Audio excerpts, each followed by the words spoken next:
Now the darkness turns to light.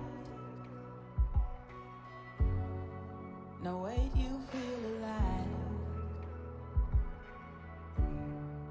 You're floating in the air. There's lightness everywhere. Watch the stars turn, signals from another place.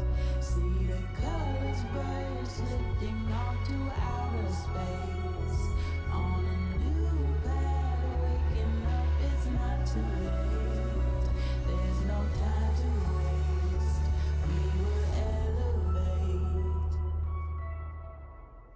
Blowing up the blue skies.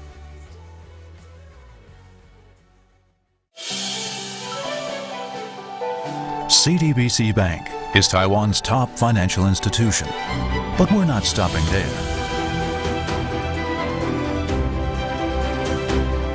We're crafting an international brand and already have over 260 outlets in 14 countries. We are by your side, ready to embrace the future.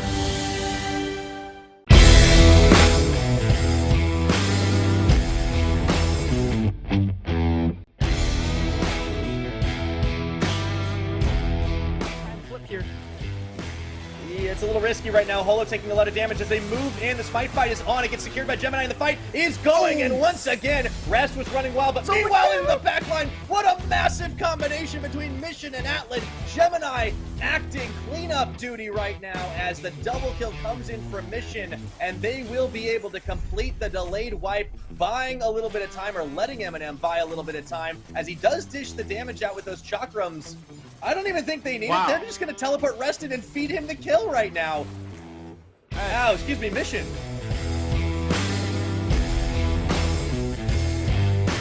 See the items because we're expecting a fight here, and they're really trying. Okay, final chapter coming through. They do manage to land the root down onto at least Enhao, but meanwhile, turning it right around, Bang 2 just gets deleted into the Heartbreaker, and now Juhan on the chase, and he's turning the Twitch against Hurricane Gaming. Meanwhile, as they try to run for the hills, Enhao can't.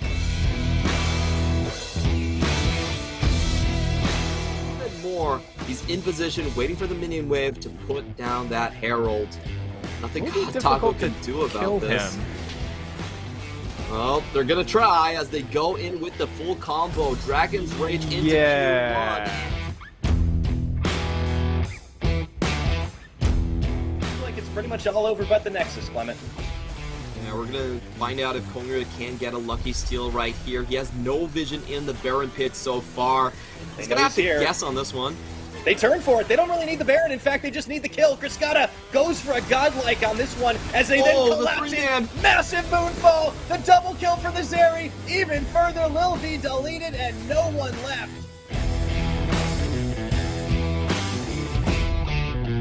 Control here, so it's going to be very hard for MFT to find. But we have seen amazing things being done by this Gragas plus the Viego combo. You know, that's a great amount of crowd control. And in goes Taco. He gets the two-man explosive pass, but they can't focus on the target just yet. Atlan does make it to the top side, and that's a three-man shockwave once again from Mission. They just wipe the floor with MFT. Great wombo combo potential. They had their eyes on that ramp, and this is going to be a clean ace with a triple.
CDBC Bank is Taiwan's top financial institution, but we're not stopping there.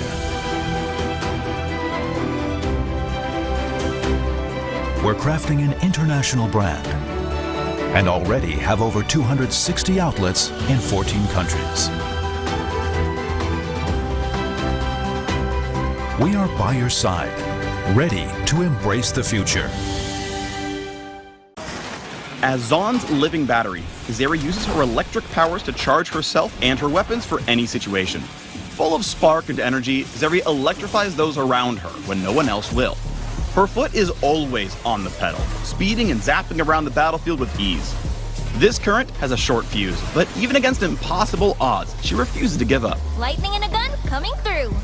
So get ready to swim with the sparks. Welcome to the Zeri Champion Spotlight.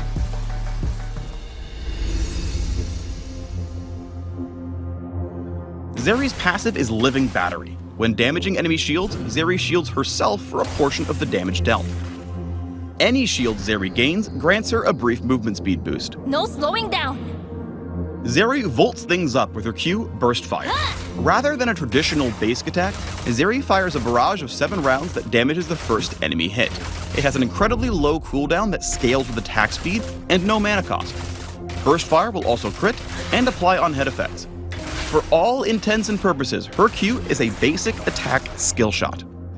Burst Fire's passive turns her actual basic attack into an ability, meaning it applies spell effects like Riley's Crystal Scepter, but not attack effects like crits or Sheen.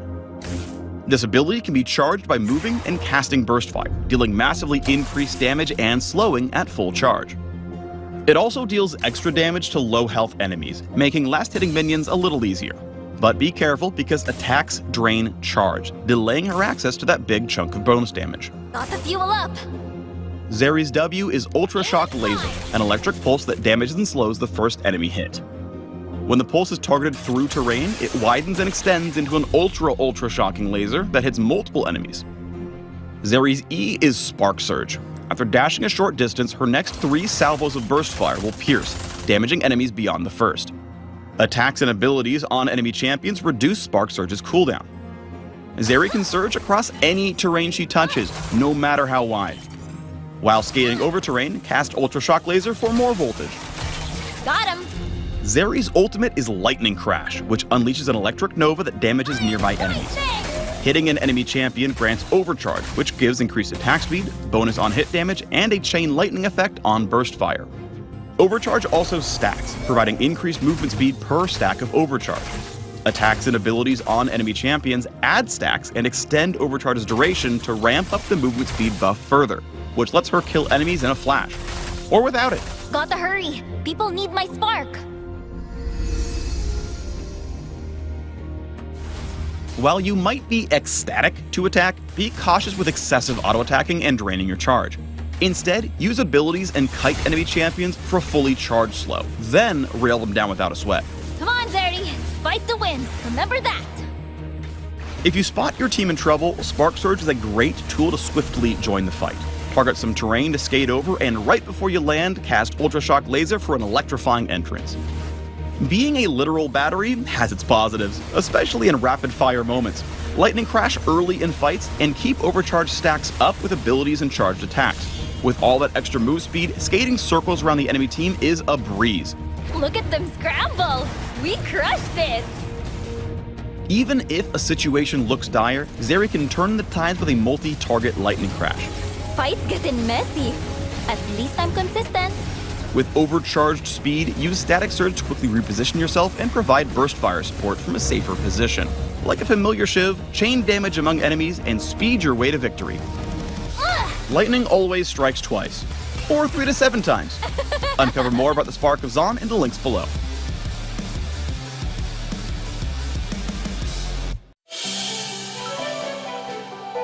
CDBC Bank is Taiwan's top financial institution, but we're not stopping there. We're crafting an international brand and already have over 260 outlets in 14 countries. We are by your side, ready to embrace the future. The difference between medicine and poison is the dosage. Allow me to demonstrate.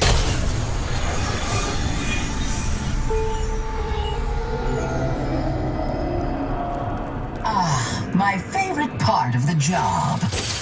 Product testing. Oh, I love it.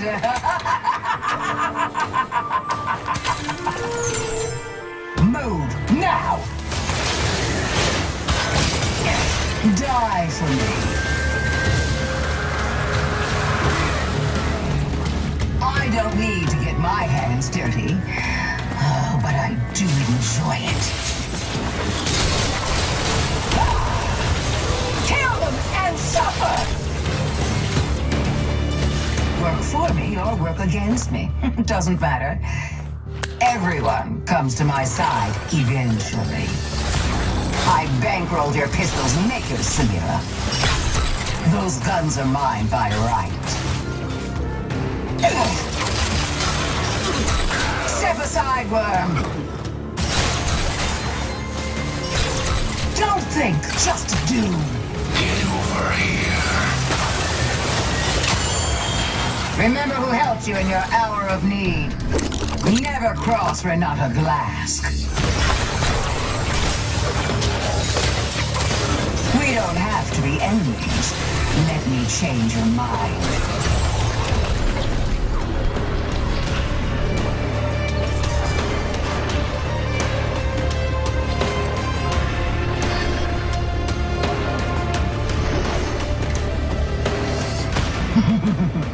Progress. Competition is for the weak. I dominate.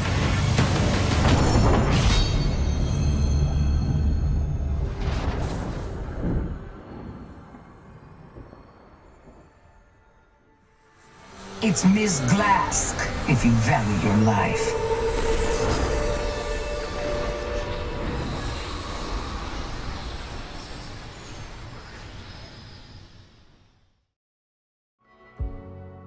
There's lightness everywhere. Watch the stars turn signals from another place. See the colors burst, lifting off to outer space. On a new path, waking up, it's not too late. There's no time to waste. We will elevate. Blowing up the blue skies, journey to another time. We are traveling with our gravity. Reaching the horizon, we just keep on rising. We are traveling with our gravity. Nothing brings us down. Nothing brings us down. Nothing brings us down. Nothing brings us down. Nothing brings us down. Nothing brings us down. We are traveling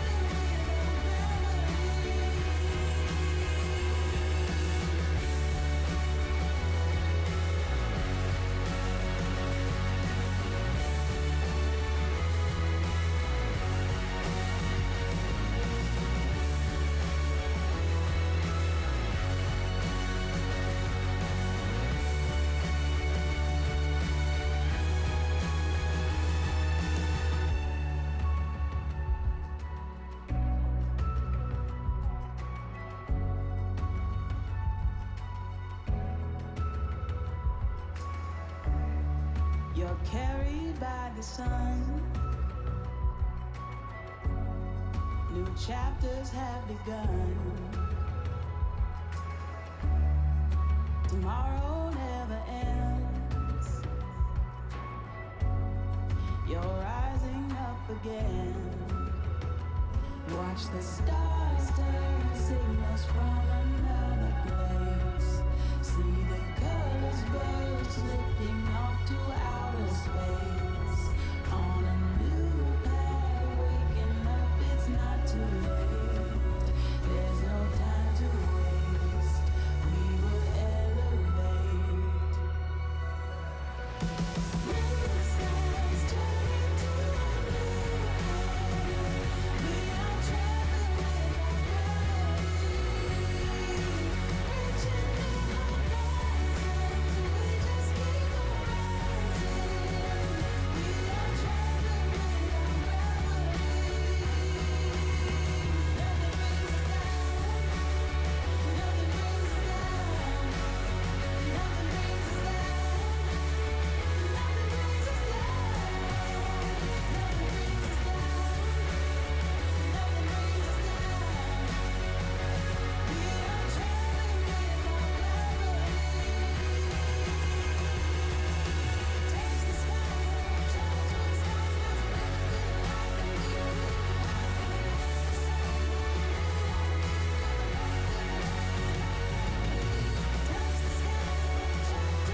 And hello, everyone. Welcome back once again to another wonderful week here on the PCS Spring Split 2022. I am Pirate Tanks. I'll be your play-by-play caster for this evening. Joining me, of course, is Clement Chu. How are you doing, my friend? Ready for another week of action?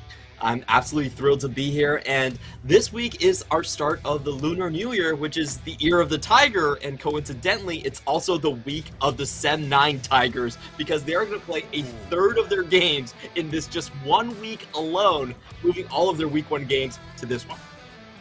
It is written in the stars. I am so excited. Before we get into the action tonight, I would like to take a moment to thank our sponsors here on the PCS. They are, of course, CTBC Bank and Caliber. Thank you for making the PCS Spring Split possible. Now, Clement, it's a great thing you mentioned Sem9. We will finally get to see them in action, our Malaysian representatives, also building up from the blocks that were the Berjaya Dragons. So, obviously, you know, tossing one zodiac sign out for another. I'm curious to see how this team performs. Yeah, that's really the biggest question that we have on our minds right now. They've kept the same coach, the same support, and the same jungler, but all three of their laners in Ozzy, Minji, and K2 have gone on to other teams. So we're seeing a combination of much older players back from 2018 coming back, and also a new AD carry that no one has seen before. So it's a really interesting blend and an interesting mix of things, and we're hoping that we have another team that can make it to playoffs that comes from a previous LST region.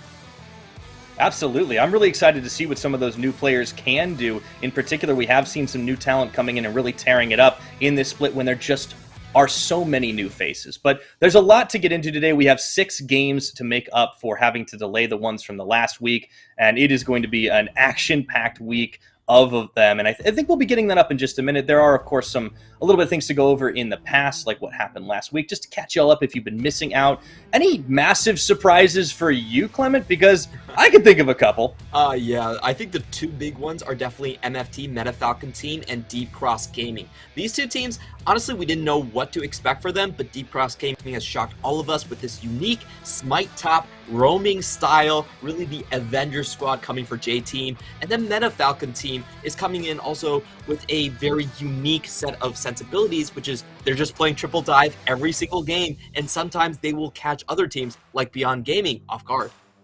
Yeah, that was a massive upset for sure. Obviously didn't work out against the likes of CTBC Flying Oyster, and here's one of the reasons why. Gemini was our player of the week. 16.0 KDA, big ol' Lee Sin player here. Gemini, we thought he could be, if not the best, certainly one of the best junglers in the league, and he's certainly making a run for that title. The team is off to a very flying start. Pun very intended, thanks to him. I think Gemini this year is just going to be the best jungler, hands down. You know, in the past, it was River, it was Kongyue sort of contesting him, eclipsing him at times in playoff performance for that spot. But now Gemini, with Mission, they are the most dominant mid-jungle duo that we have in the league. He's still doing these really high mechanical plays, even at his, relatively advanced age for the jungler at this point in time right now. And it's just so cool to see this sort of combination, because they really have that variety where they can just play a very standard control mage, or they can just take the Syndra from Mission and play an all-out aggressive game plan. So honestly, we're seeing everything coming from Gemini. He was the best jungler in my eyes in the last split as well, and now he is on holistically a better team. I feel like he has much more to prove in playoffs. Absolutely, and certainly you mentioned a senior jungler. He's still got the moves for sure. Not really any rust anywhere to be found on that player, and he makes Lee Sin look oh so good. Of course, if you are a jungler, it's kind of the 101 champion to really learn the role on for a lot of players, and doing some of those more advanced moves, the insect kicks, things like that. If you can start racking up highlights on week number 1, you know you've got something special. Gemini been around for a long time and certainly making his presence count. Here are where things stand. With not everyone having played some games, things are going to get a little bit fast and loose, but CFO do stand atop the league, tying, of course, with Deep Cross Gaming, or as we'd like to call them, the J-Team Avengers from time to time. After that, you got Meta Falcon Team and PSG, as well as J-Team proper, sitting there, Megabank Beyond Gaming, only at 1-1, which is definitely a surprise, but I think we'll be seeing them move up the standings, depending on where Sem9 end up, as well as Frank Esports right after that at 1-2, and bringing up the rear, Hurricane and Impunity still winless in the hunt. I think we need to see more from those squads before we start seeing them rack up the W's, though. I'll be honest, Impunity Esports, for me, is the one that has the most upside potential, because their early games have been relatively calm, and I think a few of their players have shown a lot of potential. Like, I feel like Quiet is doing well, and their mid-game macro is doing well. It's just individual mistakes that has cost them multiple Barons, but they are the team that I would not be surprised if they can shoot up quite drastically in week 2.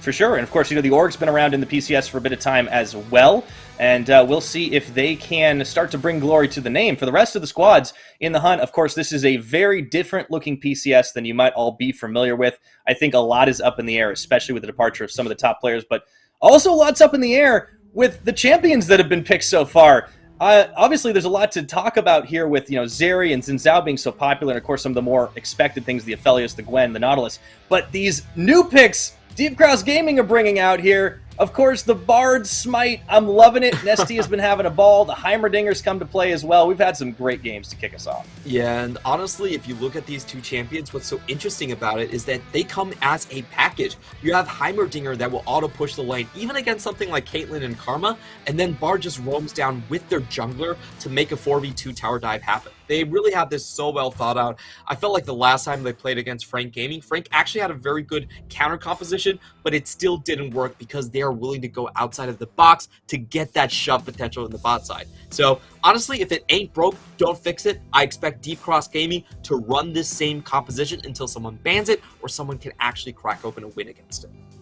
Someone is going to have to call the bluff eventually if it keeps on working. But for the time being, Deep Cross are off to a very, very good start. A lot of experience coming out of that roster, and no one's really been able to contest it. Some of the things that have been contested, though, of course, as we mentioned, the Xin Zhao is showing up pretty consistently as a standard heavy engaged jungler that can really get in the middle, mix it up, make sure that he can't die very quickly. The Crescent Guard comes out, of course. And then Zeri has had a great performance. I think we were talking right before the start of today's games just about how Zeri's been good, not just here, but all over the world right now. It feels like it's impossible to lose with this champion. Yeah, she's currently sitting at 12 wins and only 1 loss across major regions. So I expect Zeri to be just permaban coming in from the red side, and that will shift over the, the blue side priority pick of Xin Zhao and Gwen that we have in the PCS.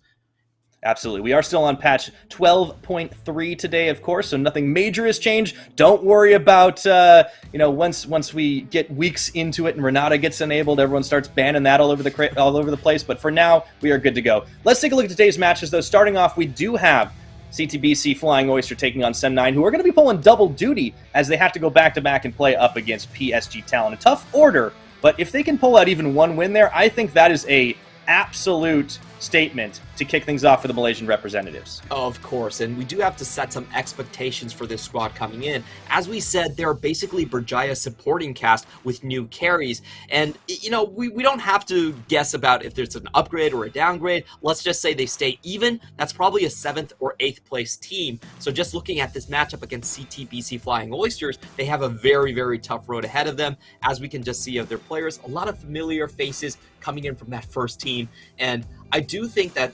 CTBC right now, they have the best solo laners in Mission and also in Rest, and they also have the best jungler, and to boot, Atlan actually had a pretty damn good week 1 as well. So it's looking strong across the board. They have variety in terms of their compositions. They have strengths in all different stages of the game, or they can play early with Gemini, late game split push with Rest.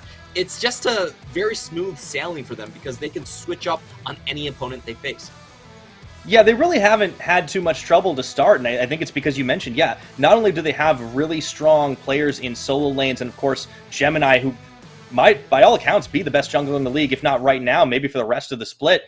To top it off, Atlan's been doing well, and that was the one question mark we have, is like, this roster is full of all-stars, and Atlan was certainly somebody we didn't expect to be able to step up and put on his carry pants against a number of the other bottom laners in this league, but he's done just that in their starting games. I would expect no less than him to do it again today. We'll have to find out. Up against their opponents, they are Sem9 representing Malaysia. We have Shiramine, Arashi, Lazar, ClayX, and Philia, and certainly some familiar faces, but as you mentioned, also some very, very new players coming onto the Rift, in particular, that mid and bot lane. Yeah, we really don't have a lot of information on Lazar. For Shiro, he's actually been playing around since 2018, and he's known for playing a lot of AP top laners. He loves his Vladimirs, his Kennons, and his Rumbles back in the day. Of course, that's 4 years ago, so, it's anyone's guess on what he will be playing in the Hullbreaker meta today. But, Kennon is still a very viable champion on 12.3, so I kind of expect that to go into that direction. On the other hand, you do have Arashi and Philia, the supporting cast from Berjaya, as we have mentioned, still filling in. Lazar is completely new to competitive. We have no idea what he's going to bring to the table. We're extremely excited to see what he can do. And then finally, for ClayX, he was also playing in 2018 in the LCM leagues, mainly playing things like Ezreal and Zaya. So it's going to be very interesting to see how this team kind of shakes up, whether they are going to be more bottom side focused, which personally would be my guess, or if they are going to kind of switch up on us and have some surprises from the Lazar's position. Well, we're going to have to see. So kicking things off into the picks and bans here, our first match of week number 2. CFO are going to go ahead and get rid of some of those hotly contested picks. The Xin Zhao goes off the board, and so does the Akali, something we saw topside, actually, in the hands of Taco. And also, we're going to see a lot of heavy targeting on Arashi as now the Diana's removed. Yeah, this is the one player that they have seen perform, and Arashi honestly did pull off a lot of great moves on stuff like the Lee Sin in 2021. So they're just I think CFO are just dealing with the devil that they know and just kind of saying whatever to the devil that they don't. And currently looking at the patch, it's kind of interesting, but CFO do get their Gwen open. This has been kind of the go-to blue side pick with a very, very high win rate so far in the PCS. Yeah, I wouldn't be surprised if that ends up coming in first. S9 really focused a fair bit on the bottom side. They not only banned out the Zeri, they also banned out the Caitlyn. Leaving the Jinx open, though, is curious. Now, this is an early hover. I was going to say, we have seen a little bit of Samira around the world, but I would be surprised if that's first pickup. Instead, they grab the Syndra from Mission, who looked, if I recall correctly, he looked absolutely insane on that last week. Very deadly on that champion. He was getting solo kills on the opponent, and whenever he's playing this Syndra, you can bet that he's going to be pushing right on top of the enemy tower, and everyone else is going to be rotating into his lane. So I think Lazar has a really, really tough road ahead of him. First competitive debut against Mission, who's played on 10 different teams, coming in with a lot of different experience. We'll see what they pick to actually counter this out, but it looks like CFO are pretty much set on just going for kind of an early lane domination strategy, which I think is a good way to welcome a new player. Absolutely. Trial by fire. It looks like they will go ahead and go for the takeaway on Gemini's Lee Sin, but very hotly contested. Once again, the Gwen is still going to make it through. If this gets locked in, there's quite a lot of heavy AP threat on the CFO side. Wouldn't be too surprised if they just nab it here. Yeah. There it goes. Gwen is just, honestly, we do have a dearth of Jace players in this league, so I feel like Gwen has just automatically risen to the top priority pick in the PCS. There are some counters, especially from the LPL, where you see people coming up with the Jaxes, coming in with the Jaces, and even sometimes the actions, but that really hasn't been the case in the PCS so far. We have a lot of weak side top laners, so we'll see what Shiro can actually, Shiro Mine, he just changed his name. He was originally registered as Shiro, will come up with here today. And Graves is a solid answer. You get some early game punish, you can shove your wave in, but late game... No Ignite, though. Yeah, no Ignite. Please no Ignite. It's so hard to kill people with Ignite. But late game, I still feel like the Gwen has right of way in that side lane. Not only that, Atlan also gets his hands on the Jinx, too, after so many early bans focused on that bottom lane. I feel like CFO are getting pretty much everything they want here. On the other hand, Sem9, they have a pretty strong core. I feel like there's a lot they can do with this, but I feel like as the AD carry pool gets a little bit drained, Clayx is going to be put in a little bit of a tough situation, as now you see the Aphelios banned away. They hovered a Tristana earlier, which I guess might be a little safe, but I don't know, man. Yeah, Tristana is one of those weird picks that we have seen pop up here and there as a potential multi-solo lane flex, but I think what Sem9 are drafting for here is just early game dominance and trying to strike while the iron is hot. They basically have a top lane that has right of way that can shove in early. They have a Lee Sin that is probably your strongest early game jungler, and then a Leona that can just pack in crowd control to make sure you finish off those kills. So for me, it's reading like Sem9 is trying to combat this Syndra just head on, just fight fire with fire and try to go directly at her with those picks. So I think the mid lane pick is going to be the most important one. We'll see what they actually play against the Syndra herself. She doesn't really have a lot of hard counters, to be honest. But with the Jhin lock-in, it's very clearly that S9 are not aiming for a late game strategy. This is basically, we got to get this show on the road at 15 minutes or bust. Yeah, I mean, hey, at the very least, they can find out if they ended up making a mistake faster rather than earlier. I do like, pairing this Jhin up. There's a lot of firepower, quite literally, between that and the Graves. Curious to see what that mid lane pickup ends up being, if it's something that tries to maybe neutralize. Could you see something like maybe a Lissandra coming in here? I'll be honest, I actually favor something like a Twisted Fate. Even though it doesn't win lane outright, it really favors the fact that you're roaming across these lanes really quickly. You have that burst potential, that crowd control 1-2 punch with the Leona as well. So I'm leaning more towards the TF. I don't think there's a champion that outright wins lane against Syndra, so that would be my pick. But we'll see what happens.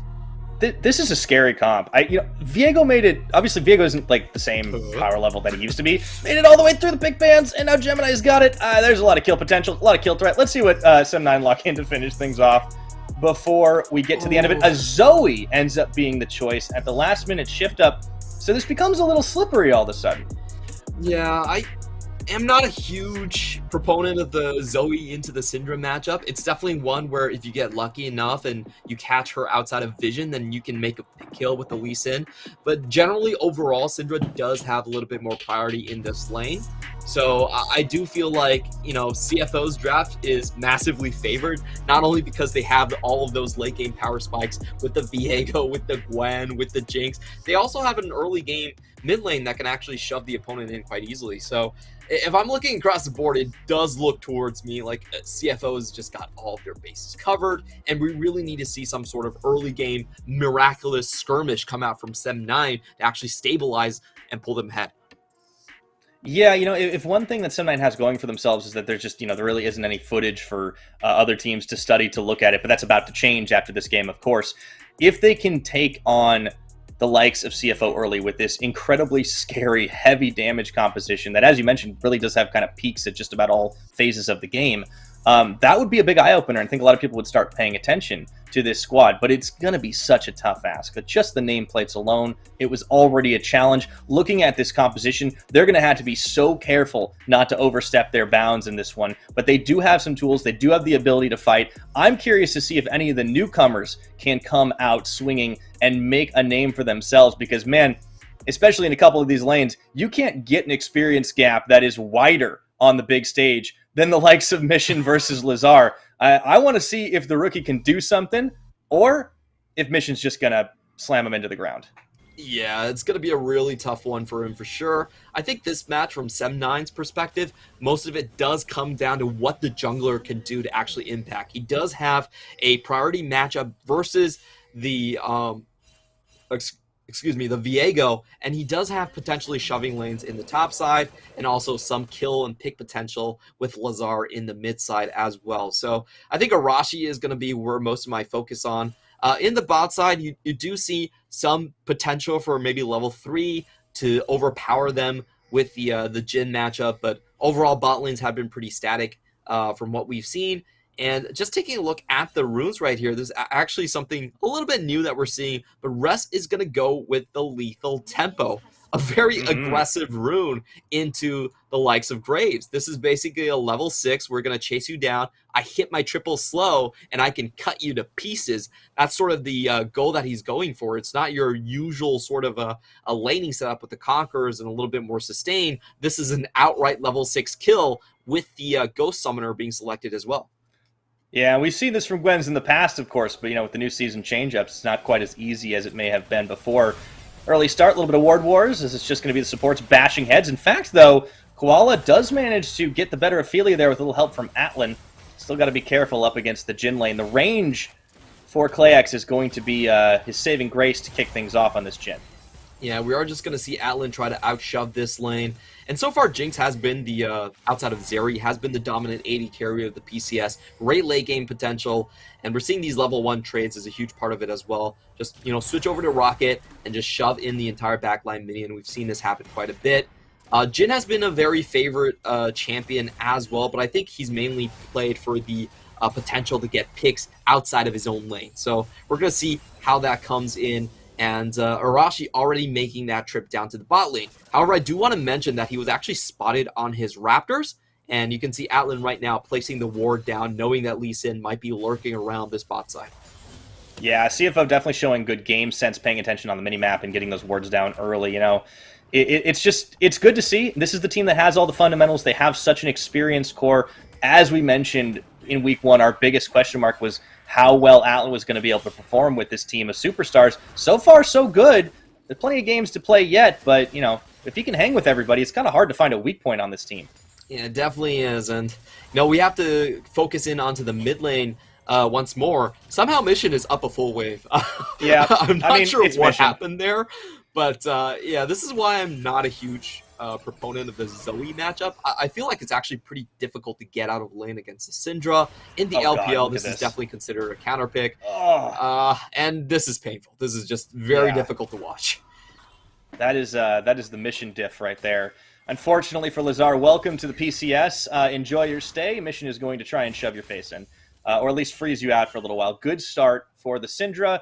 That is going to be a pain in the behind for Sem9 for a little while. Still keeping an eye on Arashi as he's hanging around in this mid. He could potentially go in and try to get a gank or at least peel a flash off of Mission, but look at how safe he's actually playing in this one, and there's not a lot of vision for him just now, but they have to know he's hanging around.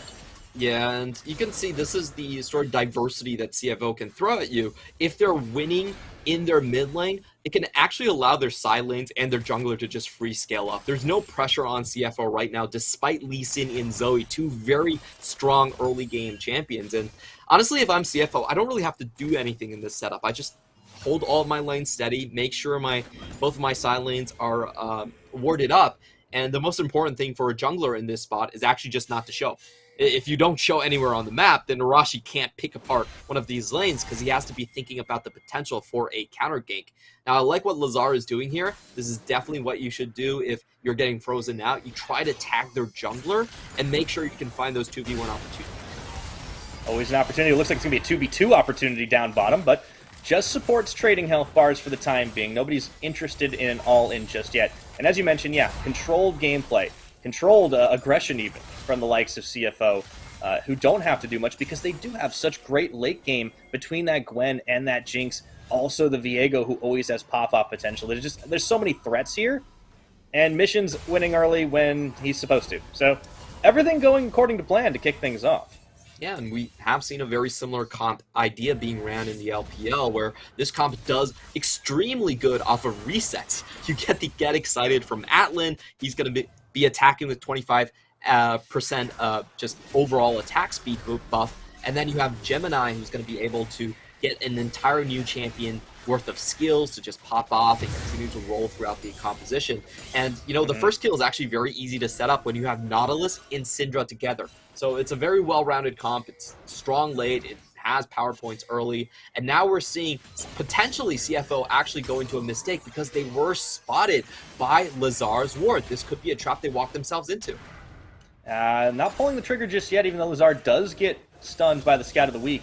Arashi and Philia are hanging around here for this potential 3v3, and of course everybody realizes what's happening around the same time, decides maybe we don't take this. Instead, there is a pretty free Cloud Dragon if we want to go ahead and secure that. Yeah, not really sure if that stealth ward was able to see around the corner, but it looks like CFO were aware that Philia was just right there underneath the tower, so they don't pull the trigger even when they do land the stun, and they just continue to scale up, which, as we said before, is perfectly fine against their opponent's comp. Yeah, all they have to do, and you can already start to see in most of the lanes a pretty good separation of that farm, you know, about 11 CS up in the mid, 20 in the bottom, and Atlan is just tearing it up. The rocket poke is relentless here, and there's not a lot Playax and Philia can do. Koala has also been great at just not only keeping those captive audiences cleared, but getting up in the face of both bottom laners. That's really well played by CFO overall. We do have the sort of bot lane attention with the first jungle rotation towards that side of the map, and the warding was on point. They did spot the earlier Arashi path where they were going to go, and that's just how you play the Jinx versus Jhin matchup. You just constantly push him in with your rockets. They got the front line over with the execution right off on the first wave. You know, they push in the second wave with just Qs, and, you know, Playax has been staying underneath tower ever since. So we really have this situation where all of the agency has to come from Sem9. They have to find a pick. I like what they're doing here. Top lane has been one of the only winning points on the map for them. They're going to use that and try to get some skirmishes going.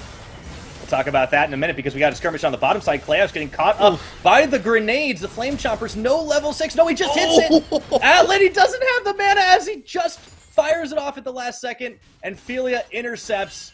80 carry getting saved by his support. It's a tale as old as time, Clement. That was such a good play. If you do that play for Uzi, he immediately invites you and you get to play on BLG. So well done there by Felia. You have passed the Uzi test. You are loyal to the core, to your 80 carry. However, we still do have to call this as it is. This is a huge win for CFO. They get both of the summers from PlayX and some turret plates to boot. Yeah, great start here. Going to be even more as Atlan will be able to secure up. Not quite that last plate. The minions are going to take care of the rest of it. Meanwhile, back to the mid, Lazar. Not a whole lot of mana. Just goes running away as Gemini comes scarily out of the bushes. Checking back in, as you mentioned, the only lane that was really winning on the Sem9 side was up top. And that started to flip once again. Rest has actually taken over the CS game. And here we might get a bit of a jungle skirmish as Gemini has actually found out, dodging away from Arashi. Nicely done, but he cannot compete with this unless the rest of the team wants to collapse. Sem9 are deciding to hit the go button here at 8.5. Yeah, they do have a momentarily numbers advantage, but they have to use it right now. If this drags on, Jinx is going to be in the fight. Yeah, I think so, and they're actually just going to go for it. In goes Koala, and the rocket goes ahead and splits the uprights, but it doesn't matter. The kill comes in, and it is just all coming up CFO. Arashi tries to get some revenge, will manage to take out only Koala at the expense of damn near the rest of his team. And that's the combo we were talking about. It's just way too easy to chain damage when you have Syndra and you have Nautilus to just make sure everyone stays in place. You see Gemini flying in to get the extra damage. They didn't even need to use a super mega death rocket. That one went straight through the team and they were still able to execute everyone. So we're going to watch that combo being executed once more. Rest goes in, throws in the ultimate. That's a 4-man slow. Then you have the Scatter of the Week on everyone. You also have Gemini going in and just picking up resets. I really feel like Sem9, they were a little bit too hesitant on the play. If they had that 5v4, they needed to make use of it right then and right there. But unfortunately for them, the bottom lane from CFO, especially Koala, was able to join the fight. And that golden opportunity just kind of slipped them by. Yeah, with all of that gold that CFO were able to accumulate, going ahead and buying themselves some shiny new mythic items. Divine Sunder completed now on Gemini. Rest has got the Riftmaker. Everybody else not too far behind there. And this is just going to get really tough for Sem9. At 10 minutes, we've got a pretty heavy gold deficit of about 3,500. They're down the Dragon. Of course, the Rift Herald not even been used just yet. Still sitting in Mission's pocket. And they kind of went half-heartedly into that one. It was a bit odd. I think they were second-guessing it themselves. Yeah, I feel like they probably should not have gone all in for that one. Their bot lane was very lagging behind in tempo. They wanted to do a top lane swap and continue the dominance from Shiromine in the top side. However, with that going down the drain, I feel like they're in really dire straits. And again, I think a lot of it does come down to that mid lane pick. I just don't think Zoe has enough room to do much against this the Syndra. Like, Mission is just way too experienced, and now we have a potential skirmish. Yeah, 2v3 down bottom. You can see that Philia went in, but Arashi actually sitting on the front lines couldn't get a whole lot done, and Atlan staying just safe beyond the line of sight. The rest of CFO kind of just collapsed once more, and what was a numbers deficit turns into an advantage as they catch ClayX. Atlan a little bit slowed, but Gemini says, that's okay. I don't need your help. I'm good. And Gemini's so doing Gemini things. Yeah, the Gemini multi-stun combo, getting the Leona stuns down, then into the Viego stuns. I honestly feel like that just has to be an 80 carry's worst nightmare, where your support is now taking vengeance back on you for taking away all of that CS and killing you with the assassin play as well. Oh, Koala got out of that so easily, too. I didn't even catch that the first time. Arashi goes for the kick on the support. Doesn't have it. Body block. He limps away. Look at Atlas. This is an 80 carry's dream right now. When you just have, like, fish in a barrel free farm. And you know he wanted that next kill. And Clax just escapes from him. But wait. Here he comes. Gemini to the rescue. Yeah, that's so painful. They definitely would have gone that Koala kill if the hook didn't pull him away. So, you know, staggering blows here, just doing work again. I'm sorry, Dredgeline just doing massive work again here for Koala and saving him in that one. And now it's a 7-1, and well, again, we just haven't seen Lazar be able to join these fights at all. He did 0 damage in that 4-man skirmish coming in from the side of CFO, and I hate to say it, but I'd like that Twisted Fate a little bit more. Yeah, I mean, I think it would have been able to do a bit more on the map, and you know, I feel like to make things go from bad to worse, it's an Infernal Rift. So, I mean, this game could be over before Soul even gets on the table, but if CFO pick that one up, that gets even harder for Sem9 to try and fight. Of course, the window of opportunity is going to be closing fast. It definitely is, and if we look at Sem9, their damage profile is very much just pure physical. Oh, goodbye, Lazar. Yeah, and that was their only AP option. option. Kick back. Oh, he has just enough to get in and finish the job. Actually getting shutdown gold is massive here, and he will walk away with it, but the rare kill, you need a lot more. Oh, and he is lucky on that rocket. It goes right by, hits him with the emote. At least Arashi still knows how to have a good time. Yeah, he does have the chicken wing wriggle as well at the very end there, you know, just keeping his style points on. Very well done by Arashi. Let's see that again. Oh, that was so fun to watch here. I think Mission actually, very interesting flash backward, so we'll see if he was doing that to drop turret aggro. Okay, oh, he was trying to flash the Q too. Doesn't actually, like, time it correctly. You know, Arashi was holding on to that one for quite a while and still is able to find execute. It's been a long time since we looked at top lane, but it looks like, you know, Gwen gets her dues. Yeah, we're starting to see Rest come online. He's been involved in a couple of these skirmishes, hasn't really needed to do much more than that, just frontlining with the Mist. Meanwhile, Atlan is just solo rocket hitting this tower, should be able to finish the job on the next wave, and Koala actually just way up in river to try and keep this thing clear. So Arashi's had one really solid revenge play. He's been involved in these fights as well, and he's gotten a little bit of his due.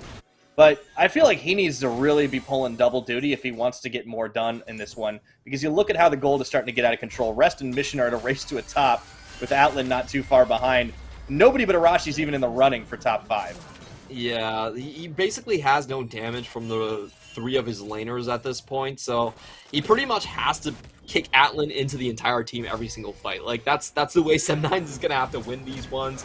And if we talked about the itemization as we were just before, like, the plays happened, it's very easy for CFO to just stack armor, and Sem9 can't really do much. They're not getting enough damage from Lazar at this point, so it will just make the rest of the map just completely nullified. Mm-hmm. Yeah, that's another tough thing about this composition, right? There's so much reliance on attack damage instead of magic. Rest spies Arashi over the red pit and just says, "Hey, what are you doing? Go back to your jungle." He's gonna get the rip up though. Let's see if he gets out with his life. That's the fun thing. Rocket lined right up, and Rest gets the final snip. And now the rest of Sem9 running for the hills here. Clementis Koala on the front line. Philia trying to get out, does drop the solar flare, and he might be tanky, but Atlan will chew through him like paper. And Koala, kill secured. Yeah, Koala didn't need to do that, but hey, he started this fight off with a bang. It definitely was. That was very aggressive from Arashi, and I don't think it was worth it whatsoever. He was trying to make stuff happen. As we were talking about, his laners are probably not going to be the ones to start this fight. He has to do it all by himself, and I felt like he was a little bit desperate on that one. Yeah, Shelly dropped up top to finish off tier 2. Oh, Gemini. Oh, here comes Arashi. You talked about the aggression. Gets the double kick. Is this the opportunity? As Shiro picks up Mission, and Arashi finishes off his opposite number. 2 quick pickups opens up a rare opportunity for Sem9 on the map. That was absolutely huge because both of those players had a lot of standing gold on them. Gemini was a massive shutdown, first death in the game after 5 takedowns. And if that gold does go over to Shiroman, I believe, they will get some more gold in the bag to fight on. This is just such a beautiful move. He kicks for Gemini, but actually was eyeing Mission the entire time, gets the knockback. And honestly, this play wasn't worth it for CFO. They get 1 tower, but they give up a massive shutdown. Yeah, I think they were buying a little much into their own hype on that one. You might be ahead, but there's always the opportunity for the collapse when you're that far forward. So I would expect CFO to maybe play back a little bit. That does force the reset. However, they have so much map control and so much more gold in a straight-up 5v5 invested in those items. I feel like this next Dragon should be pretty hard for Sem9 to contest. Yeah, they're down almost 10,000 gold, but if we look at the shutdown, it did go over to Shiromine, And if you look at the build right now, CFO are not on the armor stack just yet. They haven't got their core items together. So with that serrated dirk, you could actually deal a lot of damage. What we're looking for right now is that Sleepy Trouble double bubble into that collateral damage. If you can land that on Atlan, there is some fighting chance. There's always the opportunity there. Mission would also be a solid target if they can pull it off, but as it stands, no chance to contest on the Dragon. That is 3 for 3 for CFO, and now Shiromine is actually caught, and he decides to take the fight to Mission, thinking maybe I can do it, but wait a minute, there's 3 people on top of me. Where's the rest of my team? Oh wait, they're in the mid lane, and I'm dead. Aw, man, CFO are not honorable fighters. I guess Oyster is moved together, or I'm not even sure if Have you ever seen a single oyster, single living oyster, at one point? I'm pretty sure they are in clusters. Yeah, they kind of drift with the wave and just go with the flow, but... These are very aggressive oysters. That's true, CFO, They're not flying, honorable. That was clearly a duel. They did not hold to their own rules, and unfortunately, Shiromine is going to have to pay for that. Yeah, a little unfortunate as he's doing a lot of work for the team at the moment after picking up Shutdown Gold, but, you know, freeing up the opportunity. Jinx is a big tower wrecker when she gets up to this point in the game, right? You can do so much just by virtue of being able to use the minigun over and over and over. You may not have like a big execution, but the consistent damage is key. Look at what Some9 are doing, though. They're pushing their luck, and they're pushing the mid lane. The collapse is coming, and they have to know this is going on now. Scout of the week, they do get the stun off on Affiliate. Here comes the Super Mega Death Rocket, not going to land on anybody, but they do not need it as Atlan gets 1, Rest gets 2, and the team just get cleaned up.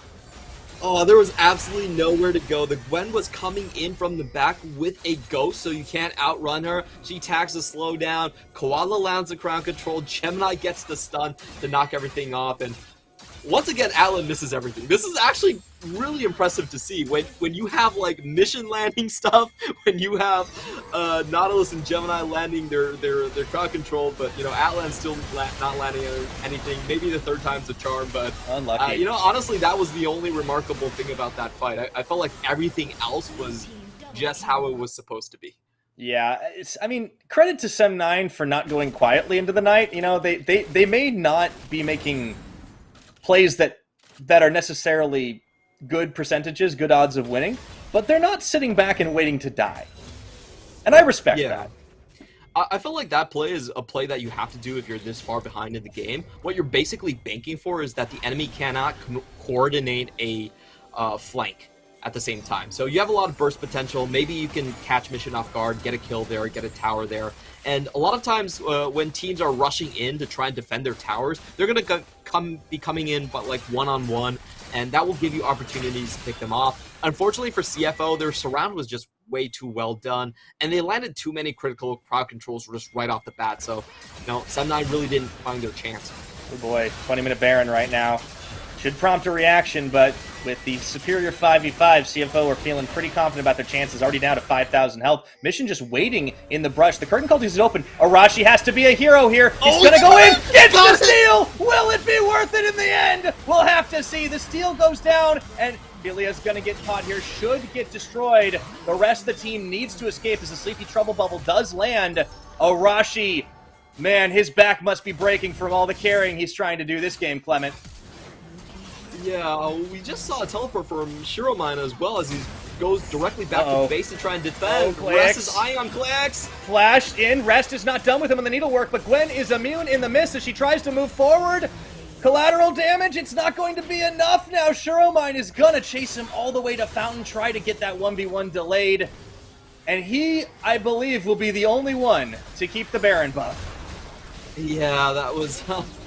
a little bit unfortunate right there. Overall, a 4-for-1 trade in favor of CFO. They don't get the Baron, but they crack the base open for that. I think, you know, this game, it was kind of going sideways very early on, but we got our money's worth just because of Arashi's performances so far. Yeah, he timed that steal so well, waited in the brush. Nobody had any idea he was here until it was too late. I mean, this is really good timing. Yeah, we call the cubby the smoking area in the PCS, and like he was chugging his cigarettes for a very long time before finally coming from that angle. No one expected it. It was a great steal, but unfortunately the rest of the team couldn't really make their great escape. This is kind of questionable from Graves. We actually saw the question mark pings from his own team, and let's see how Oh, Lazar that's gets flashed on. You know, Lazar actually came close to killing Gemini. True, That was actually a lot closer than I thought it was going to be. But Deja Vu strikes again. Philia realizes that he's not making it alive, so he chooses death here on his own terms. But unfortunately, that means Atlan's going to pick up the kill. Yeah, and I don't think he actually found any of those Merc Wolves either, so no gold there. In the meantime, I love this from Arashi. He's going for the Hail Mary play, going all the way into the enemy red just to find a flank. But unfortunately for him, his support is dead, and he has to take the normal route to the battlefield. Yeah, Clayx opens up the curtain call, try and clear away the super minions. They will stop the push for now, but unfortunately, remember that Dragon Soul I was talking about earlier? That's on the table. Yeah, there's really no hope for Sen9 taking this whatsoever. So I think this is just about defending the last push, you know? Defense of the Ancients, try to get your Nexus to stay alive as wrong long game, as Clement. possible. Oh, sorry. It's okay, you know, after time, these things happen. Yeah, I know, so... I'm the boomer. I got all these games mixed up in my head. Oh, dude, tell me about it, man. I feel, you know what makes me feel really old? When I look at kits like Renata Glask. And I'm like, I remember when a passive and the 3 abilities were simple. Not anymore. Yeah, you remember Nace's passive? It was just like, 12% lifesteal. Well, yeah, like that's a skill. You know, it's easy. Patch notes were very simple in those days. They were a lot snarkier than they are now, too, I'll have to admit. But yeah. Enough story time from us. I'm sure all the youngins in the chat want us to just get on with the game. So, CFO, you know, they obviously have this one in the bank. But Sem9 have shown a couple surprises, and if it's going to be another one, it's got to be Arashi with the Hail Mary, as you said. But they've got eyes on him right now, and he needs to get the flank, and it's Koala that's actually hitting the go button here. As they catch Lazar, he's going to stop himself for just a second. Not long enough to stay alive, it seems. And it looks like this is where CFO want to end this game. Shiromine limping back to his fountain alongside Arashi and Clayx, but that is the base cracked wide. And this has got to be it. Just under 25 minutes, Arashi with the final kick, but his team just doesn't have the damage. Good night, Sem9 in their opening game here of the PCS. Rest will chase Arashi away as his team fires down onto the Nexus to take the game in a absolutely beautiful victory. They're going to wait for their teammate to come back. They want Rest against KDA. No, Arashi was just way too good this game, so they have to knock him down a peg. They can't give him that satisfaction of letting him know he was a great player. Oh, the minions still finish it off. Arashi wins at the end. Unfortunately, this is not a game where you can kill your own minions on the regular, unlike another one you might have mentioned. But CFO, they take a big win, and Sem9 had some moments, but they never really had that much of a chance, it felt like. I felt like their game plan was one that was really reliant on basically out-muscling their opponent. If you just look at the picks that were selected, it was very difficult in a standard way if there was no confrontation in the early game to see them coming out ahead. They didn't have the scaling edge, their mid lane was getting pushed down, so was their bottom lane. So what they really needed was a bit more chaos and a bit more of those skirmishes to actually go their way for a fed Zoe to show up on board. That didn't really happen, and I felt like it was very smooth sailing from CFO. Overall, I feel like their picks packed a lot more power and a lot more potential when it came to the late game, so they didn't really have to do all that much. Arashi was the one trying to advance the game, trying to make the comebacks, and if there was ever a player that deserved an MVP in a losing effort, it would definitely be Arashi and his Lee Sin. I wholeheartedly agree with you. I think there was some early games where we were wondering where he was going to show. Obviously had a hard time because he wasn't able to track the enemy Viego. But when Arashi showed up, he really did, had some incredible hero plays, kept Sem9 alive in the game. And that's something that not every jungler can do. And I feel like if there's going to be an edge here for Sem9 in future games, that's going to be it. But for this one, yeah, the pick and ban phase gave away a lot of power picks, a lot of really comfortable choices over the likes of CFO. I think they definitely need to go back to the drawing board a little bit on their draft strategy. And the good news is they're going to have some practice because they get to play the next game against PSG Talon. That is definitely true, and unfortunately for them, I feel like CFO and PSG are definitely some of the toughest teams to have to debut against. So it is going to be a very quick transition, and From what we've seen this game, I feel like they are going to be a team that is much more aggressive. They are relying on Arashi. So far, it seems like Arashi is going to be their best player coming into this one. So we could see a contrast of styles where we have PSG that is showing up very, very slow in this split, and a fiery Sem9 is that can try to overpower the Korean duo. Yeah, and I think that's the key thing going into that next game is you're talking about experience versus, the newer squad that hasn't been on that same stage, or at least not for nearly as long. And the tables kind of turn a little bit there in favor of this Sem9 team. So that's, getting a little bit ahead into this one. I also want to give them, massive congratulations, of course, to CFO, who just played, I won't say a flawless game. They definitely earned a couple of marks off for maybe pushing their edge a little bit too much, going a little bit too deep, giving the opportunities, but they were just in such a comfortable position from the get-go. Mission just completely bullying Lazar in the mid lane, just never giving a chance in the bottom. Atlan, of course, looked good. Sure, he missed a bunch of Jinx rockets, but at the end of the day, he didn't really need to hit them for them to win the games. The Gwen started off in a losing matchup and then just completely took over. It kind of felt like everything went according to plan with just a couple minor hitches for CFO. Yeah, I think the most important thing about this game is everyone, their attention was on this bot lane and whether Atlan was going to be able to hold his own against some of the other, better AD carries. But in this game, from start to finish, you can kind of criticize him for not hitting his rockets, but he won his lane very handedly, was able to win the 2v2 just upright, push down the tower, and that is the biggest concern of CFO completely gone. Their top side is completely fine.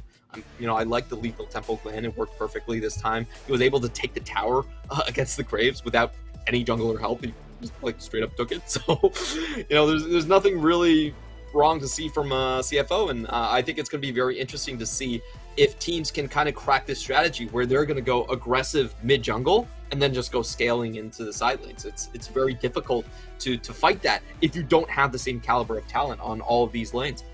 Yeah, there's a lot of weight to be thrown around on the CFO side, too. Everybody is performing well. A player we didn't even really talk about much, Koala, he really showed up with some great engages on the dredge lines. The he was doing Spider-Man everything escape. he needed. Yeah, really. I mean, the escape was sick, too. Like how was that not a highlight in this game where there was just so many big plays? The damage, the crown of the damage dealing, of course, does go to Mission, who just had so much. Sure, he may have overstepped once or twice, and Arashi got the jump on him, but it was perfectly all right. And Koala, yes, there we go. He gets the MVP for the game. How often do you get to see a support earning that? His best play of the game was the Spider-Man homecoming play where he just gets out of a guaranteed kill with the dredge line and just walks away from it. Sayonara, Ignite ticking down, but surviving on less than 100 HP. That is basically CFO's entire game summed up in that one single play where, Sem9 are trying to get the fire started. They're trying to get things going early, and CFO just walked away. Yeah, I mean, it was some great plays. Obviously, playing for the team, setting things up is great as well. But also, there are moments as a support when you should definitely walk away, and Koala managed to play it very, very well. Very satisfying KDA as well. That is what you call the pie. 3-1-14, in fact. But what a great game from CTBC Flying Oyster to kick things off. Sem9, of course, having a start full of tough challenges, but we'll see if they can do it, as they will take to the stage once again to face off against the likes of PSG Talon. Right after this, we'll be right back.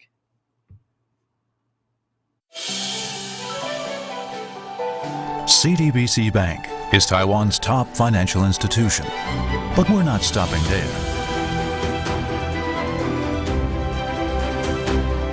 We're crafting an international brand and already have over 260 outlets in 14 countries. We are by your side, ready to embrace the future.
All right, welcome back once again to the PCS Spring Split 2022. We are off to a flying start as we got the CTBC Flying Oyster taking out Sem 9. I'm going to get my mileage out of that one, Clement, but we have got more matches on the table. Before we get into that, I do want to take a moment to thank our sponsors for the evening and, of course, for the split. They are Caliber and CTBC Bank. Thank you so much for making the PCS possible. Now, Clement, we get to see back-to-back Sem 9.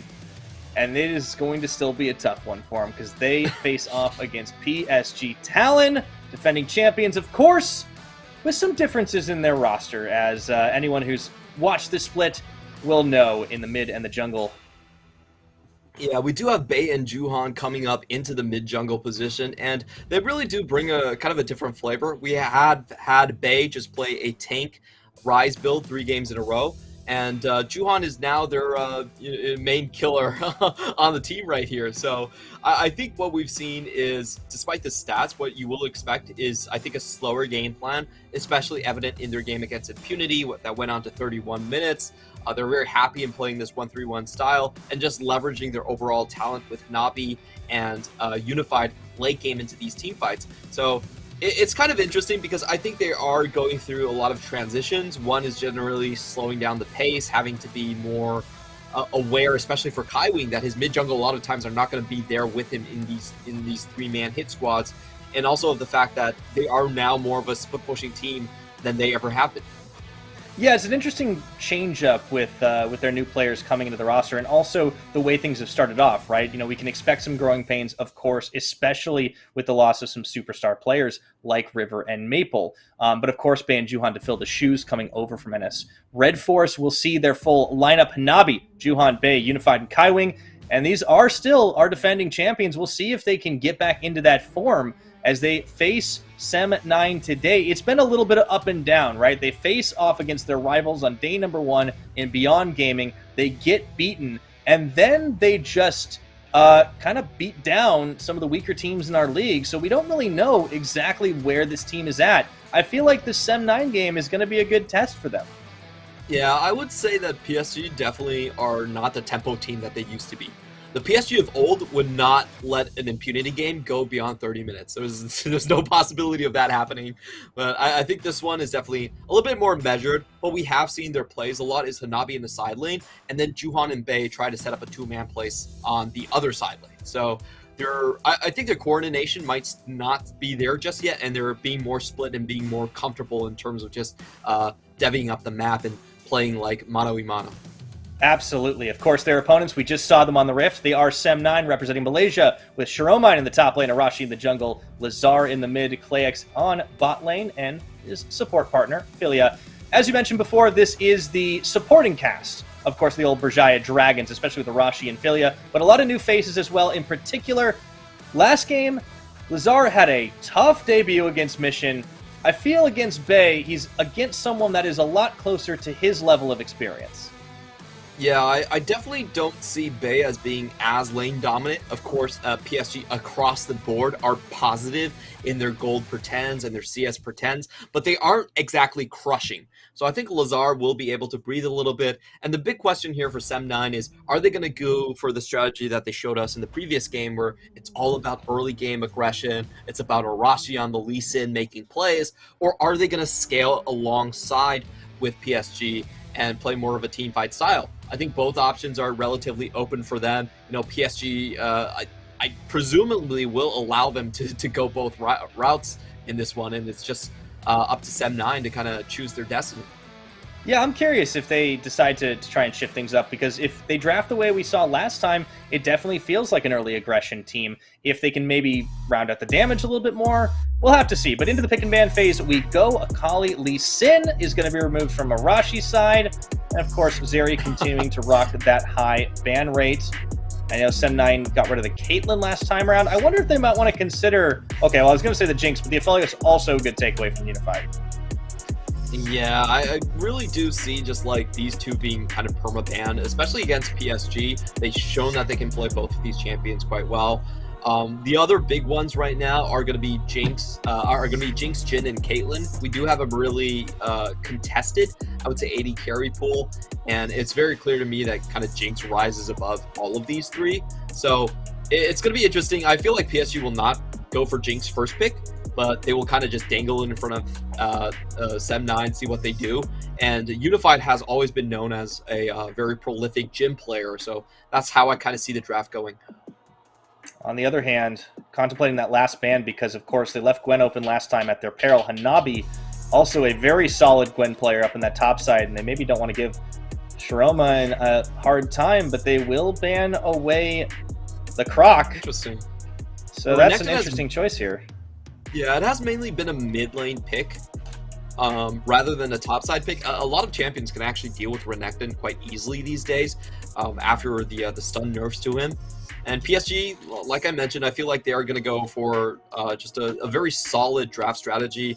Xin Zhao, as we saw, still 80% win rate on the draft so far, so incredibly powerful. Your best jungler, your best duelist, especially with Lee Sin out. And for Sem9, they are switching it up a little bit, going for the Caitlyn here, which does have the potential to push in the Jinx. Now, after 12.3, the Caitlyn nerfs did hit pretty hard, so her win rate is kind of in shambles at this point, and her trading potential against Jhin isn't that good, but, you know, I do think PSG might favor the Jinx a little bit more. I think it has a lot steadier of a late game compared to a more tempo-focused Jhin. Like we said, PSG, probably not the tempo team that they used to be. No, and I think they're relying on the fact that they can get off to an early start on Sem9 side. I mean, if you are going to put your trust in somebody to step up and carry, so far Arashi seems like a good bet. So the Viego, definitely a good choice for him. And of course, with the Caitlyn, as you mentioned, only seen one other pick here in the PCS. It was Eminem, and he did not win on it. We'll see if Clayx is going to have any better fortune here against the side of Unified and Kaiwing, and they will round out that bottom lane with a Nautilus. If there is a saving grace for the Sem9 team in the bot side, it's that Unified and Kaiwing have had some iffy positioning in their first couple of games. And I don't know if that was just week one jitters or what, but not something we're used to seeing from pretty much the strongest bottom lane in the PCS. Yeah, I will say it hasn't been in terms of the 2v2. It has been when they're trying to collapse on their opponents, and they realize, wait a minute, we're actually not running the composition that wants to pull off a collapse, and they just get killed out of nowhere. So it was kind of funny to see, but you can definitely tell that the bot lane for PSG does have some adjusting to do. Juhan and Bei are not the same players as River and Maple. I don't mean in terms of caliber, but I mean in terms of playstyle. They are very clearly just on a completely different track. So we'll see how they do. Interesting enough here, we do have an aggressive bot lane coming out. A lot of times we have seen with the Caitlyn, it has been things like the Thresh, it has been things like the Lux or Karma to kind of push that lane in and give yourself priority. But this time around, they're actually trying to go fire with fire here. It's more about pushing and skirmish for Sem9 rather than just outright dominating the lane. I like it, and I also like the targeting of the bans as well. I mean, obviously Gwen is a pretty solid choice to take away in most situations, but also in Hanabi's hands has been a terror. They get Bei off the Rise, so we'll have to see him playing something different. I don't know if the Rise is necessarily like ban-worthy, but it's clearly been Bei's comfort, so looking to throw him off seems to be the play. Rounding things out here, we'll look to see if we get another tank in the form of the Gragas for Shiramine up top side.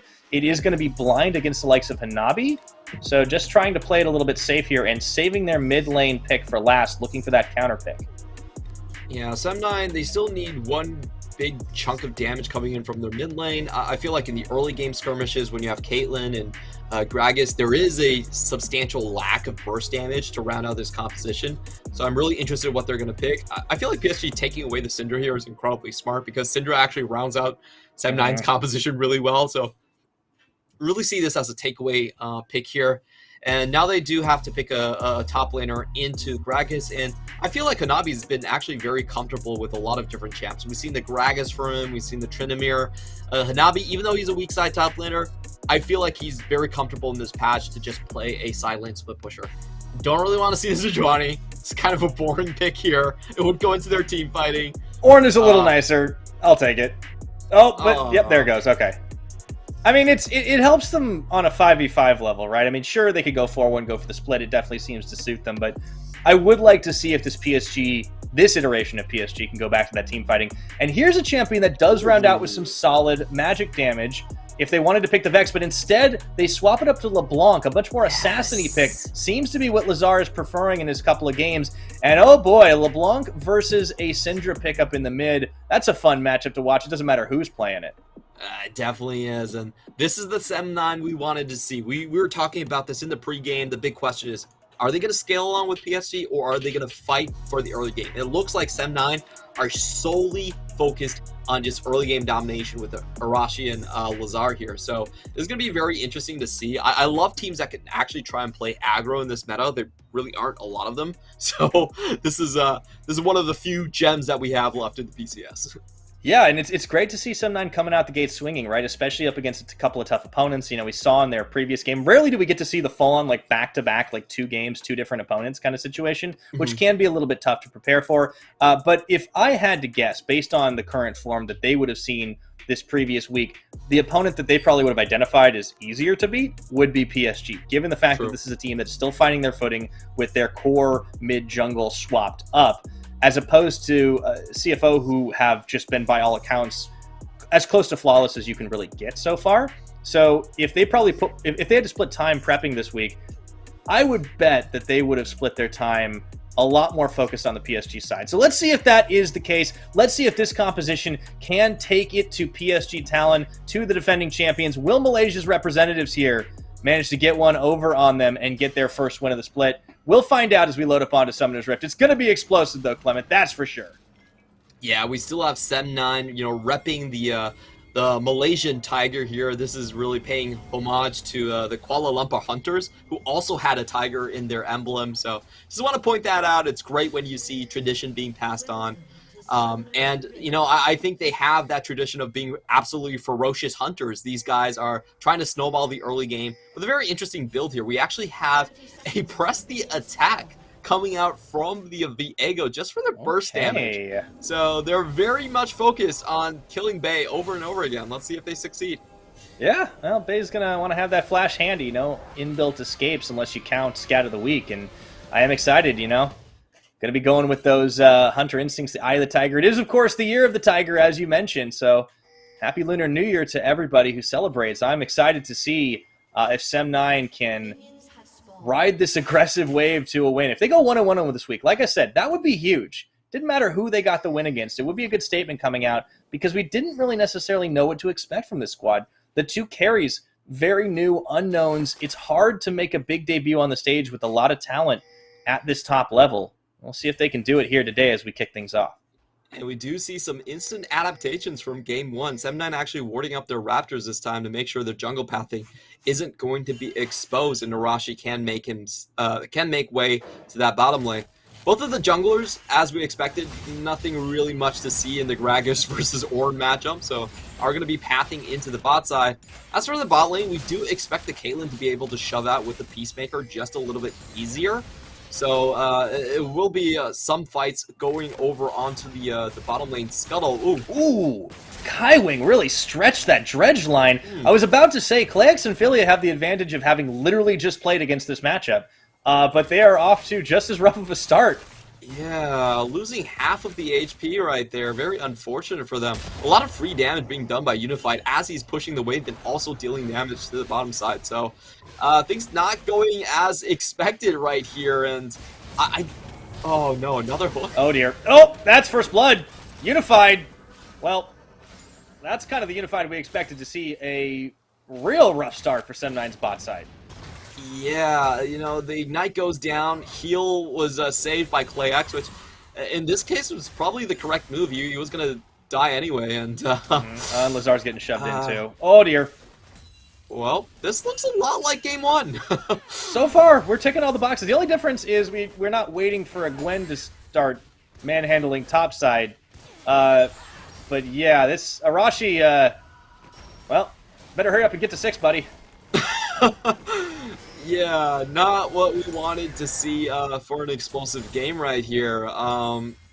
Let's see what Arashi can do. I think it's pretty much, once again, everything on his shoulders. He has to find that stun.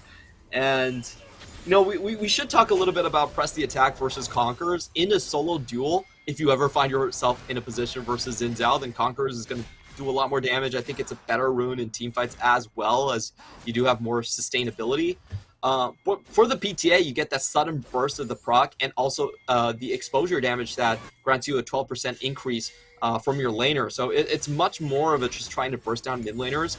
as opposed to the more standard rune setup. So we'll see if Arashi can get to use it this time with Lazar, or if he's going to have a rough laning phase the entire way through.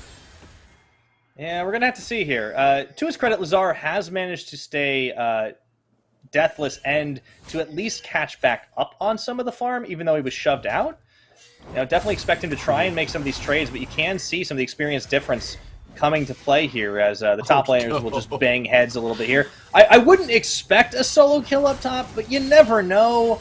I know we talk about Hanabi being a weak side top laner, but man, I watched this guy at Worlds and I was like, whoa, Hanabi, okay. Sort of fan of myself, man. That was hot. That's the Hanabi thing. Like, he's a weak side top laner that actually loves to play fighters. He said this himself in interviews. He much prefers being given fighters. This game, though, I think they're trying to test out the new PSG identity by just playing Unified on hyper carry. But he's still out-treading Shiromine very well up into the top lane. I love those trades being thrown back and forth. They're actually quite fun to see. These just tank trades and the footsies being thrown in there by Hanabi. Both of them do seem like they're going to be going for the Fimbulwinter. I've seen this across the board in tanks. It's just free scaling, so everyone gets it. Yeah, I mean, they basically have the same job, right? You want to get in there, you want to be the big engage champion that can set up the knockups, that can set up the separation of the enemy team when you get to those 5v5s. It was all about fighting fire with fire.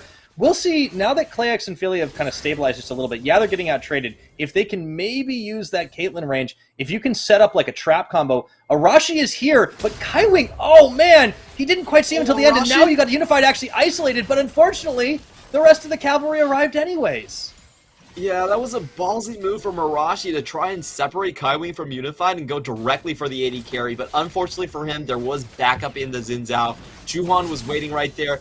And once Sem9 saw that, they knew they had to back off. There was no real chance to win that 3v3. And meantime, in the mid lane, there's a flash.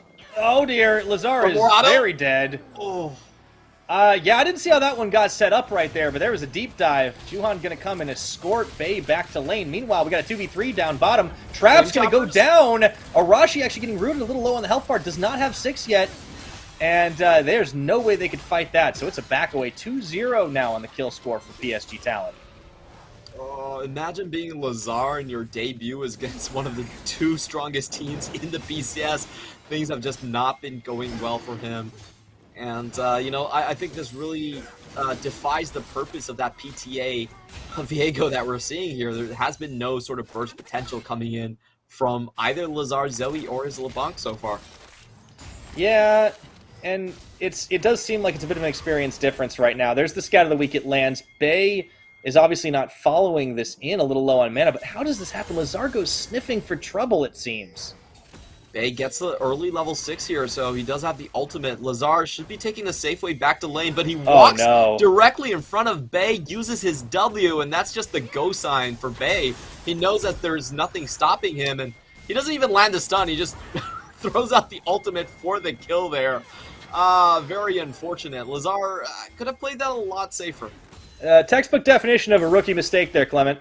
Unfortunate for the Sem9 mid lane. He is right back to it. I was calling him deathless earlier, and, well, not anymore. Kaiwing now comes to the mid and claims his lane tax, as the blue buff will get given over to Bay. But PSG, you know, they're finding the edges, they're finding the advantages, but it's not taxing if the laner doesn't lose anything, okay? So that's just pure gain for everyone. He got a tax return.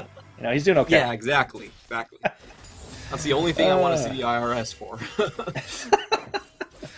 Well, it seems like Bay's getting the same thing as well. But yeah, big on the up and up for the CS. 20 minions over Lazar right now. And it looks like they're going to try to bring a bit of a squad in to get Bay, but he's still in a pretty safe position. Juhan's here. No flash, no problem. Actually gets the stun off onto Philia. And here comes Kaiwing to make this a 3v3. Lazar going to be forced to distort away. And Dredgeline's going to pull him right back in. The flash, Crescent Guard, Lazar limping back, as the Mimic is the only thing that keeps him from dying there.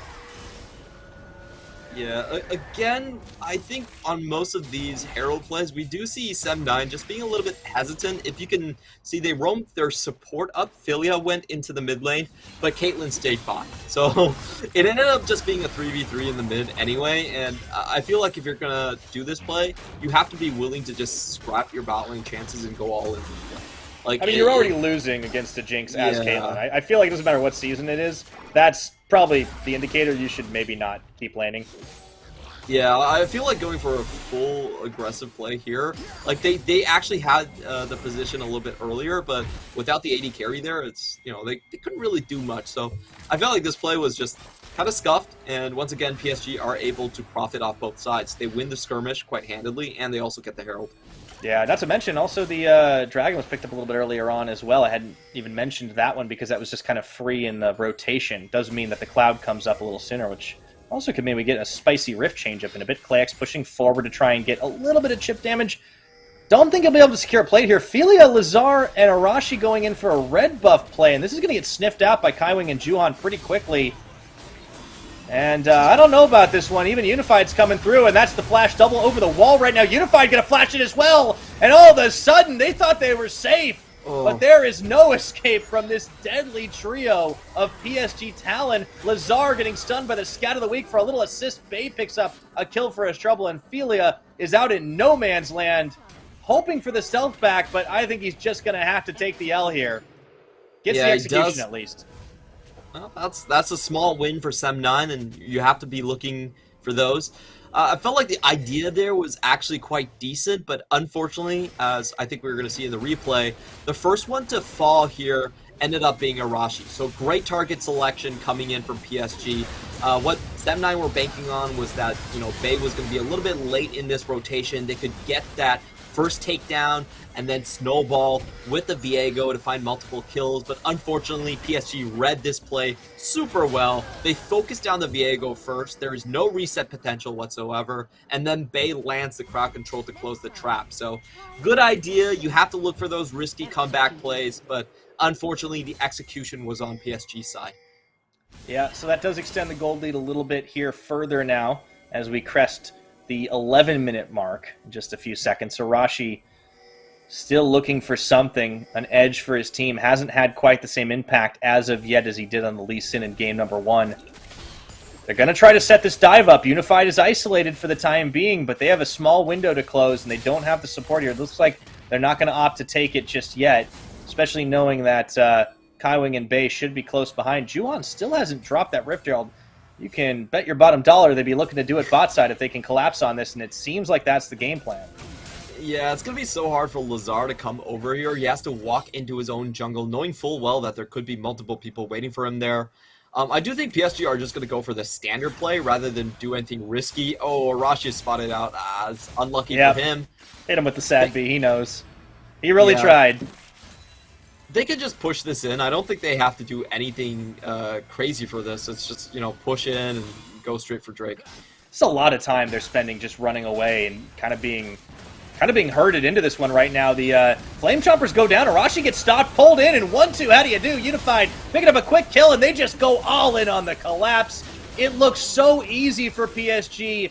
An insult to injury. Unified picks up 2. Lazar tries to be the hero as he takes out Juhan, but Unified's getting excited. There's the juke. Lazar, can he make it out alive? No, he cannot, as Kaiwing pulls him back and spoon feeds his AD carry for a third. PSG are just way too good with the target selection and the crowd control. On top of that, they also get a TP from the top lane. That is just absolute domination, man. If we look at the replay, it all really started with Arashi. I think he actually stepped back into the Flame Chomper. I think he was behind the Flame Chomper at first. Oh no, that was such a good Flame Chomper. It really forced Arashi to flash that one. And he wasn't willing to pull the trigger right off the bat. And we see Kaiwing landing 2 dredge lines back to back here. Perfect tanking. The only consolation prize is Lazar does find a kill onto Juhan, but he expended a lot for that. Both charges of Distort used, so he has nowhere to go and just dies to Kaiwing as he walks right back and tanks another tower. Yeah, Kaiwing did a great job, actually, of being just like he was walking away from that one, realized, okay, well, I guess I'm going to have to try and cut off the escape route. Does exactly what he needs to, and so the lead extends pretty heftily here, and so much gold in Unified's pocket with all those kills right over to him as they can just chase Lazar away. They have Shelly going for another charge here in the inner, and there's nothing the LeBlanc can do about it. They're just going to get this tower easily. Yeah, that amount of gold going over to Jinx is not something you want to see. It's 2 items by 15 minutes, and they're going for more. Oh, unfortunately, Bay doesn't catch that one. That was a golden opportunity. But, you know, at this point, PSG don't really need it. They're just going to turn straight back for Drake. They're very far ahead, and this is an interesting game for PSG because we were talking a lot about how, you know, maybe this is a team that should kind of really move themselves into that 4-1 style, put a lot on Hanabi instead, but they're really kind of going for this team fight style with Unified on a hyper carry that does seem to suit the meta, even if they have a very different set of players. Baze had a good game on Not Rise, which I am loving, because those first 3 games did leave a few things to be desired from him. I think Juhan had a much better debut so far, but everything is coming up PSG in this one. So fans of this squad, and there are many of them, will be happy with this performance so far. Yeah, very smooth game coming in from them. We're all glad that we don't have to see another tank rise being played again. I will say, though, one thing I'm proud about the PCS for is we have not picked a Corki game. That is something that we should all celebrate. So you're happy about this. I know Nightstar is tearing his hair out over it. There is clearly a disagreement in the Colorcaster camp. You want to expand on that a bit? I will just say, I feel like Corki just slows games down so much. He's the ultimate I do nothing in laning phase champion. I just scale to 6, CS with rockets, and then win late game. He's pretty good at TFT, though. Trying that new set. That's true. You know, Kaiwing overstepping just a little. That was good collapse by Sem9 with the Turbo Chem tank. Yeah, I mean, Sem9 looking for an opportunity, right? They're trying to throw their weight around in the mid. The problem is now they're losing out on the side lanes because you can just have Hanabi slow pushing in. They're showing here, and you're starting to see that this Caitlyn pick just hasn't really done that much for him. You can lay down the traps and try to even the battlefield out a bit, but just not doing enough, and there goes the ultimate. Felia's going to get caught here. In goes Juhan to try and hold the line. The Rocket Arashi does pick up his opposite number there, but it just is not enough to follow through, and even Hanabi comes in from downtown on the teleport, and the rest of Sem9 running for the hills. Clement nowhere to go right now. The double kill for Bay, and Unified bringing up the rear to clear the turrets. They get everything on the PSG side. Yeah, Sem9 needed to run for the hills as soon as that TP was started. You can't get away from an Ornn when you're funneling yourself up a ramp. I feel like that was the strategical mistake right there. They kind of lingered around the play a little bit too long, and you know, just watch this again. They need to run as soon as the TP was out. They get caught by Kaiwing. It's a good attempt by PlayX to kind of force down the ramp, but they aren't able to get away from the Ornn Horn. Unified across the wall, completely untouched, just dishing out damage, and Arashi with the flash not able to escape. PlayX just doesn't have the damage right now. This is the thing about Caitlyn. She really does need a couple more items there with the crit build, and unfortunately, PlayX doesn't even get away from the dredge line after the flash, so just beautiful play all around from PSG. I felt like they knew their teamfight conditions a lot better than Sem9. And Sem9, despite grouping first, did not get much out of it. No, and I think Philia really tried to kind of pop them off on the split, too. Like, he separated from the team when that ultimate came through. And then, you know, the team kind of decides to go back in for round 2 and just does not a whole lot for them.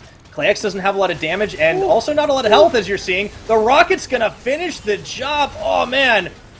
I think I saw something like that in the hit Netflix show Arcane right now, as Rift Herald's going to get popped down into the mid lane. The rest of the team can't even get to their own darn tower here, Clement. They're trying to fight, but they just don't have the damage as the call of the Forge God comes a swinging left to right, and it is just blue in the kill feed across the board at 17.5 minutes. Perfect ace coming from PSG, and we could be having the quickest game so far in the PCS. Shelly's still in this. Yeah, like, she's not going to survive. Oh, she will survive. I don't know. Are we going to get a dancing Shelly this game?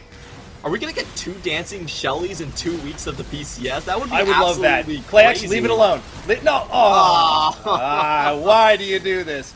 Now, he had to get it off the tower, but Sem9, yeah, they just could not do a thing here. PlayX gets caught down the middle, and it's just rockets after rockets after rockets. That's just not fair. The red buff on Unified makes all the difference. And watch this ultimate from Kaiwing. He actually tags a 4-man here. Oh, excuse me, just the 3-man, but that's good enough. Everyone is knocked up. It gives Unified enough time to reposition, and he's pretty much untouched. Has to burn the flash right here, but stays alive, pick up all the kills. That's a lot of extra attack speed on the Jinx, and they just roll through the enemy team. Let's watch the damage numbers right there.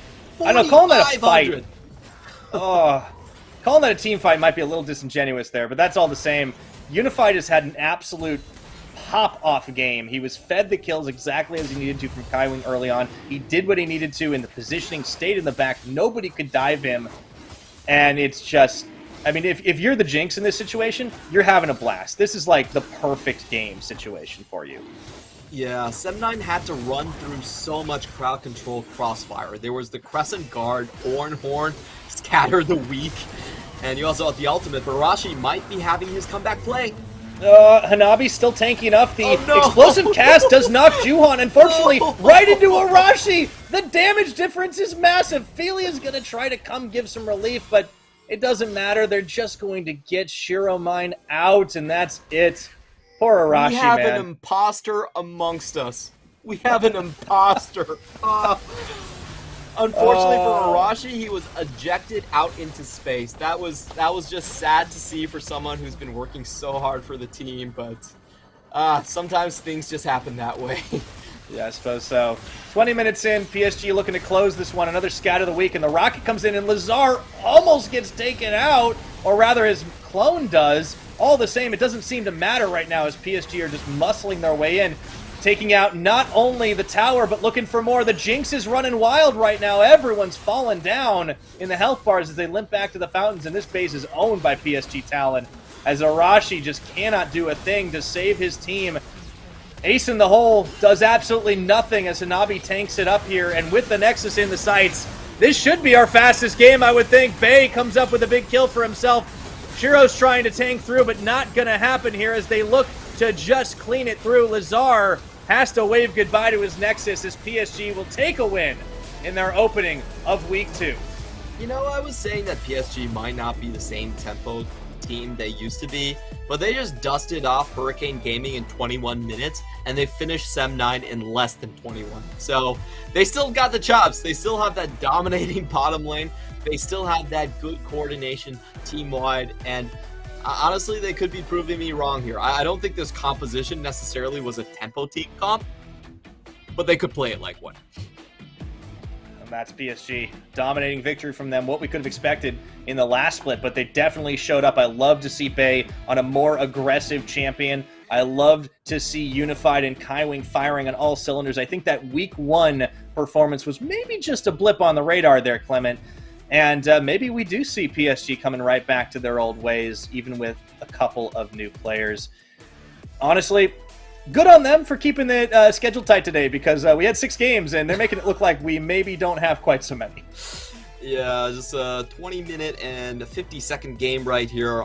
Once again, I feel like 7-9 are going into a path where their champion picks are, I would say they're more extreme. They're going against the grain in terms of the meta. They're trying to get things done a little bit earlier. We have seen the meta generally be more scaling, more about hyper carries into the bottom lane, but they're trying to actually shove in the bottom lane and get things going with the skirmishes. The only thing that's happening here is they're actually losing the lane before the shove-in part, and the skirmish never happens. So I think that's the main issue with 7-9 right now. If they're trying to get things started into the bottom lane, they definitely need to play those early level 1s and level 2s just a little bit more carefully. They had a just straight up 2v2 death here in the level 2, and that just snowballed Unified very far ahead. Yeah, I think it's a little tough for this team coming into this league playing, up against some very, very strong teams early on. Unified and Kaiwing, I mean, honestly just gapped the bot lane here. Like, there's really not much they could do from the get-go. I would like to see them move away from the Caitlyn as well. There was a lot of heavy focus on banning out the bot side on red. Maybe leave up a couple of power picks and just try to trade for that, right? I mean, Zeri's still probably permaban worthy. I think you probably could have given Unified a Felios and traded for the Jinx. I don't know. I'm not really sure what's going on in the pick ban for them. It's only been 2 games. Yeah, it's 0-2. It's not a great start for the Malaysian representatives, but they did get some of their toughest opponents out of the way. I am curious to see how they do with some of the more middle of the pack and weaker teams, because I do think I saw some sparks of brilliance there. Arashi definitely trying to put on his carry pants. I think there's potential in the rest of the roster too, but they need time. Yeah, and as we said, there are basically a trifecta of dominating mid jungles here in Kongya, Uniboy, and CFSO's Mission and Gemini, and in Bei and Juhan. So if you face any of those trios, it's going to be a very hard time for a rookie like Lazar to find his own footing. So against some of the other teams coming up tomorrow and the day afterwards, I think we will have Lazar on a much friendlier atmosphere, and maybe he can kind of strut his stuff and see what he actually has here. But so far we can see that Sem9, there's two things that we're sure. Number one is that they want to get things going early. They're definitely a more aggressive team. I like their fiery streak in them. They're going against the meta on that end, but maybe they will be able to shock people into victory. And the second thing is that they are giving a lot of resources to Lazar. In both of these games, we have seen the counter pick being given to him. He is going with the the red side last pick here, so they are giving him room to feel more comfortable. And as a rookie, I think that's exactly what you want to see out of a team, a very accommodating attitude here, and hopefully he will have better performances in the following days. Yeah, I think the foundation of what they're trying to do is solid as well, even if it is a bit against the meta grain. And we will see if Lazar does have that carry potential against other opponents. He definitely looked a little bit shaky in individual 1v1s. I think the bottom side, Klax had a hard time finding his footing as well. But again, it's hard to know when the caliber of opponents is just a little bit of a stark difference. I think maybe this game was a bit more telling for Lazar because he was up against Bei, who admittedly played a much better game than I think we've seen from him thus far when he's been on Tank Rise. And, I almost wanted to ask, where has this Bei been the entire time? Why have you been hiding him behind the Tank Rise, you cowards? But PSG managed to pull out a big win. Huge scores on both of the carries. Hanabi got to just do side lane orange. Juhan got to be the instigator. Kaiwing and Unified were firing on all cylinders. I mean, this is a PSG Talon game. Yeah, it definitely is. You have your bot lane winning and your mid lane and jungle dominating the Rift is exactly what you want to see. Almost no shots of the top lane whatsoever. Hanabi is used to that. That's kind of their style. And if we look he at flies this, under the radar, it's fine. Yeah, it's totally okay. We look at this gold graph, I think we have something very similar to game one where the big opening really did come from that first Herald. But first, we do have to talk about Kaiwing. His hooks could not miss this game. It was absolutely ridiculous to see this. He found the first hook for the first blood, landed 2 consecutive hooks on that tower dive to make sure that no one was surviving the 4v2 into the bot lane, and well deserved by Kaiwing. Like, all of his plays were so well timed. His usage of ultimates and his usage of the dredge line with the staggering blow. The crowd control was just perfectly portioned. And I think people really gloss over that. They think playing counter engage is very easy, but I actually think counter engage is a lot harder than engage. On engage, you just throw out all your abilities, but on counter engage, you actually have to portion and make sure that your crowd control don't overlap.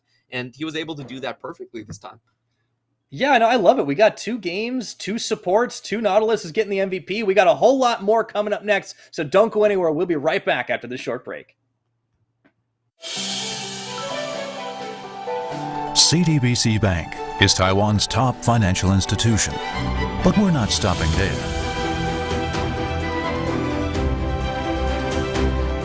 We're crafting an international brand and already have over 260 outlets in 14 countries. We are by your side, ready to embrace the future.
last time. So why did you say goodbye?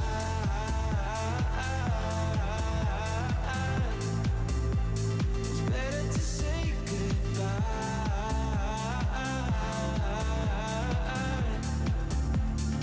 Why did you say goodbye?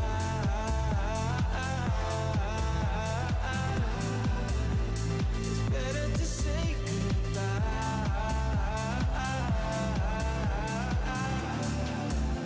So why did you say goodbye?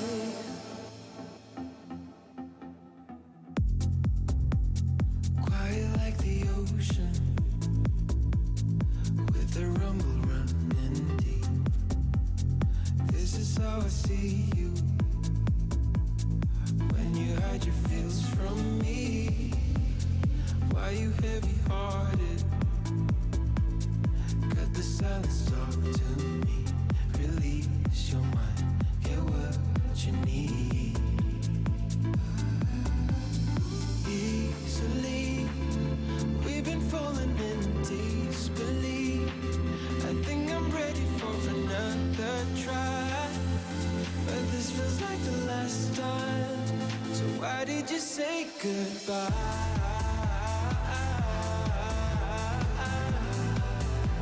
It's better to say goodbye.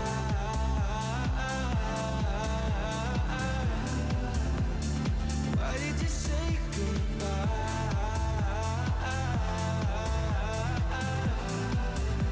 It's better to say goodbye.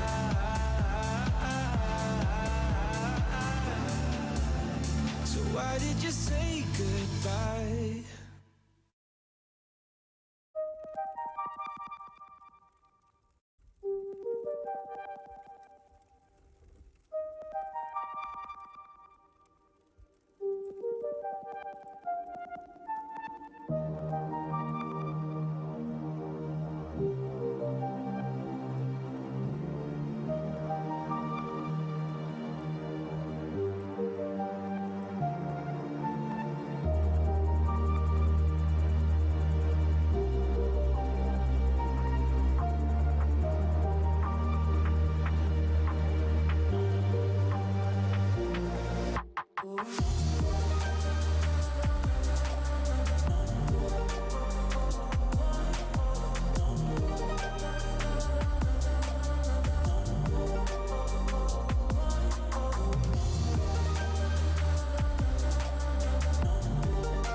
As Zaun's living battery, Zeri uses her electric powers to charge herself and her weapons for any situation.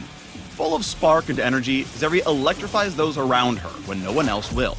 Her foot is always on the pedal, speeding and zapping around the battlefield with ease. This current has a short fuse, but even against impossible odds, she refuses to give up. Lightning in a gun coming through. So get ready to swim with the sparks. Welcome to the Zeri Champion Spotlight.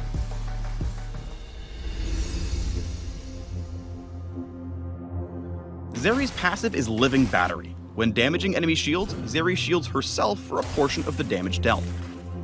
Any shield Zeri gains grants her a brief movement speed boost. No slowing down. Zeri volts things up with her Q, Burst Fire. Rather than a traditional basic attack, Zeri fires a barrage of 7 rounds that damages the first enemy hit.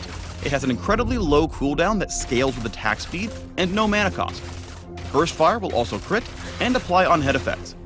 For all intents and purposes, her Q is a basic attack skill shot.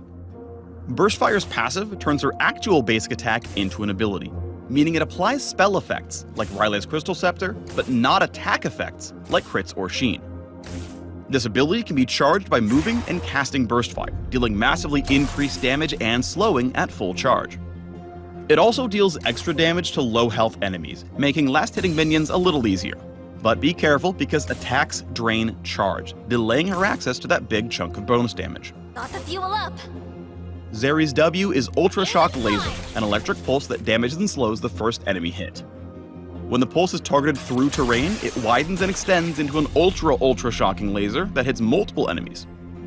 Zeri's E is Spark Surge. After dashing a short distance, her next 3 salvos of Burst Fire will pierce, damaging enemies beyond the first. Attacks and abilities on enemy champions reduce Spark Surge's cooldown. Zeri can surge across any terrain she touches, no matter how wide. While skating over terrain, cast Ultra Shock Laser for more voltage. Got him. Zeri's ultimate is Lightning Crash, which unleashes an electric nova that damages nearby enemies. Hitting an enemy champion grants Overcharge, which gives increased attack speed, bonus on hit damage, and a chain lightning effect on Burst Fire. Overcharge also stacks, providing increased movement speed per stack of Overcharge. Attacks and abilities on enemy champions add stacks and extend Overcharge's duration to ramp up the movement speed buff further, which lets her kill enemies in a flash. Or without it. Gotta hurry. People need my spark.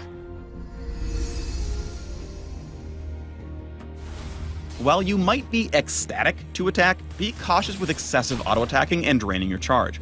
Instead, use abilities and kite enemy champions for fully charged slow, then rail them down without a sweat.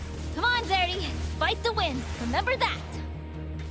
If you spot your team in trouble, Spark Surge is a great tool to swiftly join the fight. Target some terrain to skate over, and right before you land, cast Ultra Shock Laser for an electrifying entrance. Being a literal battery has its positives, especially in rapid-fire moments. Lightning Crash early in fights, and keep Overcharge stacks up with abilities and charged attacks. With all that extra move speed, skating circles around the enemy team is a breeze. Look at them scramble. We crushed it. Even if a situation looks dire, Zeri can turn the tides with a multi-target Lightning Crash. Fight's getting messy. At least I'm consistent. With overcharged speed, use Static Surge to quickly reposition yourself and provide Burst Fire support from a safer position. Like a familiar shiv, chain damage among enemies and speed your way to victory.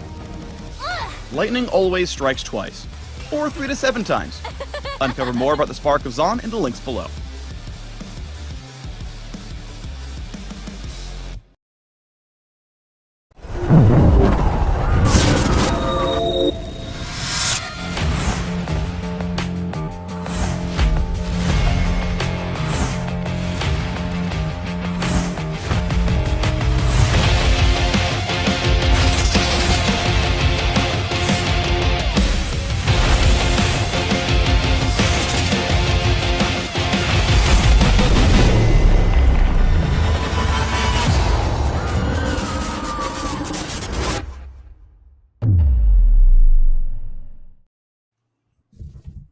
All right, welcome everybody back once again to the PCS Spring Split 2022. We are 2 games in and we got 4 more to play today. It has been a lot of action already and some very quick finishes. I'm still Pyrotechnics, he is still Clement, and of course our wonderful sponsors. You can see them at the bottom of your screen, RCTBC Bank and Caliber. Thank you for making the PCS possible. Now, Clement, we have got another CFO matchup here, and they're going up against the likes of Impunity, who are still in the hunt for their first win, and ooh, it's going to be a tough opponent to try and find it against. Yeah, it definitely is. So far, Impunity are 0-3, dropping all of their games in week 1. But I will say there are glimmers of hope in this roster. They actually were able to drag the games out to always past 30 minutes, even against tough opposition. We saw that against J-Team, and we saw that against Frank Esports as well. So I think they are, they're still not winning, but they're losing games very differently to how they were losing games in 2021 summer. The previous split, the games were over by 15 minutes. It was just done and dusted. There's no laning phase, and they just kind of went home. But this time around, they're actually hanging very close. I like their macro. Their coordination is pretty decent. They're very clean in their gameplay. However, when it comes to making progressive plays and keeping themselves from trouble, especially around the mid game, they haven't really been able to do that. I think the reason that they've lost most of their games is because they just get picked out randomly on the map right before the Baron spawns, and things go awry from there. So I think their errors are relatively easy to fix. It's just about what their strengths are actually are. They haven't really showcased their strengths. There haven't been a lot of errors or egregious errors, but they also haven't really wowed us yet. Yeah, there have been a couple of bright spots on this roster. Of course, returning, we have the likes of Blaze, who I think has looked pretty decent overall, despite not winning the game. I think Quiet has had some solid performances on his own. We're still kind of waiting for this team to really step up and become either more than the sum of its parts, or to find kind of one of their players stepping out into a carry role. And I think that's the tough thing for this Impunity squad, is you called it right. They have the building blocks, and they have the start of a better team than they did last summer, when the games would just end early and things would fall apart and they wouldn't really get a whole lot done.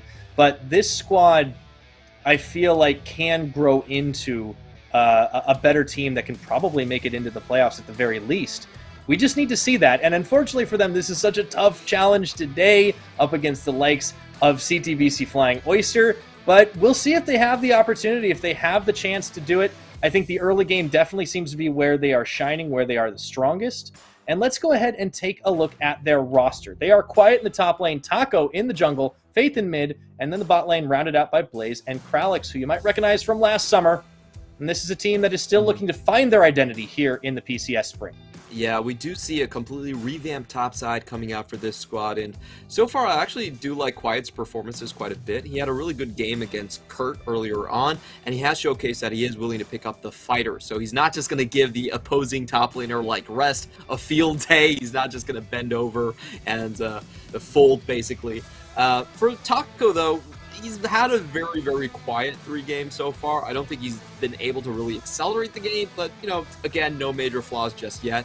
On the other side, we do have CTBC Flying Oyster, and the only real thing, or the detriment to them, is that they are playing the second game of the day. So, maybe fatigue will kick in. I'm trying to think of good reasons to root for Impunity, but, maybe. They had a lot of gas in the tank, I think, after that first game. They looked just so good. Again, our biggest question mark, because we know Rest, Gemini, and Mission are like a strong core trio.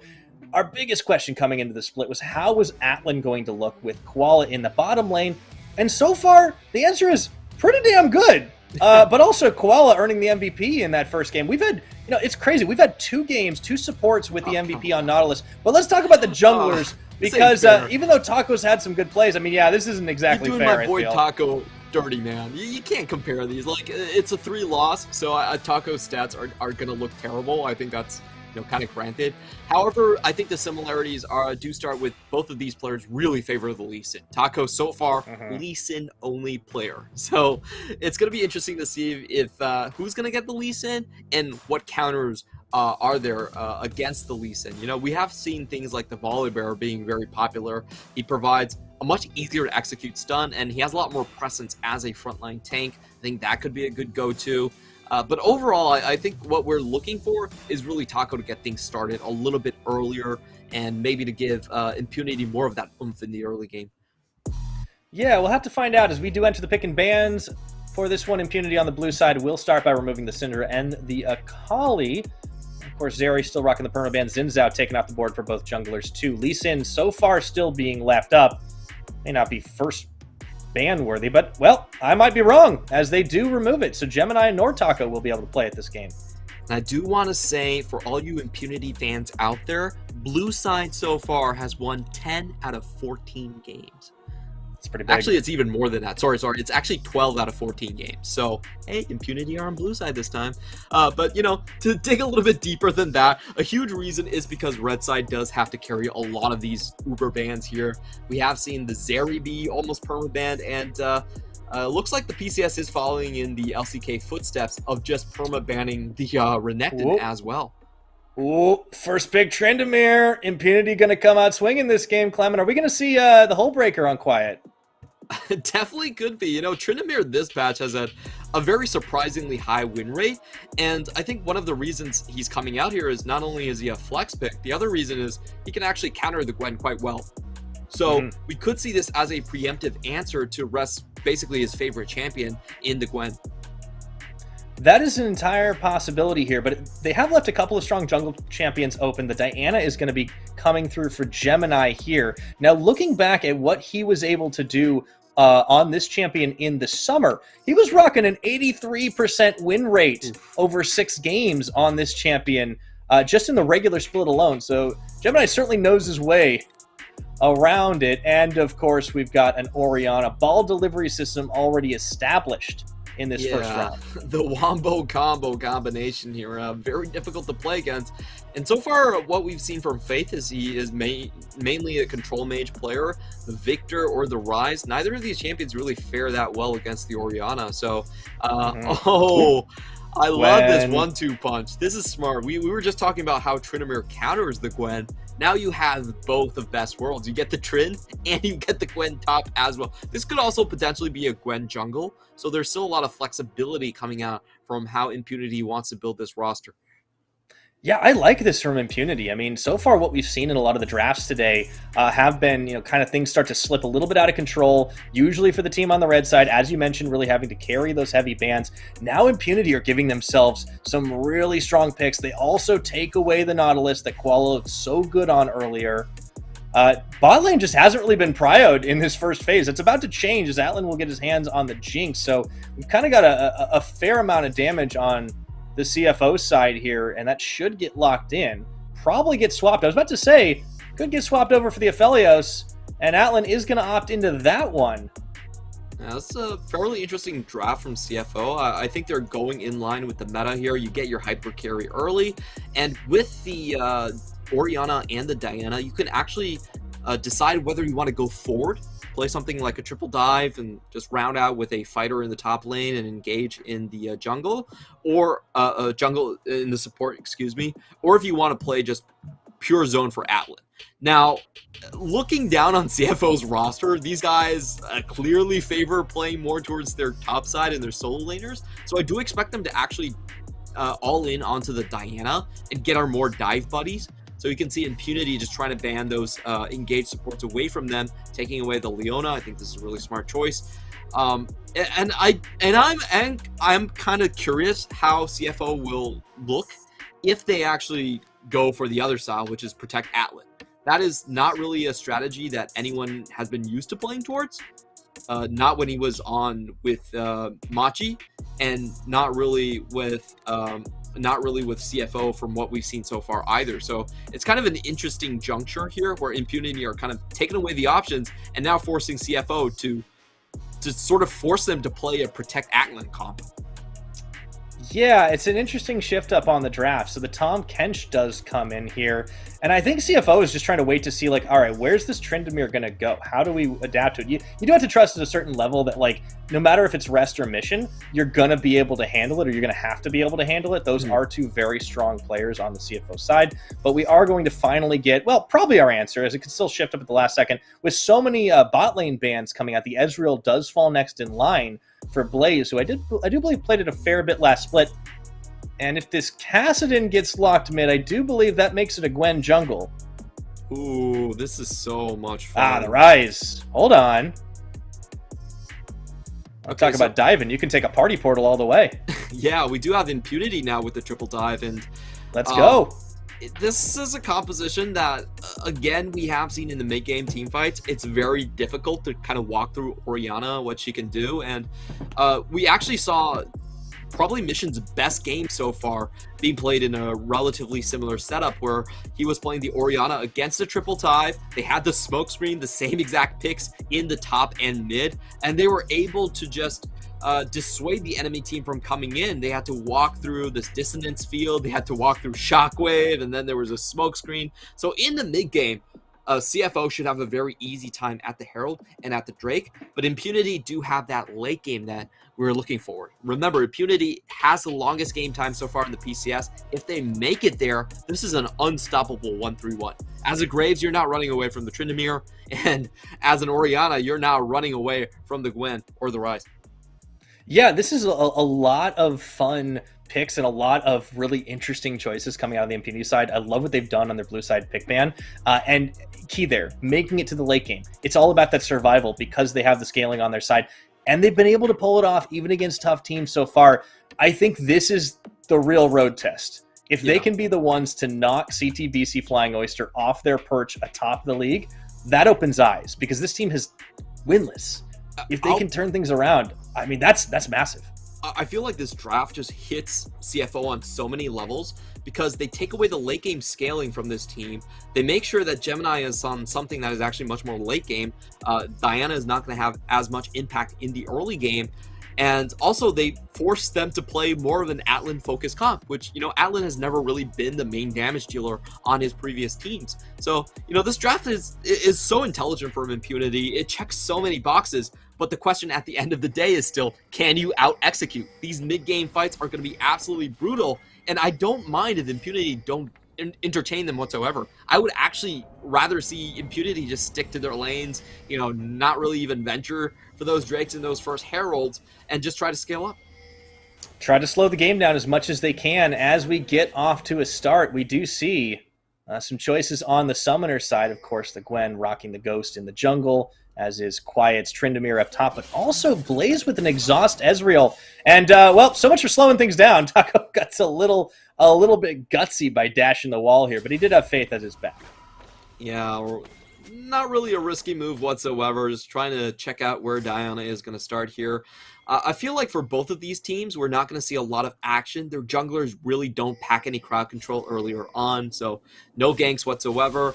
And just looking at the lanes, that should be a slight advantage to the Orianna and the Graves earlier on. Really nicely done here by CFO clearing that ward. A thing to mention about this is if you only have 2 people joining the ward clear, you can actually hit level 2 in your solo lanes on the first wave. So that's something to pay attention to. We could be seeing a big trade here if the EXP was shared in a certain way. Yeah, that'll be curious, as we'll have to keep track of it. As it affects things early on, does mean that there's an opportunity to try and open up a little bit more early on those lanes. Taco actually going to jump the wall and start off on the red buff here. Getting his counter jungling on early as he looks for Gemini, but there's a level advantage. That seems like a bad call. Yeah, this is not the move from Taco here. That was extremely costly play right here because if you look at the solo lanes, both of them were actually getting pushed in, as we mentioned, and Gemini just happened to start on the Raptors. A pretty common clear that we've seen from Diana, as it does allow her to go red side, and she does have good AoE as well with her passive in that queue. So just not a very good start from Taco. Extremely risky start right there, and you just get duly punished. Ooh. Oh boy, Koala gonna get jumped on here as Kralix. Once again, these Nautiluses today have just been fantastic. Blaze trying to stay alive through it. Will be able to do it. Has to burn his flash. All summoners down. No. But Impunity get first blood, Clement.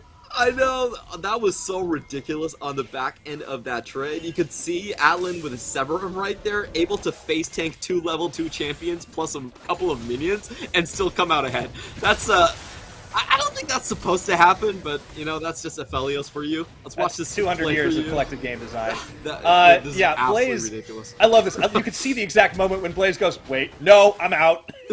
Yeah, he did not expect the PTA there, so there was a small burst of damage.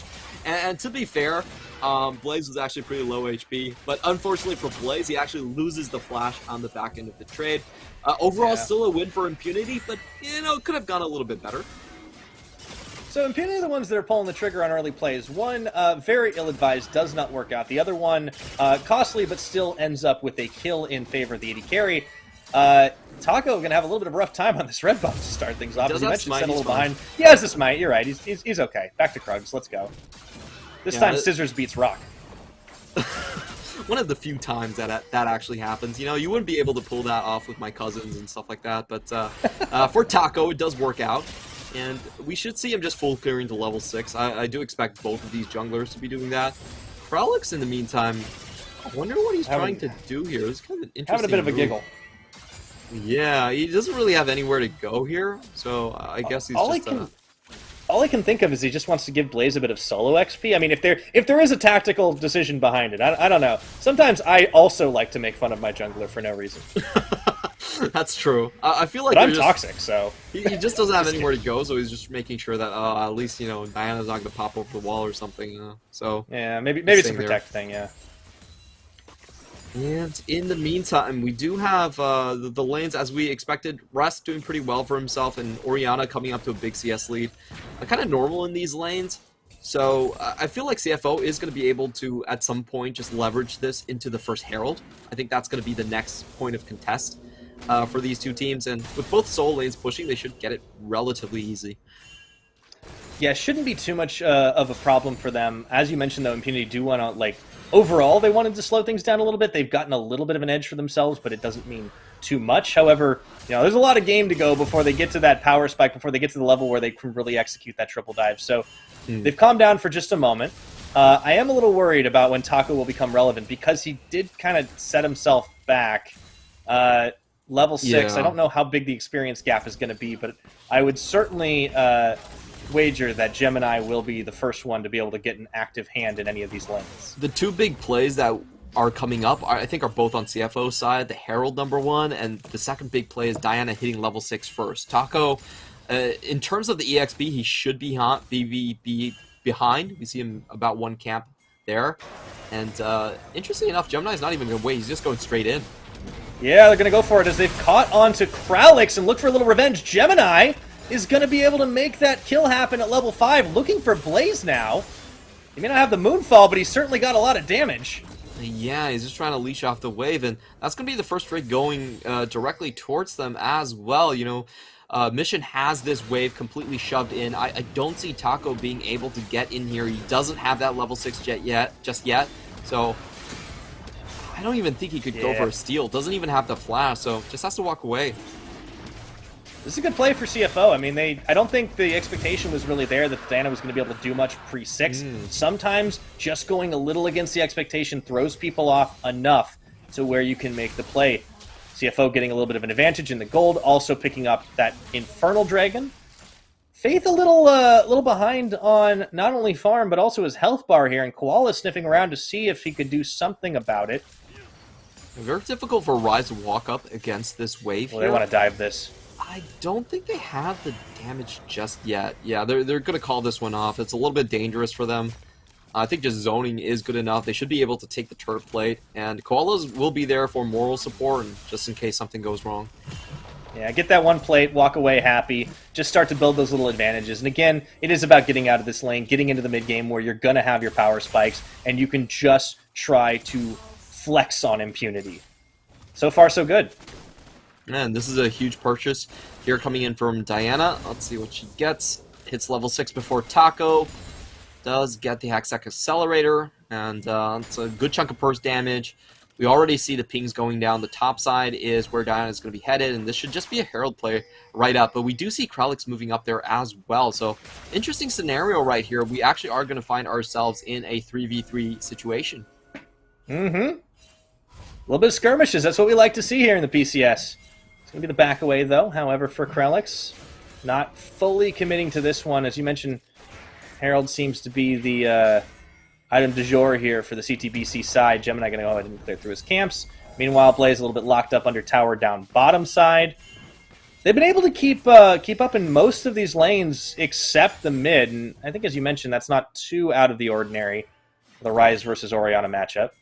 Yeah, the CS difference is a little bit worrying. Usually Rise, once he hits the level 7 mark, he can wave clear a lot better, so really should be behind that far normally in this matchup, but being pushed in is generally considered the way things go. Now CFO are bringing their support here, so this is going to be a much more difficult contest, and I don't think Impunity should be able to start this one. Well, they are going to go for it here as Taco takes the initiative, but now in this 3v3, they're going to have to pull back a little bit. This might even bring both the top laners in line if they want to. Instead, they actually decide to try and make a play onto Rest, who dashes and throws a big collateral damage to chase them all away. Meanwhile, CTBC just say, all right, thanks for the leash. Yeah, kind of a low percentage play from Impunity there. I felt like they had a chance if they were going in on CFO that were starting the Herald, but them starting the Herald themselves, I feel like that kind of ran them out of options. Once again, Impunity are playing for the late game. Like, they don't even really need this Herald, they just need the Herald to not go terribly for them. So, a bit of a head scratcher, and they're trying to get that play back against Rest, who is completely fine. And no one's defending mid. And Blaze is dead. Okay, well. All right, Clement, I think we need to start queuing the Yakety Sacks here, although Blaze is going to turn this one. Atlan forced into tanking tower shots. They didn't juggle the aggro effectively. Does walk away with his life, but no summoner spells. Yeah, it was kind of terrible play play from CFO. Somehow Koala wasn't tanking, Atlan got exhausted, and he didn't land any of the crowd control. So, I guess disaster averted for Impunity? You remember at the start of the game where I was saying about early objectives? Like, I would be totally fine if Impunity don't even try to contest them. They sunk so many resources into that Herald play, got absolutely nothing out of it, and nearly got their bottom lane blown up. So, yeah, that was not a great sequence from Impunity. They got to take it easy. Got to slow things down. Again, you're going to have that late game scaling on your side, but for the time being, things are starting to get a little tense.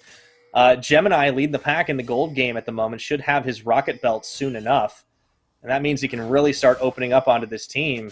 And that is a terrifying statement when you're talking about Gemini, one of the best junglers, if not the best jungler in the league at the moment. Another dragon going to be on the table in about 30 seconds or so. It is an Ocean Drake.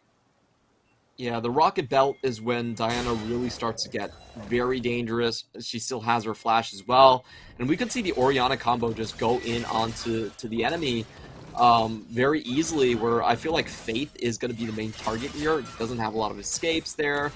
And there's a sizable chunk of burst damage coming in. Like, the interesting thing about Impunity is in the late game where you do have your Hollowed Mist and you have your Undying Rage, the burst combination from CFO is actually not very effective. But in the mid phases of the game where just chunking your HP is enough, it's still going to be really deadly. Yeah. At the moment, not a whole lot Impunity can do. They're going to try and dive up onto the top side. Quiet is there to help take down Rest, and man, he really needs the Undying Rage. But they are able to stop it. Meanwhile, Blaze is trying to clear through as Koala was looking for a dive. Kralix does come back to the rescue, but this tower, very low on bottom. They may have to cede control. Gemini solos out the Ocean Dragon at the same time. Yeah, this is exactly what I want to see from Impunity. They're trading away resources. They're saying, hey, you know what? They're probably going for Drake at this point. We're just going to go trade top lane. But unfortunately for them, their bottom lane is also leaking out a lot of resources here. So I think overall, if you look at the gold, CFO probably do get a little bit more out of it, but it's still Impunity actually trading rather than just giving up on terms. Yeah, at the moment, it's looking a little bit tough to try and do anything on the map, but they just need to lose not so fast. Yep. Maybe take it easy. Exactly, and you know, this is going a little bit fast for CFO. I think the two Drakes are... Taco, yep, he knows he's a dead man. You can be immune in your mist, but you can't really stop anyone from getting in there. Yeah, when Diana can kind of just solo you inside your mist, there's yeah, that's the thing. Diana doesn't really care about Gwen, because you want to get in Gwen's face. Oh, good flash out of Koala to stop what could have been a potential death on the support. As he overstepped his bounds a little bit, but really far push here. Oh boy. Yeah, I think the problem really is the Drake sack is coming in a little bit too fast now. So if you look at the timers, it's going to be about 20 minutes when CFO can get 20 minutes they can get Dragon Soul. So if I'm thinking about playing 1-3-1, that's a little bit too fast of a timer to contend with. I'm sitting at one mythic and half an item. That's not really when Tryndamere and I think Gwen wants to fight just yet. So the key thing for Impunity coming up in the next couple of minutes is definitely going to be trying to steal that Drake or trying to find a pick and allow themselves to get the Drake uncontested. Yeah, if they can get... I mean, we have seen some encouraging signs from some of the 5v5s that Impunity have pulled off in, like, the early and maybe, like, you know, early mid-game. Question is, do they overall kind of have the ability? I feel like you need to go in with Quiet and Taco, take out a prio target like Atlan really quickly, or maybe neutralize Gemini, get him off Blaze and Faith. If you can do that, maybe they can win these fights, win these skirmishes, but they're focusing elsewhere on the map. In fact, they're stacking 3 topside at the moment, but nobody's there to take the bait. Yeah, I like the timer for this. So they're setting up for a Herald play that will allow them to open up these lanes a little bit more. The idea here is really good. Let's see if CFO fall for this, though. Koala doesn't have a flash. He doesn't, and he's going to try to get out of there. They will be able to take him down, even though he gets the Grail on, turning their target's attention immediately to Atlan. Teleport coming in for limited relief. Do they have enough? Oh, Gemini's coming up huge, but Quiet says, oh, no, you don't. And they will be able to walk away with the win. And as Mission comes in for relief, they get out through the Rise escape. And this is what we wanted to see from Impunity, just delaying the tempo by setting up these plays. They know that CFO are done with the bot lane. It's way too pushed up. They can't send their bottom lane there. So they preemptively know and they can read that the bot lane is coming top in preparation of this Herald. This is an incredibly genius play from Impunity. Koala just burned a needless flash earlier. He gets tanked down by Kralix, and they also portion the crowd control so well here. The ultimate goes on Atlan, who is the next one to fall, and Quiet can survive through the burst onto Gemini. Just so well played here by Impunity. They get the kills, they slow down the Herald timing, and they also set up for some potential kills more into this Drake fight, as, you know, Gemini is not going to have his flash to engage here. Yeah, no, that was really good. All across the board. Safe escape using Faith's ultimate as well. And Kralix really good on setting up not only that play, but the follow-up. And now Quiet's playing with some confidence as he chases Rest away from the CFO jungle. Yeah, there's not much that this Graves can do, even with the Hullbreaker right here. He is going into a 1v2. I just love the fact that all of our top laners are just like skipping Mythics and going Hullbreaker directly. It's the item's a little bit busted, a little bit too cost effective, and just a fun tidbit. In Mandarin, this item is actually called the Axe of the Orphan because it looks like you have no family members, you never get to see anyone, and you just split push your entire life. That is so sad. God. Yeah, it's sad, but it's also people like just really despising the item because of how. Honestly, it's kind of brain dead. Like you just kind of outvalue people and just shove them. Look, top laners have had to live without interacting with a whole lot of people for a long time. Clement, I feel like they deserve something stupid busted. But you know what? That's just me. That's just my biased Season 2 Singed main talking. Now you don't even have to interact with your lane opponent, so yeah, I guess it fits the... Oh, I never did, by the way. I just dirty farmed. Anyways, Shelly's doing work right now, by the way. CTBC want to speed things up, as they did get the Herald a little later than they would have liked. However, look what's going on down here. Taco and Quiet are going to try to cut down the Drake timer a little bit by taking out this mountain. Sure, they sacked some towers for it, but again, it's all about slowing it down just a little bit on the objective times. And honestly, that one was nice and safe and easy, considering no one could react to it. I actually like this play from Impunity's side. I feel like they got the better side of the trade here, as long as they don't get anyone caught by Gemini. Slowing down that that extra 5 minutes to get everyone to farm up a little bit more is massive for champions like Gwen. She's going to be able to get that Omni-Vamp Mythic down as well. So yeah, I actually think that, you know, this is really well handled by Impunity, and this is what we're saying, that Impunity is not the team that blows up early game anymore from 2021 summer. Yeah, no, this is a really good start. I almost want to say this might be the closest anyone's really been able to keep it to CTBC. I mean, Meta Falcon team, of course, and Frank Esports opening the week, they both got beaten about 24 minutes apiece. We saw earlier Sem9 getting kind of ran over by this squad. I don't know. Maybe we're seeing a challenge here from Impunity. It's early to say, but there is a timer on this game clock that Impunity will find favor them the more this game goes on. And they have slowed it down a little bit. They're making the meta plays. They're making the trades. They're no longer doing these weird, let's go ahead and scrap with you for no reason. and they're patient. This is not the impunity of summer. You're absolutely right. Yeah, they're doing a lot better in their lanes, and their coordination is much more fluid across the map. They still can't take a head-on fight with CFO right now. I still think they just need to do what they've been doing. These are very long lanes. They can just pick up their towers. They're gonna have to give away their jungle, but it's fine on that point. They just want to make sure that Quiet is getting enough farm, and because Rest is going for the Hull Breaker, and he's also getting pushed in at the same time, he's actually not getting a lot of value from that item, You don't get the bonus resistances when you are joining your team, so this is not a great look for Rest. Yes, he might have been okay in the early game, but now in this mid and late game where he's losing control of his own jungle, his item build is actually very inefficient. He can't really contest all that well, which is going to present a challenge as these side lanes continue to be pressured. They've actually got Faith on top side. One key thing that CFO will have going for them is that, well, I was about to say they should have a teleport advantage, then I remembered, wait a minute, Rest is also running Ghost, so never mind. This is going to be pretty well matched pressure-wise on the side. This is actually great from Quiet. He doesn't have vision behind him, but out. he's got the spider senses, so he gets out at the exact right moment, and I don't think he's going to get caught. He still has Undying Rage for this. He's fine. Wait. He can 1v1 Gemini, though. Oh, he's not going to. He is going to play it safe. Oh, and he is living up to his name. Oh, so Quiet. Sneaky. Yeah, and this is one of the reasons why I feel like Impunity will be a playoff team. I actually feel like Quiet's... Oh, man. Whoa, Faith! And Taco comboing up on the mission here. Needlework's not going to connect, but I don't think it needs to. All they can do is line it right up. What a beautiful catch. Yeah, even though Faith doesn't get the overload, it doesn't matter. He got everything that actually counted. The crowd control goes down, the Everfrost goes down. Now Gemini wants to take down Taco. He should be able to get him here, and yeah, Faith is like, all right, good luck, buddy. So 1 for 1 at the end of the day, but again, Impunity, they're finding little advantages. Yeah, they're down in gold. Yeah, they can't take a 5v5, but they don't need to. Yeah, really don't. They just keep running this play over and over again, and it's now time for CFO to really push the issue here. If you look at the Drakes, even if they get both of them, it still gives a lot of farming time over to Impunity, so they might just be going directly for the Baron. They don't want to wait any longer.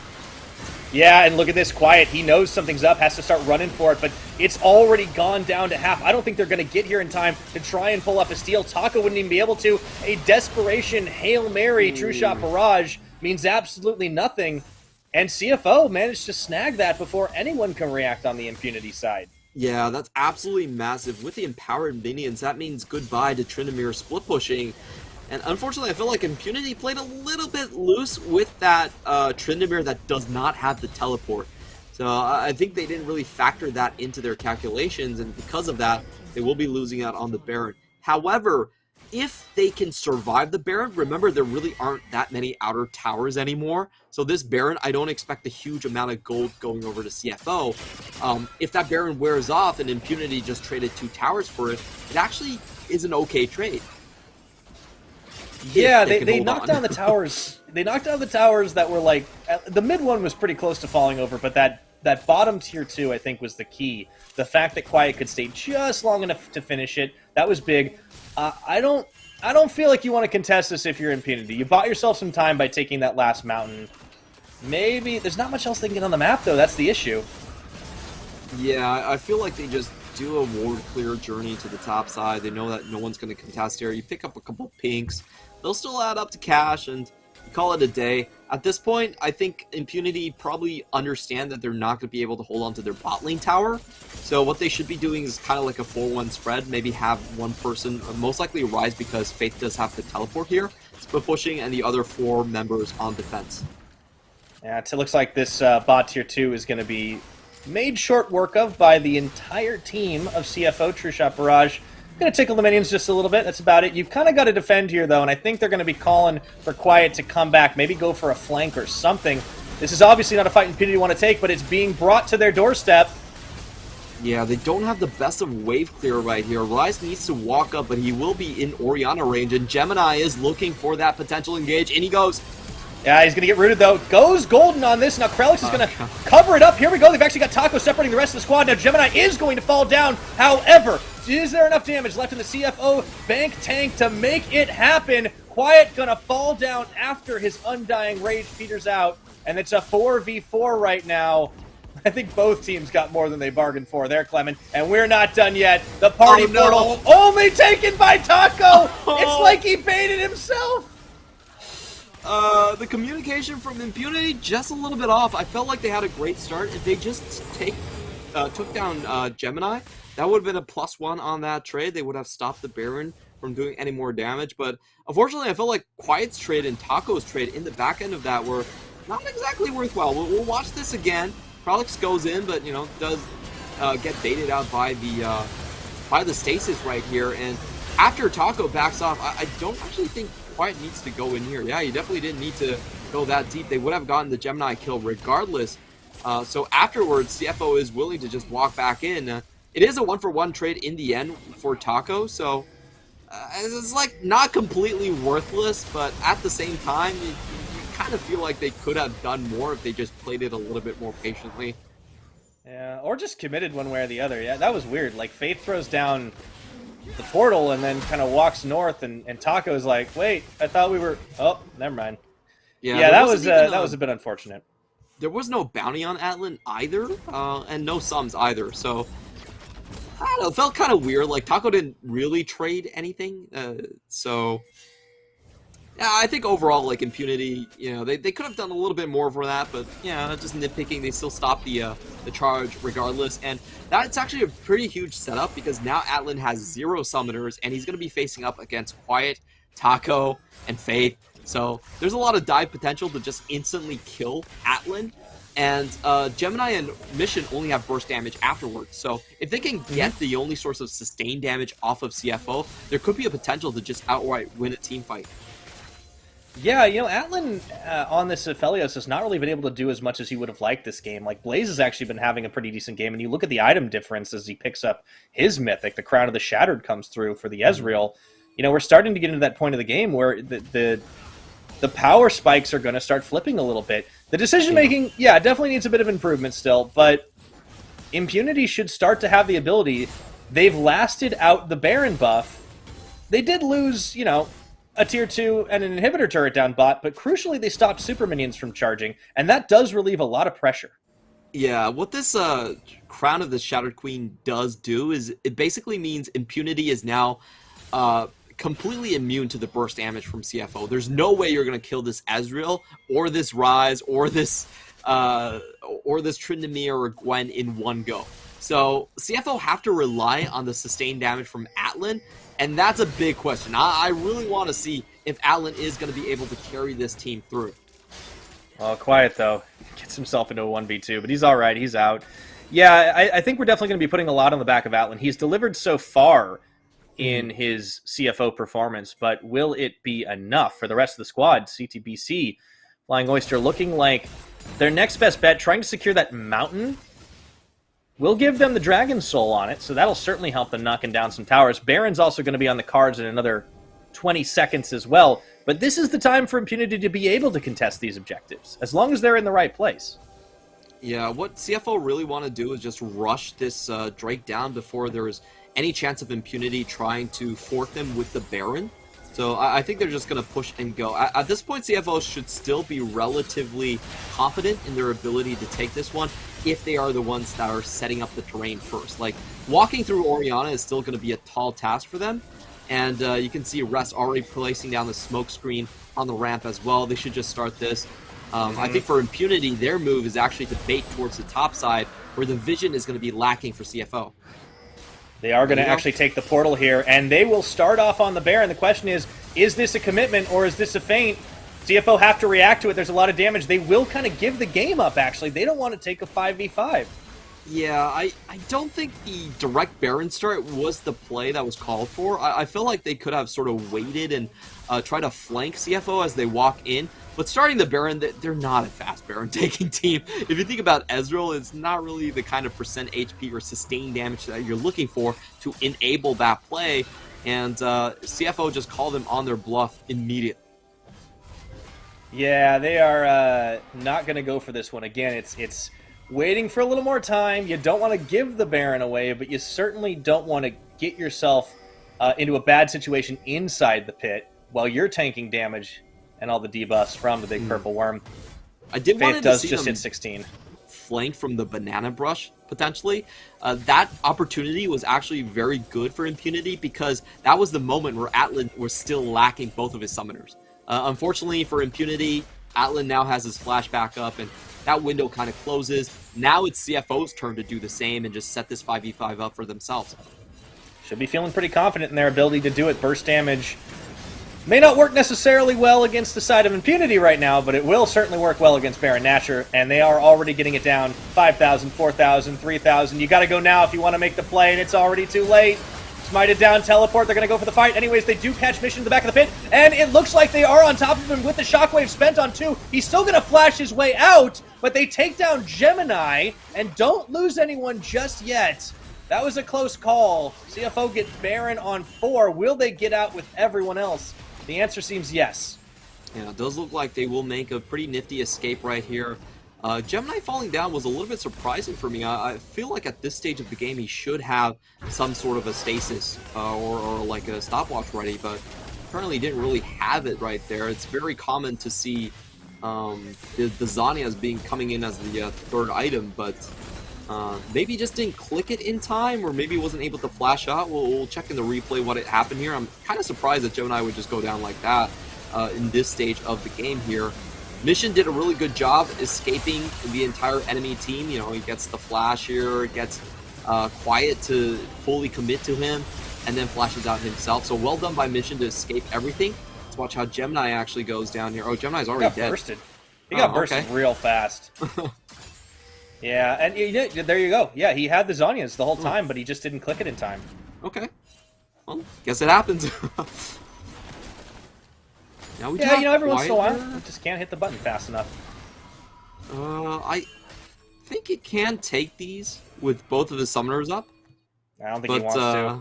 Yeah, he knows that there is probably more enemies in his own jungle, so he is just going to go back to a defensive posture here. Rest is going to be able to get this push on, and this is what CFO game plan is going to be. Let's go for pushing as hard as possible. Get that Baron power play in the positive. They've also got the Mountain Soul. This is about as strong as you're going to get because the scaling starts to take over after a matter of time. This is already one of the longest games, the longest game I believe that CFO have had to face in the PCS Spring Split. Blaze taking a little bit low here as they try to defend the tower, but Taco and Kralix will cover for the time being. Shockwave is going to get spent, but it only pulls in Kralix, and that's a crucial cooldown that at least for a little bit they wanted to worry about on the Impunity side. Yeah, 3 ultimates for 2 here, and Impunity using 1 more, but they will get it quickly back from Blaze. The problem now is that Blaze is really very close to being bursted down. Oh, Kralix! He just gets deleted. They're going to bring Ryze to the back. They have to go. This is the time. However, they get just yoinked in as Atlan goes into stasis himself and baits the rest of the team. The desperation trigger is pulled, but unfortunately, it's Impunity that gets shot in the foot. Yeah, the timing on that play was a little bit off. I think Kralix going in just a little bit early, and the rest of the bruisers are super easy to focus down. The support is dead. Didn't really get the crowd control down.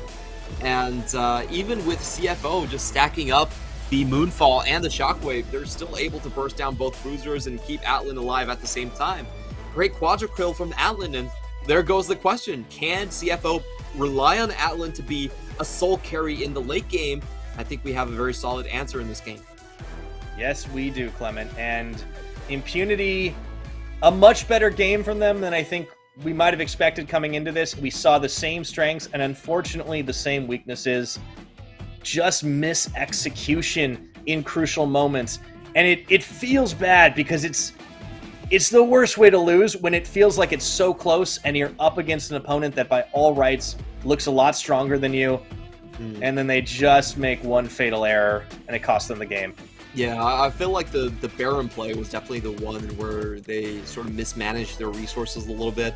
Going directly for the Baron was never going to work out. Right in front of CFO's faces. I feel like they were going for a very opportunistic steal, banking on CFO just basing after they secured the soul. But CFO was well aware that the potential for Baron was there, and they kind of realm warped right in front of a minion wave. It was completely envisioned, and they... for that play, I think I would have preferred if they actually set up and try to ambush Atlan. We're going to watch the last play again. Kralix goes in super early, dies before Well, he actually used his ultimate on the previous play, but just dies before anything gets accomplished right here. Atlan very cleverly with the stopwatch is able to survive. And even though the crowd control, you can see it's like layered, they don't get full duration on any of these channels, it doesn't matter. They're so far ahead in terms of gold, in terms of numbers. They're just able to completely wipe this triple dive team comp.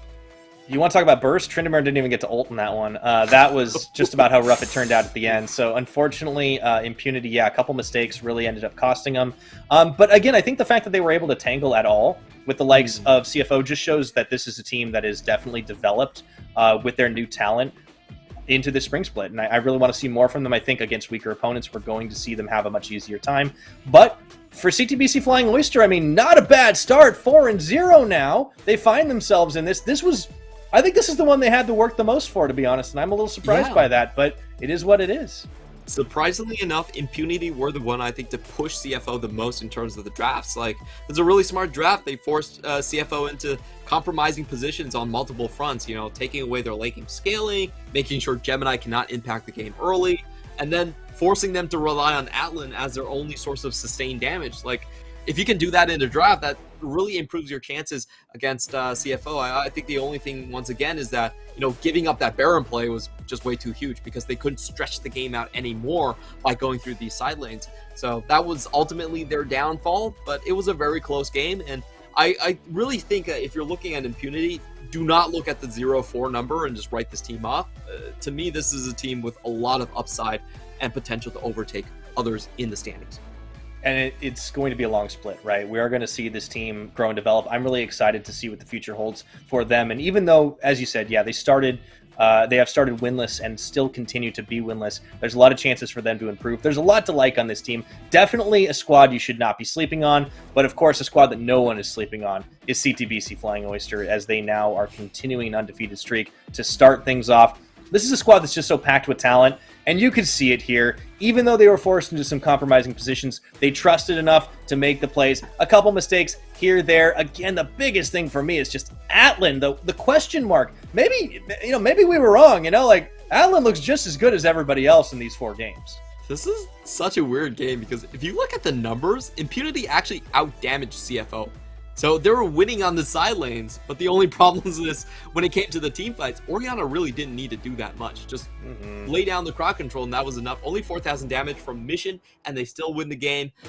Our person of the week in week 1, now MVP again from Gemini here. Just great stats across the board. 28% of his team's damage coming from this Diana, and a well-deserved MVP.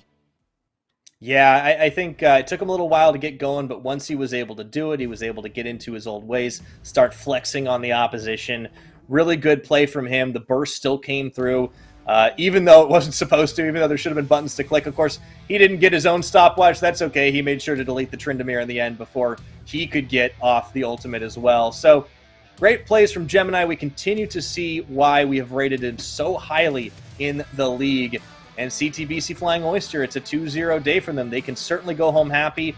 And they even found a few things maybe they could work on, because I think they were challenged more than they would have expected from an Impunity side. Yeah, I feel like that Orphan Axe was a little bit too early. There's a reason, like, you don't build Orphan Axe on the first item, is because the game can go horribly wrong, and you have to join the team with an item that's, like, only worth 50% of its value. So, I think Rest can tone down kind of the BM, Like, BMing when you're 10,000 gold ahead and BMing on your first item is... it makes a difference. Get a little confident, right? Well, we are really just steamrolling our way through the week, and we have an absolutely fantastic game up next. Deep Cross Gaming taking on Meta Falcon team. Don't go anywhere. You won't want to miss it. CTBC Bank is Taiwan's top financial institution, but we're not stopping there.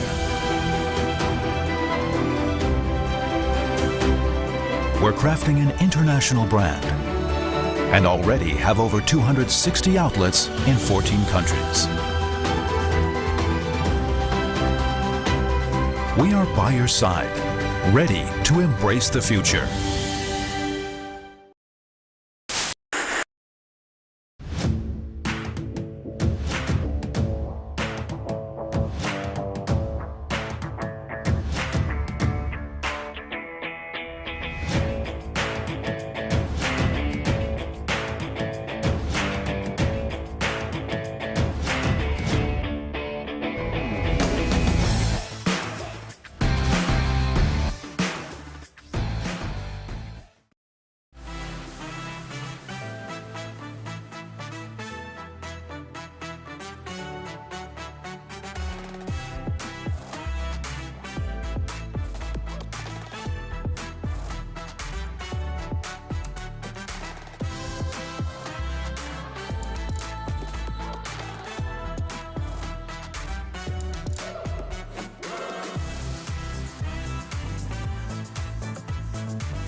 All too familiar with pain, all too familiar with pride. I've been on my knees 6, but gotten up 7 times. It was never even a question of is it gonna be mine. It's not a matter of chance, just a matter of time. I've been watching the clock, 10,000 hours go by. I keep putting in work, the tears are filling my eyes. I swear I've never been tested like this, but this is mine. It's not a matter of chance, just a matter of time. Never look back.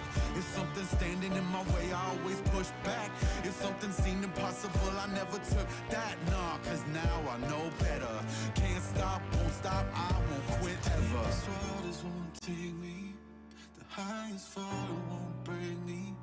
The blood and sweat is what made me. I'ma get mine, just a matter of time. The deepest waters won't take me, the highest fall won't break me. The blood and sweat is what made me.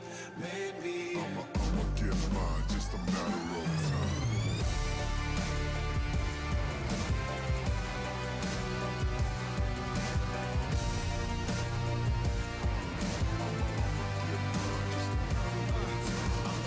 By the reins, I'm taking it to the sky. I'm never taking a break, I'm only taking what's mine. You say it's taking too long, I'm taking that as a sign. It's not a matter of faith, just a matter of time. Never look back, if something's standing in my way, I always push back. When something seemed impossible, I never took that. Nah, cause now I know better. Can't stop, won't stop, I won't quit ever. The waters won't take me, the highest fall won't break me. Blood and sweat is what made me. I'ma get mine, just a matter of time. The deepest waters won't take me, the highest fall won't break me. The blood and sweat is what made me. I'ma get mine, just a matter of time.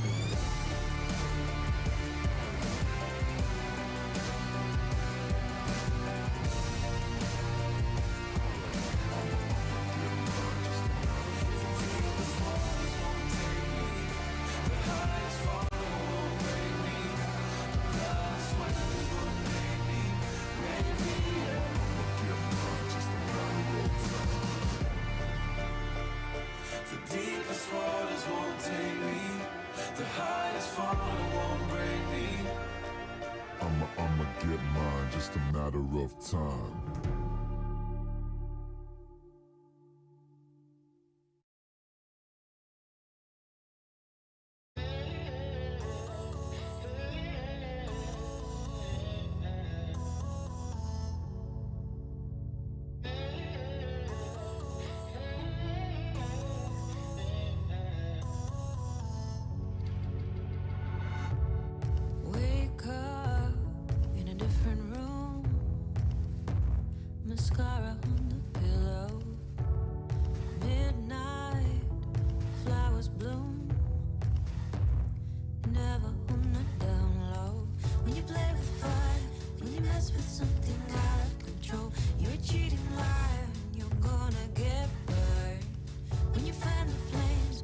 spark the fuse and set it alight. You know the game, a knife to a gunfight. In a heartbeat, did I make you crazy? Did you love me or need somebody to hold? Won't see me cry no more. I'll leave my teardrops on the dance floor.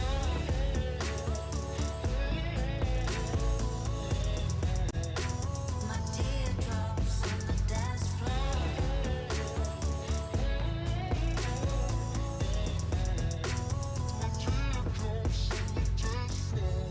Your kiss is dangerous.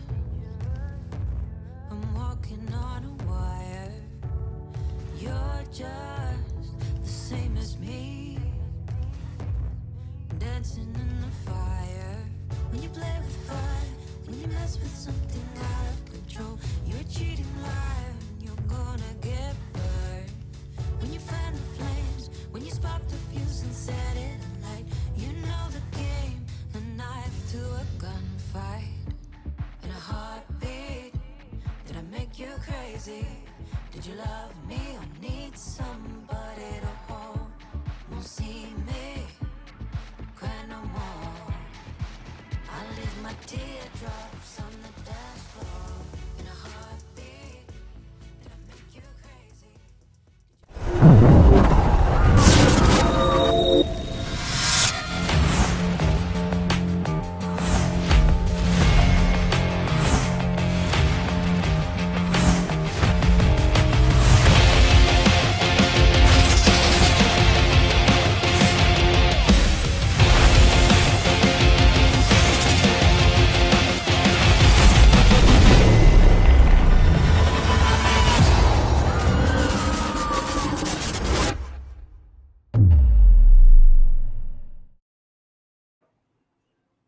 And welcome back once again to the PCS Spring Split 2022. We are halfway through the day. 3 games down, 3 more to play. Hi, everybody. I am Pyrotechnics, and he is Clement Chu. And our sponsors, of course, are CTBC Bank and Caliber. Thank you both for making PCS possible. Now, Clement, this next matchup is a real interesting one because I feel like of all the teams in the PCS, Deep Cross Gaming and Meta Falcon team both have a very specific way they want to play the game, and they have so far executed it to a T. This is our closest match of the entire day, and talking about unique styles, we have Deep Cross Gaming going for pure Smite top lane gameplay. That's exactly what we want to see. We see Nesty on the Bard roaming around. He's down to 1,000 XP at 10 minutes. Doesn't matter. He gets the kills. He gets the first bloods. On the other hand, MFD is playing a pure triple dive composition. Both of these teams really like the Diana pick. That's kind of been their go-to both times from what we've seen, but the way they actually deal with the early game could not be more different. So it's very interesting to see if MFT try to switch up or try to ban away this style, and what each other will do if their main strategy is taken out of the picture. Yeah, I think the pick ban is going to be really telling for this one to see if, especially on the Deep Cross side, if that Bard does actually get removed.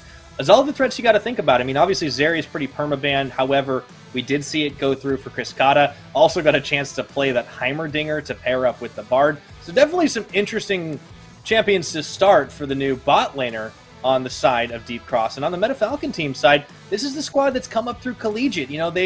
They wanted to stay together to prove that they could be greater than the sum of their parts, and I think overall a 2-1 record, they certainly have done it. But let's take a look at the blue side team first, Deep Cross Gaming, or if you want to call them the J-Team Avengers, they certainly have a lot of former members. We got Leaky in the top lane, Hana in jungle, Nesty in mid, Kriskata, and of course rounding out the pack of Woody, as we see them on the screen as well. This is a team that's also really looked good in their first 2 games, and I'm curious to see with how close this matchup should be, how well they'll deal here today. Yeah, I feel like a lot of teams will just choose to ban the Bard outright because Deep Cross Gaming has gone way too deep into the rabbit hole. They not only anticipate counters to their strategy, they have counters to those counters. So we saw Frankie Sports trying to slow down the bot lane push with Caitlyn and Karma, and Kriskata pulled out a Heimerdinger lane to make sure they could shove that wave and have the roaming Bard and Tryndamere do a tower dive in the bot side. So if you see a team that has that strategy that is so fleshed out, you pretty much just don't want to deal with it. You want to have them showcase their own cards. Meanwhile, in Meta Falcon team, this is very much a jungle team. 665 does the most damage of any jungle in terms of the damage share.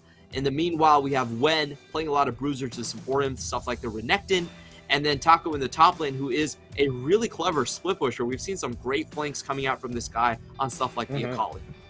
Absolutely. I think this team plays such an interesting and fun style of League of Legends, and because they have such good synergy from all their past experience together in the collegiate scene, this is a squad that, you know, coming into the league, play at a level of synergy that honestly I think a lot of teams don't expect. It's really good to see them so far so good, 2-1 on the scoreboard. If they can make it a 3 today against Deep Cross, I think that's what propels them into the top 4, top 5. We will be comparing the bottom laners today for our stats. Kriskata, coming fresh-faced into the league, has a pair of really interesting games, and on the opposite side, Whale, a little bit more middle of the pack, but has certainly done what is needed of him when he's gotten his hands on the champions right for the job.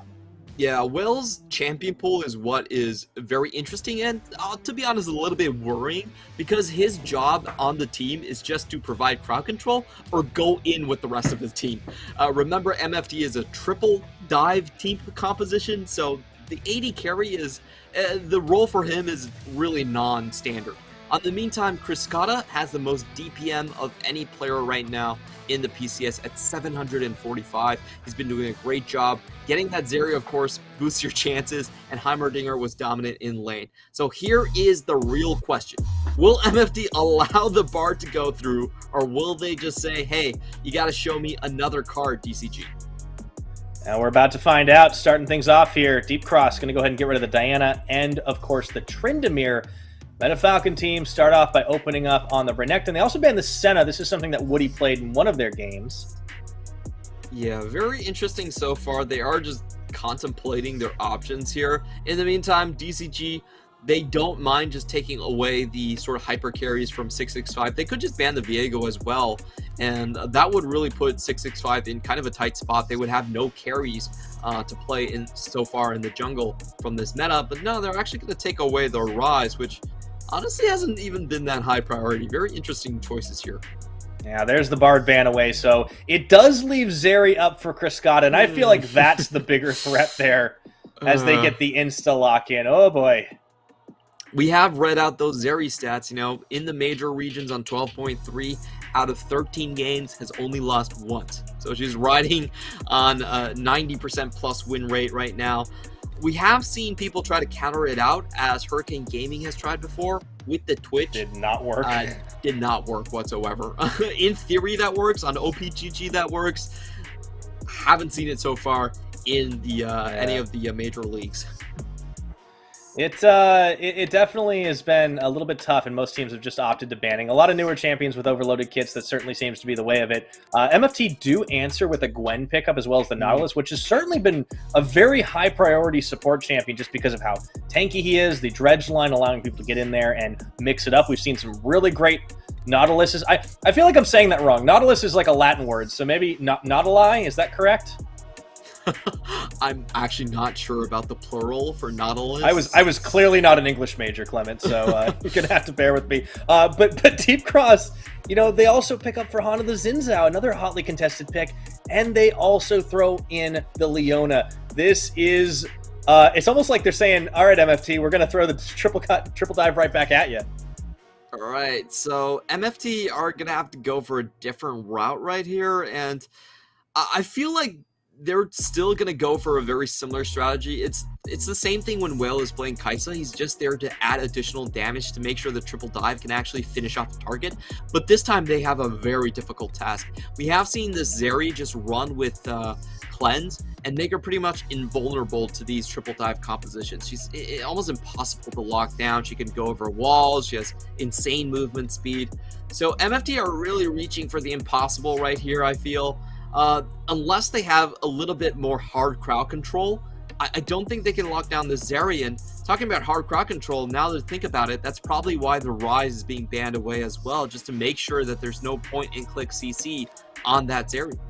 And they keep hitting the jungle pool too. Now the Heck Ribs off the board. MFT not convinced that this isn't going to be double enchanter as they get rid of the Janna, I should say.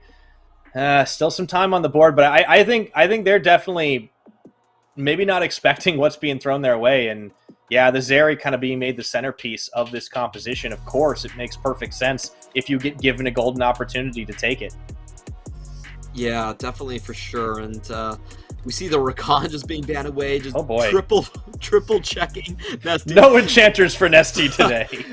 I could tell by Nesty's emotions that he actually wasn't going to play Enchanter anyway. Like, he's like, oh, look at them, they're triple banning me, I wasn't even gonna play it. So just pointing out to the coach how valuable he is on the ban side. For MFT, I feel like they could probably go for Akali and Viego still, and just make sure that, you know, this is going to be not Akali, but probably something like the Galio. We have seen that from Wen, just to make sure that they can lock down the target and secure those kills. But overall, it still looks like to me that they are going for a dive strategy. I'm not fooled by this Ziggs. I don't think they're going to go poke. Prove me wrong. Prove me wrong, Wen. Pick up a Corki. Okay, so I was about to say, like, what other champions can they go for the hard CC? And I feel like this is one of the answers here. If you flex the Gwen into jungle, you can go set top and do some shenanigans. Maybe they set jungle with 665? I was about to suggest the Volibear, but I feel like that works just as well. Oh yeah, the Volibear could definitely be one of those champions that just dives in. You're unstoppable during the jump. Set these days has mainly been mid. I feel like after the nerf, set top lane just isn't that strong. Yeah. Loses to a lot of different matchups. This could be a Wen champion. I think that's probably fine. Yeah, I do see it going mid a lot more, and Leaky finally gonna go top lane this time. So I think this pretty much puts a nail in the coffin on the Smite top laner. We are just gonna see a game plank here. Have seen Hanabi play this already, so still decently strong in the meta. And once again, it is a champion that prevents divers going onto you. And, ooh, Viego. Nesty always has to be creative. Not Viego, sorry, Viger. It's Nesty the other V champion that we weren't expecting. I was not prepared for the Vigar to come out, but I like this. Everyone wants to dive? Okay, I got a cage for you. Talk about some AoE damage. Doubling up with that Gangplank. This is going to be a fun game. Yeah, it definitely is going to be. And now MFT has to decide whether this Gwen is going to go into jungle or top lane. It does look like it will be Gwen into the jungle. As we said, 665, 20% of the team's damage. That's the highest damage share of any jungler in the league so far. They're going to stick to that. Triple dive once again. I knew MFT wasn't going to change their colors. They don't strike me as a team that really has the second strategy. I think they're pretty much all in on this one, so we'll see how they do against this one. But so far I feel like DCG have a very good read and a very good comp built around this Zeri.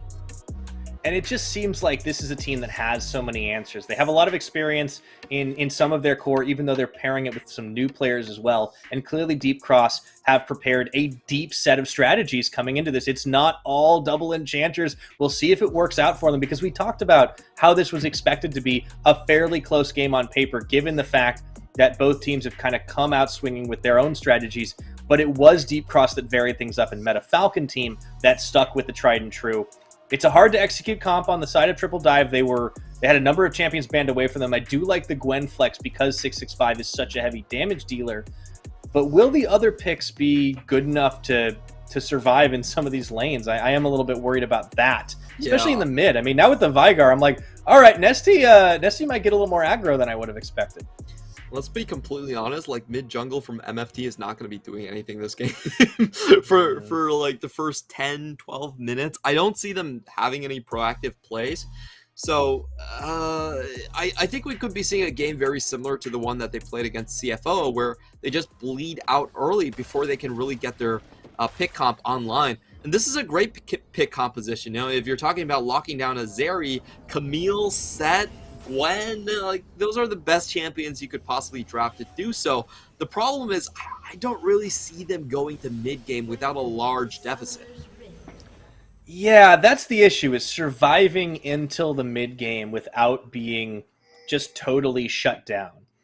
And I do worry when Azeri is in play, anyone facing off against it might have a real hard time.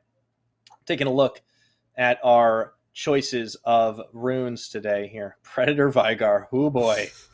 This is very spicy. I'll be honest, I'm not that familiar with Vigar builds, but he has a free laning phase. There's not much Sec can do against him if he holds onto his event horizon. So it makes sense to use the Predator just to put on a little bit extra pressure. And he's been playing Bard for so long that he probably just has it stuck in his mind to to try this stuff. In the meantime, Nesty's a fun player. Yeah, Nesty is. He's probably my favorite player to watch this split, hands down. I don't think there's anyone as entertaining as him. He's kind of interesting because the champion he masters, he's very, very good on. A lot of times he will just forego the meta and play champions that he has a mastery of. So I always like watching these Dornby-esque players when they do that. And another thing I wanted to mention about this setup is that Zeri in 12.3, the majority of Zeri players are still going for the Triforce and Titanic Hydra build. That's a very tanky build to try and take now. Yeah, if you're trying to go for the dive into the burst. And yeah, I think there's a lot to worry about if you're the MFT side. And to go back to your point before we really get into things about Nesty being one of those like Doom-BS players, I feel like the PCS has a lot of these over the years. Only ever like so many like at a given time, but it seems like a good place for those types of players that just decide we don't care about your meta. We're going to play the things we have spent thousands of hours on. And the most prominent one is probably Westor. Like, he was the one that really started this trend where, you know, he's a top-level player on a top-level team, playing essentially only 3 or 4 champions at a time. So, you know, he has proven that you can make things work, but it really is taxing on the coaches and really taxing on the other players to kind of bend their play style around and play something a lot of times that is suboptimal to kind of compensate for it. So we'll see how far MFT can really take it with such a strategy. But I think it's very difficult. I think they have to change their entire idea of the game. Like, they really have to have lanes that are just there purely for survival. They have to forego a lot of these early games and learn to make do with that. Where are you going? Friscata. That Woody? was Woody? That was a very long leap right there as Woody got left out to dry. Yeah, you see the question mark pings from he was too close to the wall. So I know what he wanted to do. He wanted to use the E to get the Pierce on his next 3 burst fires, but unfortunately, he took the scenic route on that one. Yeah. Man, that's a long dash on the Zeri. You can tell even Woody was like, okay, man. But no harm, no foul. If they don't get punished for it, they were the ones actually going aggressive here. And I feel like if you're Whale and Epic, you just breathe a sigh of relief.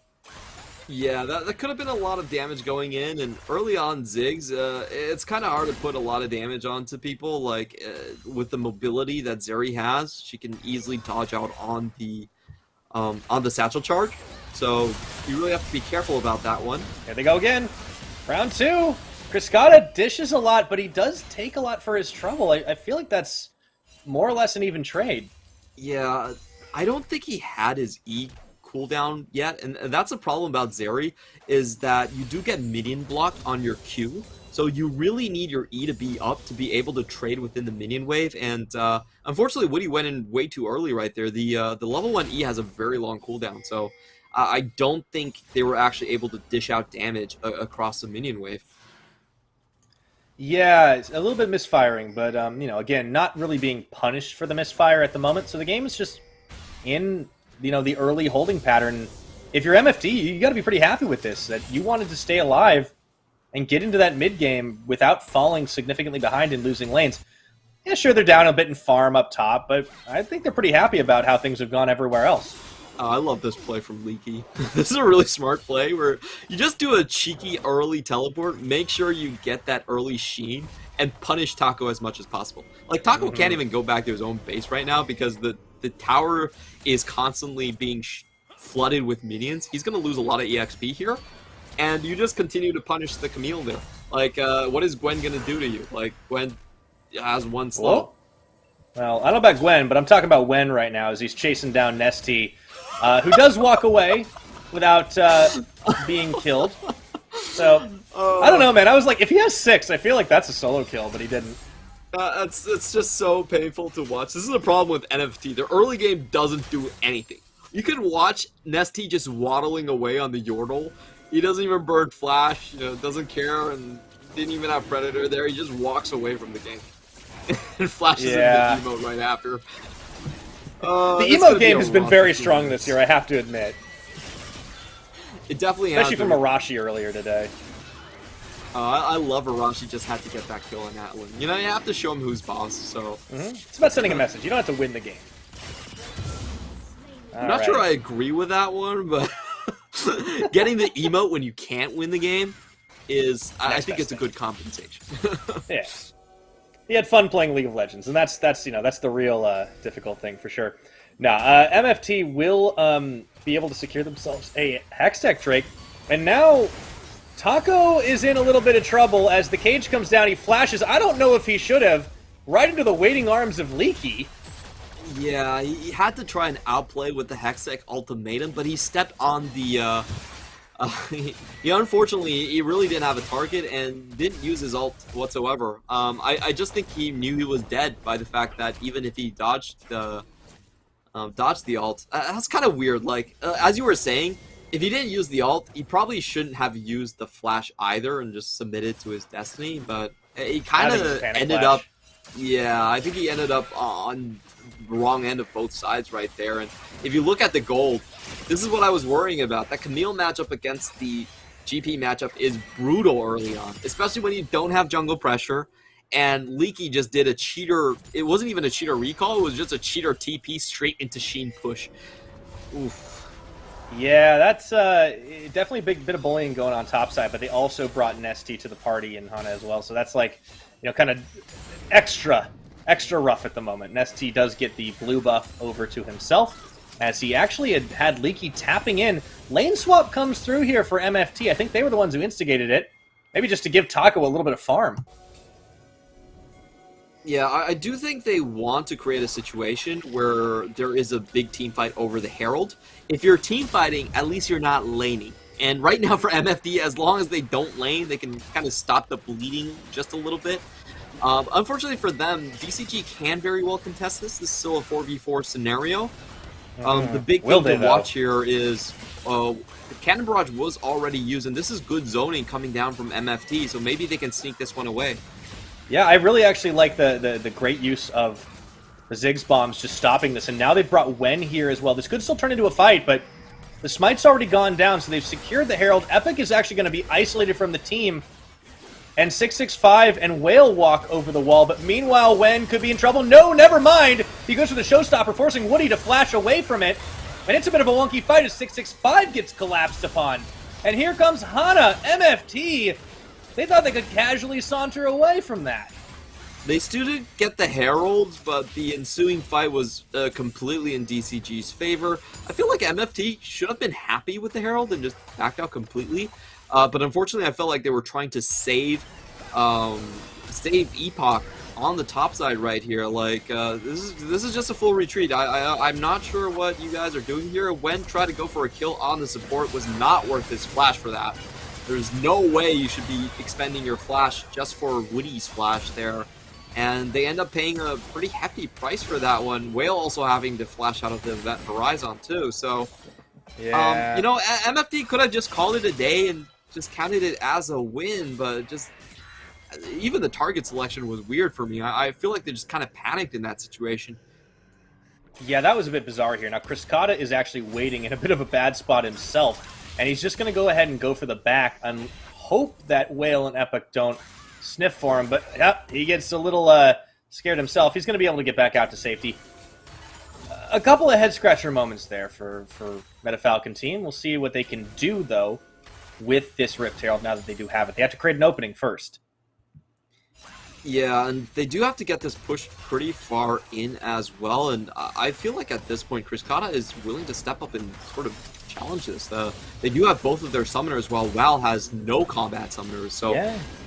If a fight breaks out, I don't feel MFT is going to be confident enough. And indeed, even with the 3-man, they do decide to back out in the end.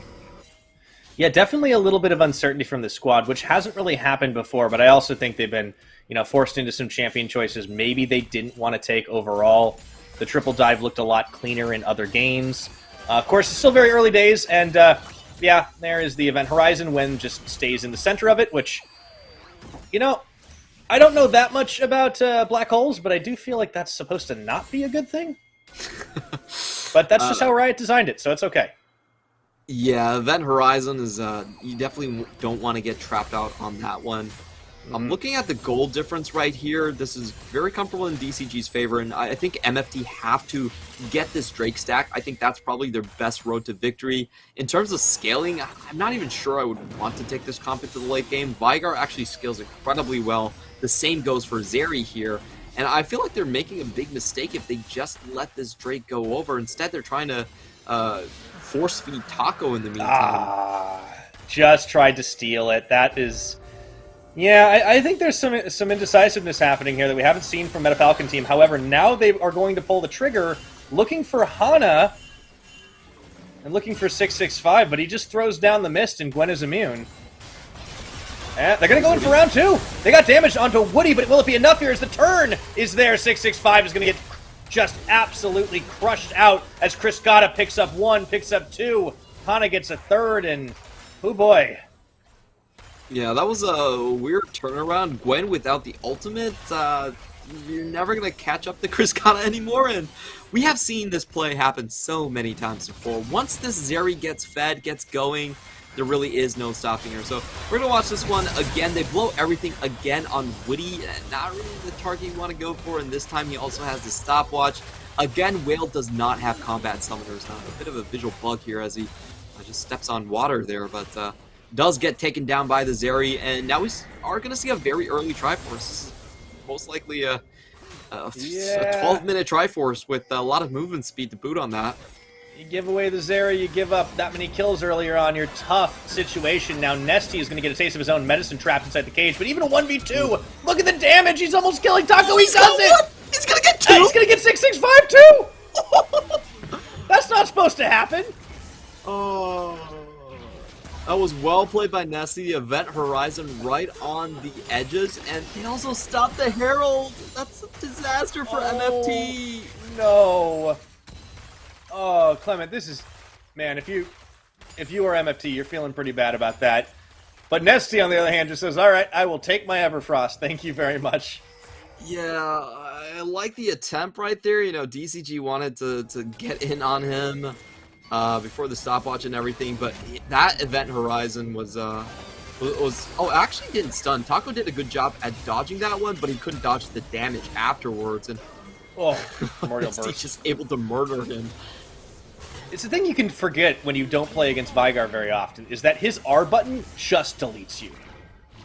Yeah, and he's been charging up the entire laning phase as well. It's very easy to get stacks when you're playing against that melee champion like that. So his damage definitely caught people out by surprise, and he's pretty fed at this point as well. 3-1 and 2. That's the reason why I'm saying that I'm not even sure with this Gwen and Ziggs that they're going to have the scaling advantage to look forward to. Now the game at 8-1 in terms of the kill score, and MFT don't have a Drake stack. Like, this next Herald is going to be absolutely crucial. They have to have the perfect flanks coming in from Taco. They have to have the perfect setup from Wen. If it doesn't happen, I think this game's already slipped away.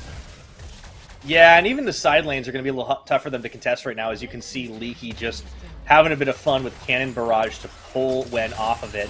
DCG going to look to set up in the mid lane, get this push going.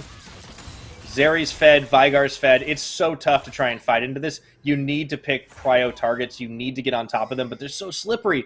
Maybe not Nesty, but that's okay. I mean, he doesn't have to carry. He can just delete you. 665 and Wen are down bottom right here, as there's not much else for them to do at the moment. But you're right, this Herald, super crucial. It's just kind of going to get soloed, though, by Hana. I really like the idea of MFT. I feel like they're a thought experiment where you just want to see how far you can go without playing the early game whatsoever. Oh boy. Goodbye, Whale. He almost slipped away. Chris Gatta has just enough range. Zeri is a good champion, everyone. You should ban her. Yeah, that was a little bit unfortunate. I felt like Whale could have escaped a little bit earlier. He should have been able to spot the Xin Zhao coming from the top side. Just reacted a little bit slow to that one and stays with his life. And, you know, basically that means the bottom lane push is not going to work out. Let's watch MFT Whale's position again. Yeah, he does react quite slow to the Xin Zhao here. It looks like he was completely just caught off guard. Epoch does a good job at trying to keep Hana underneath the tower, but it's just not enough with the Zeri follow-up damage.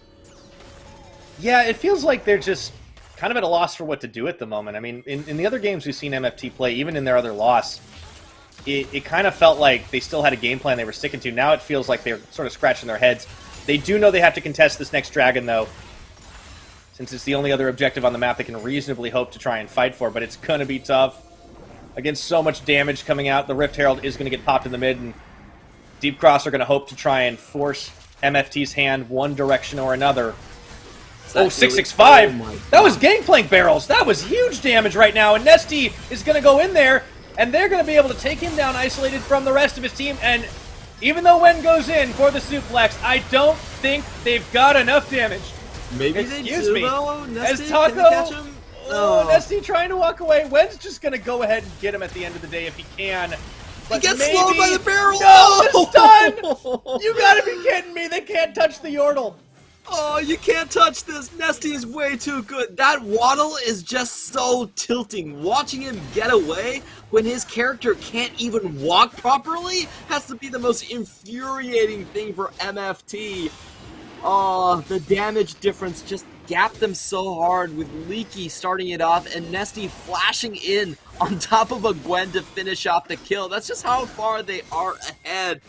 And unfortunately, I feel like the MFT experiment of not playing the early game whatsoever has come to a screeching halt. Look at this, MF665, he tries to walk away, Nesty is having none of that, makes sure none of his damage is blocked, and he just can't survive right here.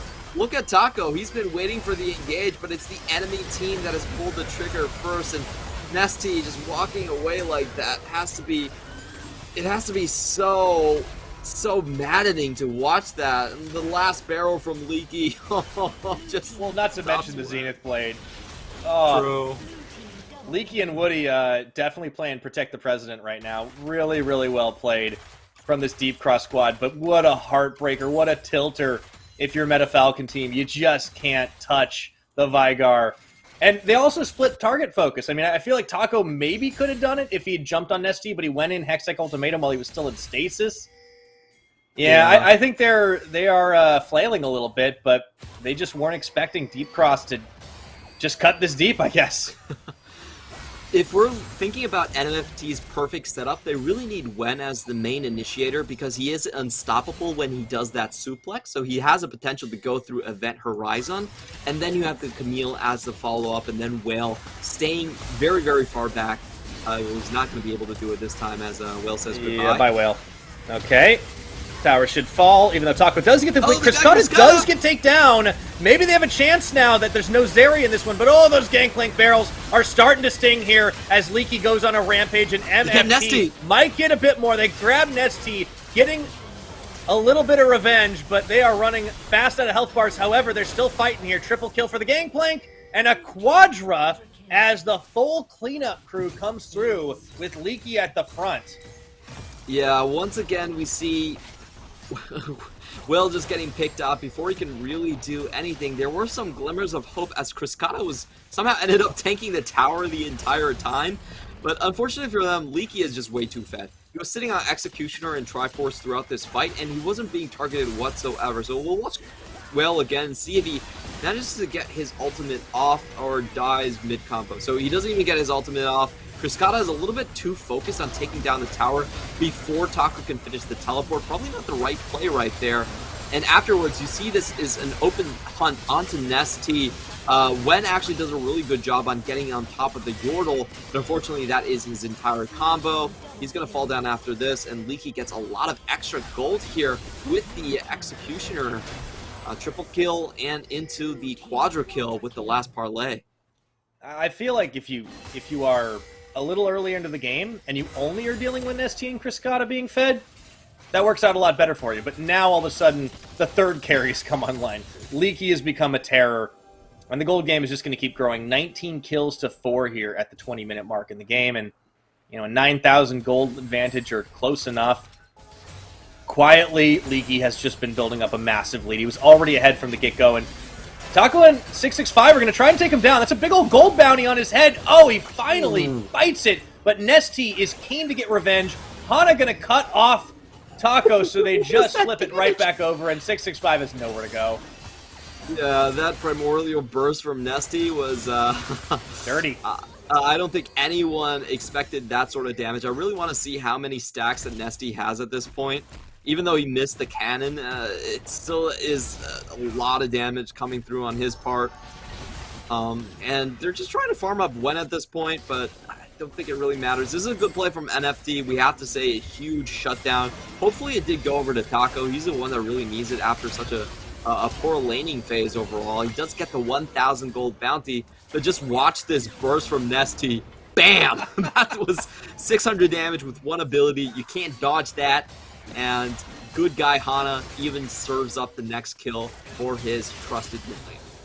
Yeah, didn't really have a whole lot of choice there as they were trying to make their escape. Taco thought he could hook shot to safety, ran face first into a spear, and yeah, right at the back of his head, that primordial burst. So massive damage across the board. Everybody, it seems, on Deep Cross have a pretty positive kill score at the moment, and they just keep stacking it up. This is going to be so hard to get through the burst. As tanky as some of their members are on the MFT side, they just can't get a whole lot done here. And 665 has just not had a great game on this Gwen. He's trying, but he never really got rolling on this champion, it seems. I feel like MFT is just... They really need to rethink the way they draft. In professional gameplay, I think it's very difficult for your jungler to be a main character. That doesn't work out for the majority of teams. I don't think you can find a team in pro play that really has consistently their jungler as the foreman of the squad. So I got one. It was Hong Kong Attitude last split. And you need a Kongye for that. Even then, Kongye wasn't, doing the most damage on the team. It's just kind of ridiculous to think about that. So I really want to see MFT, if 665 is really as good as he's hyped up to be, maybe he can be good in the early game and try to facilitate his other teammates to be strong as well. Because currently this strategy of completely opting out of the early game and just going for carry junglers is not working out. I don't think that's going to be a winning strategy anytime soon.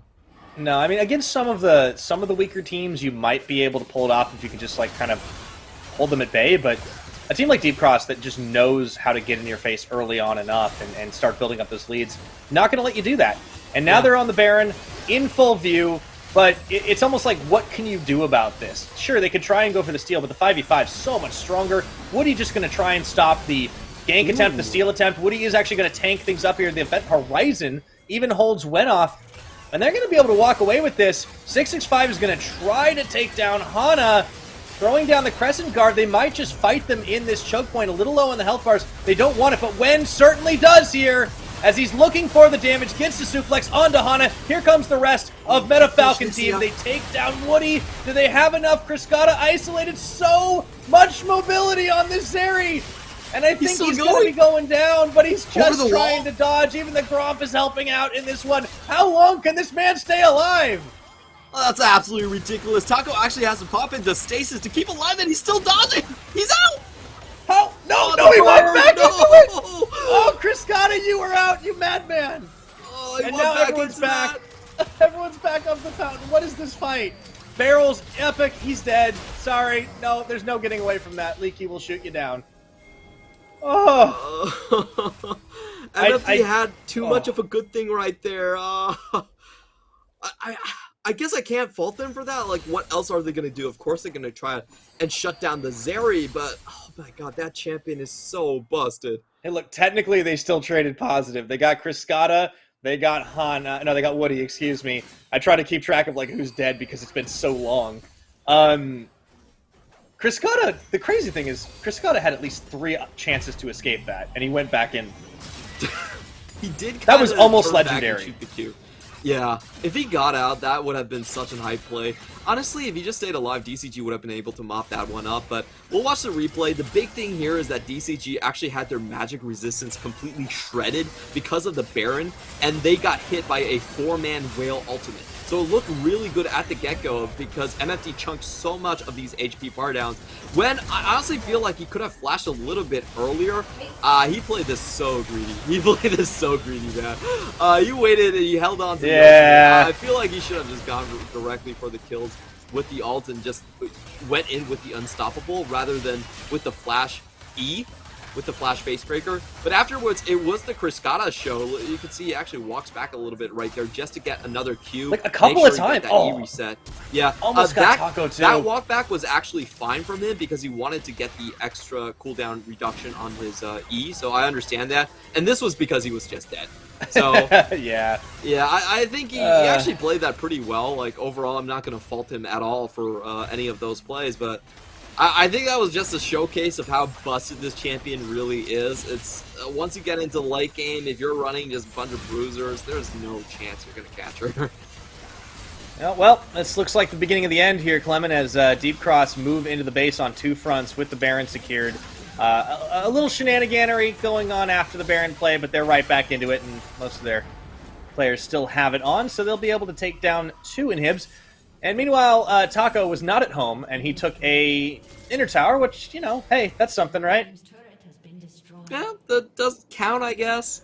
It was, I just feel really bad that, I feel like if he comboed correctly, they could have gotten a lot more out of it. The way you want to do it is you want to go in, use your ult, be unstoppable in the duration, and after you land and force the flashes, then you flash and use your face breaker. Flash, and then into face breaker. It just gives too much time for people to react because Facebreaker itself does have a pretty long channel at this level. So it's a very visual windup as well. Yeah, I felt like that was just if you played it a little bit more, I think less greedy, then he could have potentially gotten 2 more kills off of that play. But hey, what's done is done. Now DCG looking at the soul. Maybe Wen gets one more shot at this. Taco going to come around the side to see if he can do something about it. This is kind of the last chance saloon. 665 actually opens up to start things off here. Taco still has not revealed himself, and he wanted to try and go for the steal, but that's just going to be the fight is on, and you can see the damage is dished there. Criscata does get dropped early on by Taco, but the rest of Deep Cross are able to clean house. Right now, Taco onto Nesty, goes into the stasis, throws down the cage, try for the bait, not going to happen. Taco has kind of been the MVP of this one, but I don't know if it's going to matter as the teleports into the base are coming through. Deep Cross realize they have the opportunity to end it right here, right now. And Nesty goes for the flash and kill and takes down Whale, staying alive courtesy of Leaky, giving him the thumbs up. Man, you got to love the way this guy plays League of Legends. No solidarity for your Yordle brethren. He just flashes in and one-taps him. That was very sad for Whale, and he's evil. He is an evil genius. What can I say? You know, Deep Cross Gaming, I love Nesty. I love what they're doing right here. They are showcasing that they have multiple modes of play. So far, they've been able to play the Smite top lane, and in this game, they read MFT strategy perfectly. MFT are, they're not going to contest you early game. They're just going to throw their hands up and say, you can do whatever you want.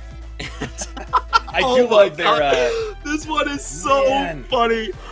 So what this reads is DCG is larger than Leeming Penguins, which is the main rival of MFT in the Collegiate series, and there is a chain going on where DCG is basically the biggest one out of all of them. So they say that they are better than PSG in the logical formation, because MFT was able to beat Beyond Gaming, and Beyond Gaming was able to beat PSG. So by that logic, Deep Cross Gaming are already better than PSG. Take that. I love it. I mean, look, you can't argue with those. And clearly, I mean, we were talking about how Nesty was an evil genius. Clearly, this whole team is big-brained because they are just thinking that many steps ahead, Clement.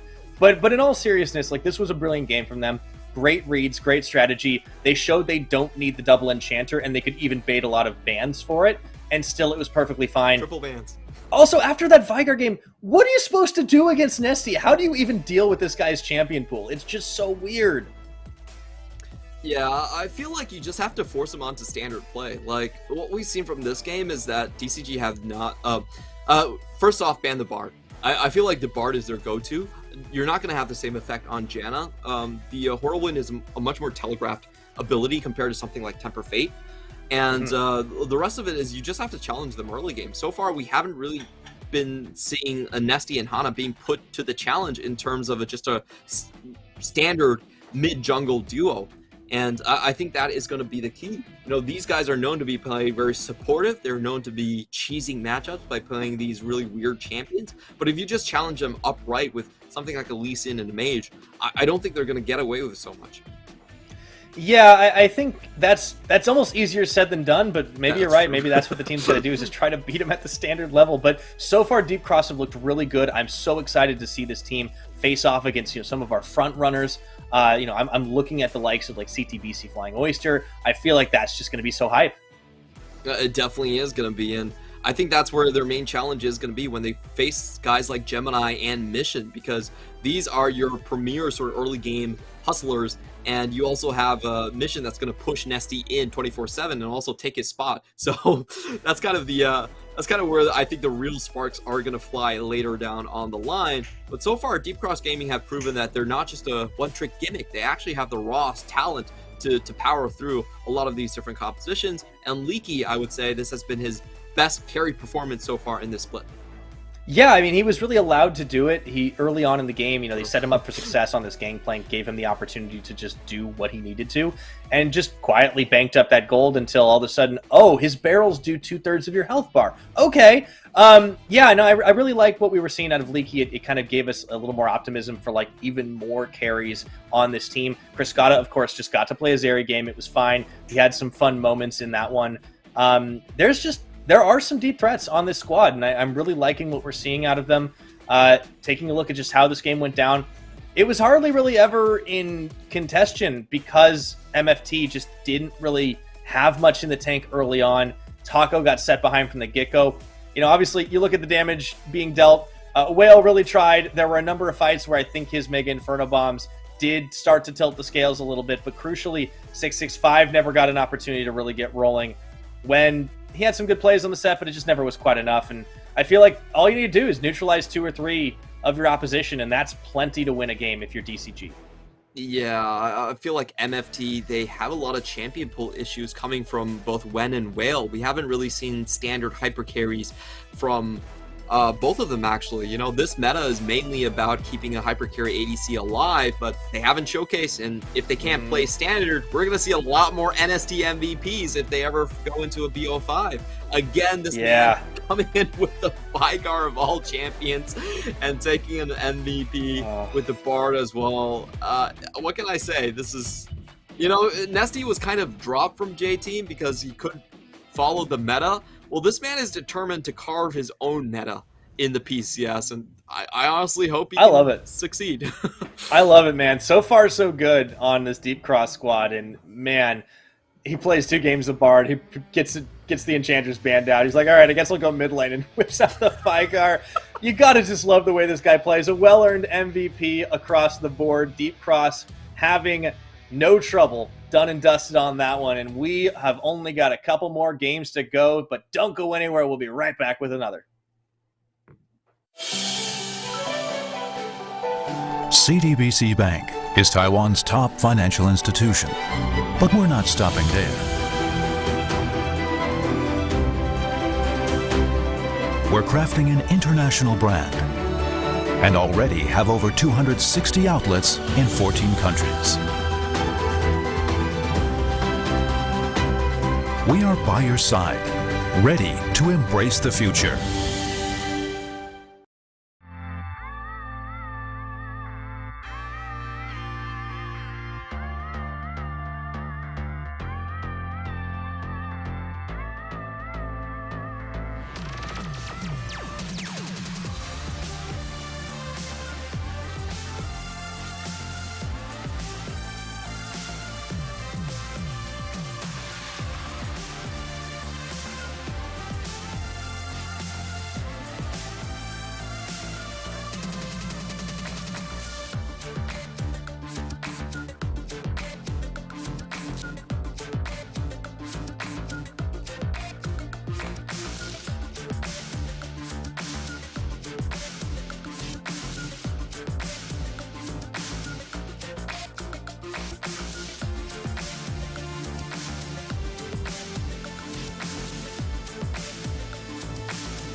the darkness turns to light.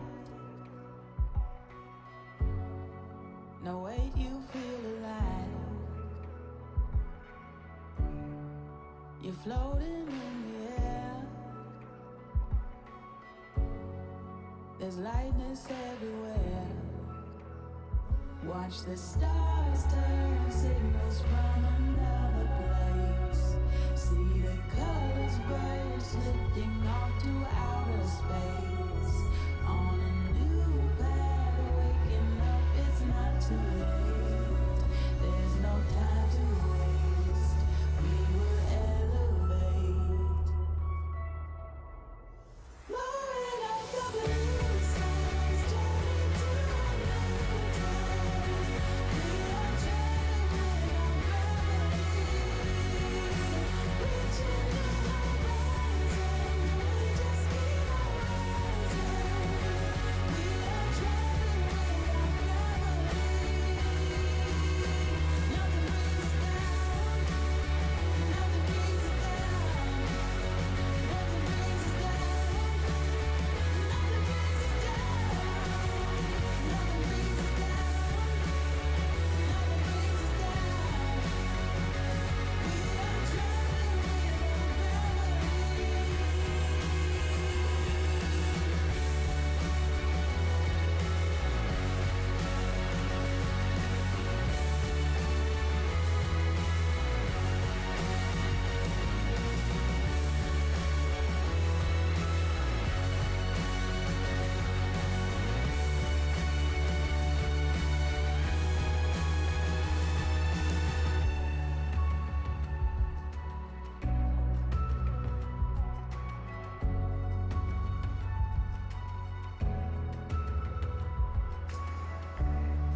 You're carried by the sun.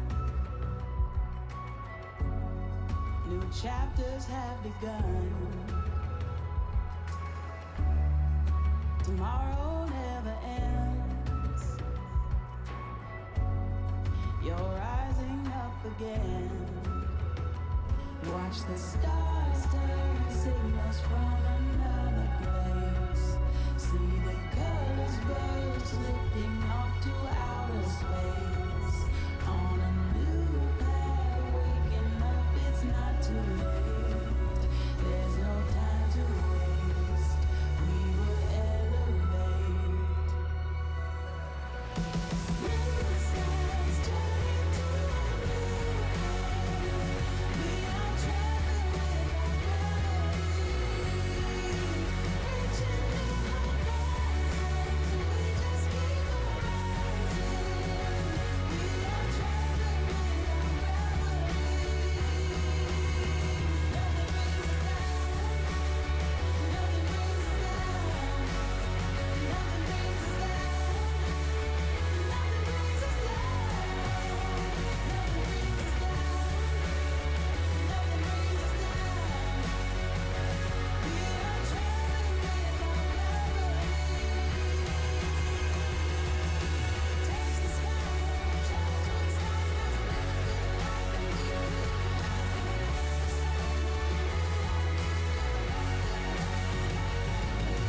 touch the sky, travel to the stars. There's a little bit of light that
we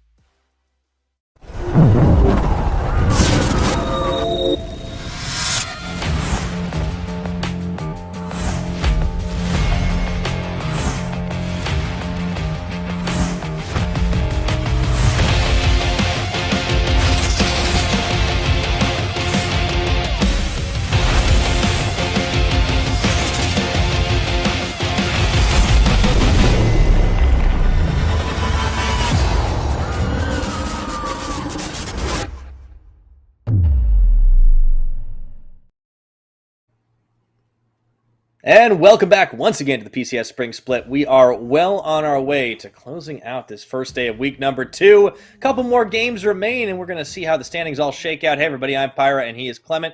And our sponsors are, of course, still down at the bottom of your screen. You can see them, CTBC Bank and Caliber. Thank you for making the PCS possible. Now, Clement, this next one has got J-Team taking on Frank Esports, and I feel like these two squads right now obviously both have something to prove. J-Team always trying to get to the top of the standings, but had a rude awakening on day number 1, only to come marching back. Frank Esports, a brand new squad put together at the last second, and they have quite the assortment of players, I would say. If you are a fan of big, drawn-out team fights with 80 carries doing a lot of damage, then this is the matchup for you. Because on one end, you have Lil V doing over 30% of J-Team's damage, and you have Eminem taking over 30% of Frank Esports' gold. So I think both of these teams are so similar. They play extremely slow. They're very AD-centric, despite what we're seeing from Kongyue and Uniboy. And I just think this is going to be the longest game that we have of day 1. We'll have to see if your prediction comes true here, Clement. I do agree. Both these teams a little bit slower, a little more methodical. I think one may be a bit more by design than the other, but either way, the result is the same. J-Team should be favored in this one, but I wouldn't count their opponents out just yet. Frank Esports, potentially a bit of a dark horse for me, but I want to see more from this team. This should be a better indicator of skill than their losses against both CTBC and Deep Cross. But for the J-Team side, I think for them, they really need to make this a convincing win to really show, hey, you know, the Deep Cross game, that was just a blip on the radar. We weren't ready for the double enchanters, you know, putting them up all across the board. I do want to see a bit more out of Kongyue and Uniboy. I think you're right, it's AD-centric with Lil V. At least he hasn't had to worry about, like, you know, getting through a mid-game slump as much as we might have expected. But here are their opponents. Frank Esports are Kurt, Holo, Pretender, formerly known as Kana, you might know from the PSG bench, Eminem and K2. And yeah, if you got this roster, I feel like Eminem's definitely the one to keep your trust on.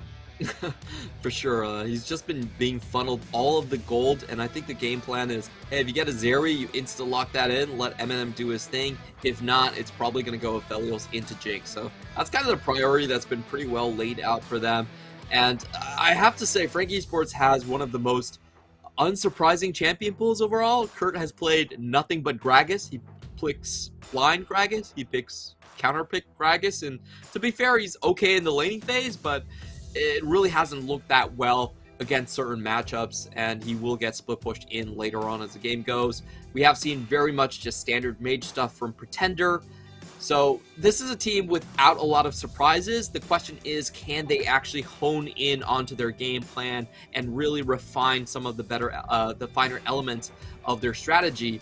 In the meantime, Kongyue is the guy that we wanted to see a lot more from. We wanted to see him dominate the early game. They got him a mid laner, Uniboy, back from the LPL, and they, in theory, should have the same effect as Maples welcoming back to the PCS in 2021. So far, hasn't really been the case. They are still ahead in the 15-minute mark, but I would not say they've shown a dominating presence. So this is the time to really prove it. I don't think Holo and Pretender are really going to put off stiff competition if you run something like a LeBlanc Lee Sin or like a Syndra Xin Zhao. Yeah, we want to see a little bit more aggression from that mid-jungle duo. That was kind of the promise of the Kongyue-Uniboy combination that people will remember, you know, even from back doing a little bit of world substitution duty. We'll have to see if they can bring it to bear here as we get into picks and bans. Zeri off the table, no surprises on that. Akali Xin Zhao also removed. So a number of powerful picks for the jungle, especially that one, going to be removed in that case. 10 seconds still. Frank Esports, they go ahead and get rid of the Gwen. I think a lot of people have slept on Gwen today. Clearly, Frank are not going to be one of them. Yeah, they're just going to take that one away. And I feel like with J-Team banning away Xin Zhao, it gives a very clear indication that they want to play the Gwen priority. Again, in the PCS, Gwen really hasn't been successfully countered much by all, so we have an abnormally high priority for her.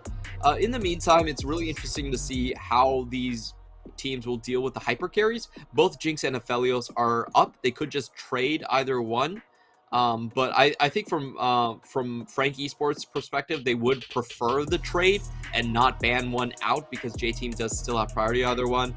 And for J-Team, this is kind of interesting. Again, Renekton has been solely seen in the mid lane. and this does set them up to play a Diana strategy that is very bad for the health of champions like Aphelios or Jinx. Yeah, interestingly enough, giving quite a lot over to the side of Frank Esports. Not only that Diana, but also the choice of which of the handshake bot laners you really want. And I think Eminem overall, for the explosive potential, will prefer the Jinx. Does lock it in. Hasn't actually had a chance to play at this split. He's had a couple of Aphelios games, and then of course an ill-fated Caitlyn. But now he gets his hands on loose cannon after all. Gonna go ahead and pair that up, it looks like, to start things off. We have seen K2 rocking the Karma on occasion, so we'll see if that ends up being the choice. And yeah, the Diana could still come out on either side. We're gonna have to see. I do believe it sets up a decent bit of dive to pair up with that Renekton. Does seem like a Kongye champion here. Really no surprises. Once you see that Renekton, you know most likely it's coming in as a second pick here. So J-Team are gonna go for, you know, this isn't exactly a dominating mid jungle presence. Diana doesn't really come online until level 6, but it's a very clear indication that, hey, we are going to try and draft a composition that counters Frank rather than play our own usual style of just making sure that Lil V gets to scale into the late game. Yeah, I wonder how well it's going to work out. They're just going to go ahead and take their AD carry, ensure the Aphelios doesn't get banned away, so Lil V will have that in his pocket to kick us off. And I do think if you're going to go for you know, this type of comp to try and deal with what Frank are bringing out, Aphelios, of course, always going to be a good AD carry in general. I think you almost prefer him over the Jinx just because, I don't know, it feels like he's a little easier to surround and defend. Don't have to worry about him running wild off the map. Yeah, I actually do like the Aphelios a little bit more in like hyper carry situations. I do feel like he has a couple points that Jinx doesn't really have. He has much faster objective taking, so he puts a lot more pressure on the enemy team to actually walk into you. But, you know, we can save that conversation for another day, as we do have some interesting developments here. Frank trying to actually wrestle away the mid-jungle priority. If they pick something like a, you know, just any control mage at this point, is going to give Renekton a hard time. Renekton mid doesn't really work that well unless you have a follow-up jungler that can go in on the Ruthless Predator and instantly clean up the kill. So them going for Karma and the Olaf means that Frank Esports can just overrun the jungle with these picks and give Kongre a pretty hard time. J-Team, in the meantime, they've selected this Aphelios, so we are seeing that they're not really going to have a really fast start to the game at all. They're actually banking more on the mid-game team fights, and that could give an opening for Frank Esports. Yeah, with the Olaf here, this is going to be interesting for sure. Gragas, of course, banned away from Kurt, so we'll have to try his hand at something a little bit different, which I suppose is never a bad thing. But you talk about the control mages, I feel like Pretender should be well within his wheelhouse to do that. We've seen a couple of Victor games out of this guy, definitely to some mixed success, but I'm curious to see what they end up going with, as the final ban should be coming through here on the J-Team side. It is going to be the Ornn, so they try to throw Kurt maybe a few curveballs, and I wonder if J-Team just weren't expecting this swerve here. And yeah, the no-brainer is to lock the Victor, it seems, in this situation. Pretender's already shown a lot of comfort on this champion. Yeah, worst comes to worst, you know, you just build a Crown of the Shattered Queen. Most of the time, it's still going to be Everfrost, but it's very difficult for this Renekton to do anything to you in lane. Like, honestly, Eminem, a Pretender, excuse me, could just go for the standard build and be completely fine in this lane. So I think there's no worries about that. He's just scaling up for the late game. And it's a really interesting strategy here. They're trying to suppress Kongre at the same time, but also have very good late game with the Victor and the Jinx being brought in here. And I feel like J-Team actually need more engage. Currently, they only have the 2-man, and it looks like a very slow 2-man. I don't think Kongre is going to be able to farm up to 6 without any harassment, and the same goes for Uniboy. Like, this Renekton is going to get pushed in a lot of the times. So they still need something a little bit more explosive, but Driver is not really known for providing that. He does go... Oh, maybe Driver is going to go for the Renekton top. Yeah, they might swap it. Okay, so Uniboy Rise, I mean, it's less slow. I'll give him that. Yeah, it does open up for more moves onto the top side, because Renekton with that Ruthless Predator in the long lane, you can get a few more stuns there. But Frank Esports are throwing curveball here themselves. They could be playing a Victor top lane in this situation. They could be. Oh, is there a hidden side to Kurt that we didn't know about? Yeah, it'd be very interesting to see. We have seen both of these go towards the top lane, and the idea is very similar. It's basically impossible to catch these champions. You can just go phase rush. You know, we have seen the victors with just the Everfrost and being completely fine in the top lane. Very difficult to gap close against.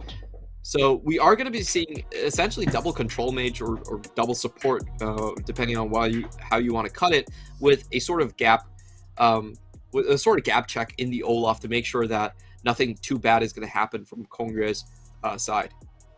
Yeah, it's a good comp to try and neutralize, you know, what you expect to be the biggest threat on the team, even though so far J-Team have relied a lot more on Lil V to dish the damage. I think part of that, you know, you could always chalk up to the meta, because if you get a chance to contest one of these hyper carries, you're going to. He's been able to play them just about every game so far. But for Kongye, when he's on this champion like this Diana, he really wants to get that fast 6, really start mixing it up, getting involved, and go back to his old carry ways. But we've seen this shut down before. We've seen Deep Cross able to exploit this, and I think Frank are feeling they can do much the same thing in this game. After this pick ban, I honestly don't know, looking at these two teams, on paper, I thought J-Team would definitely be favored because Frank are newer. They don't have this energy built up yet for themselves. But these champion choices, really good right now, and I'm definitely feeling what Frank Esports are bringing to the party. Yeah, I actually favor Frank Esports draft by quite a big margin right here. I feel like they have all of their bases covered. They are incredibly difficult to shut down here. If you think about going through Glacial Fissure, Chaos Storm, and the Mantra Shielding, that's a really tall order, and these champions that they've selected don't really get through laning phase all that easily. The Rise and the Renekton, like, yes, they're strong if you have ganks coming in, but guess what? You have a Diana, so there's not going to be that much pressure.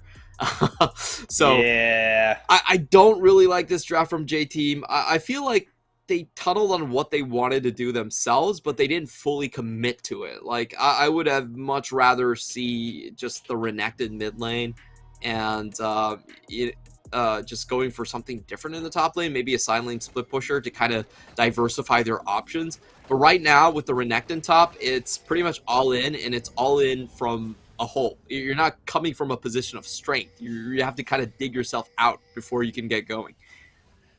Yeah, that's going to be tough before anything happens, putting yourself into a bit of a deficit. Starting us off, Frank Esports actually going for a bit of a cheeky move down bot.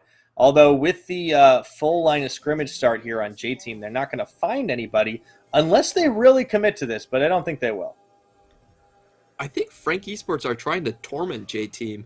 Remember, the first game that J-Team played this split was against the Deep Cross Gaming crew that ran the same strategy. It's another smite top galore. So this is going to be very interesting because I don't think the Frank setup with the smite top is very different from Deep Cross Gaming. What Deep Cross Gaming had was they had 100% pushing bot lane, and they could execute tower dives, and they could leave lane very easily with a bruiser.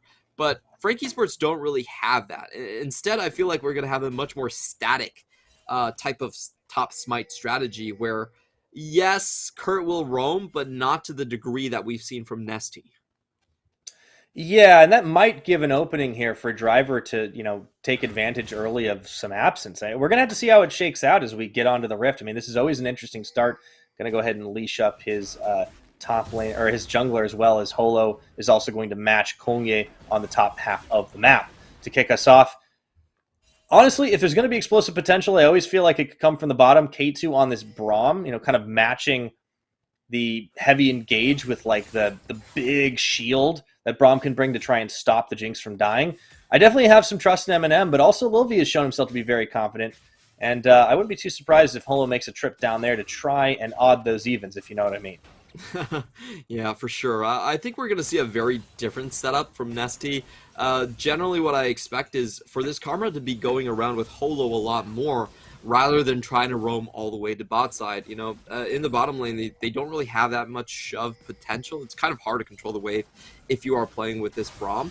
So it's going to be about top lane domination and trying to limit Kongre to only one quadrant of the map. So he has a very slow Moonfall to come in. That middle game Drake fight or Herald fight for J-Team is not necessarily going to be there for them. Yeah, and of course they're tracking him too. You could see that he was spotted as he was clearing out his chickens.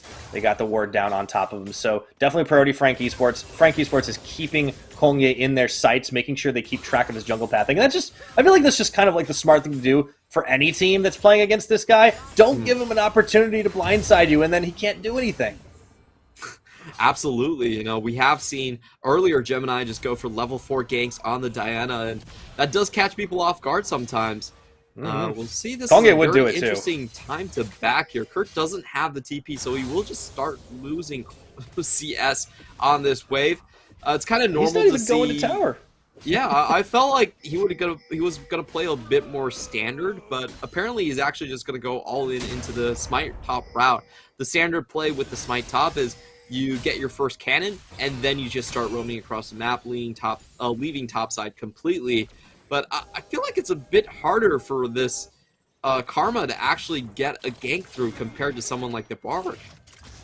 Yeah, I mean, you can get some soft CC down and, maybe try to set up for your carry, but look at this long route. It's actually just like a full-on, warding spree, and I think eventually they're going to try and make this play down on the bottom. Question is, will Lilvi and Enzo take the bait on this? They have to know that there's no top laner. They have to know that this is a priority, and they're playing back. This is just a lot of time that Kurt is not able to get much done. Yeah, this looked very ineffective. I felt like they read Diana's pathing incorrectly. Uniboy should have no problem with this. He's even trying to hold the wave in the presence of Karma, so he's feeling completely comfortable. And yeah, so far Kurt has done nothing. Huh. He's getting some cardio in. Got his steps, That's about it so far, though. I mean, I guess you come back for round 2, but look at how safe Lilvi and Enzo are playing. They've read this well. Yeah, I just don't think this Karma has that much pressure. If you're talking about a Janna, usually they run around the map with Glacial Augment, so that's an additional slow. But as a Karma, you have to wait till the tether ends before you have hard crowd control. So compared to someone like the Bard or the Janna, I feel like this setup is very suboptimal, and they're just never going to get their investment back. Yeah, it's a little rough. Let's see if Kirk can make something happen. He will catch sight of Kongye and actually does get the empowered Q off. Tether's on as well. But okay, there's no follow-up damage because you're 2 levels behind and you're Karma. And they lost both sums on K2 in the meantime too, so... Oh, wow. And the cleanse on M&M.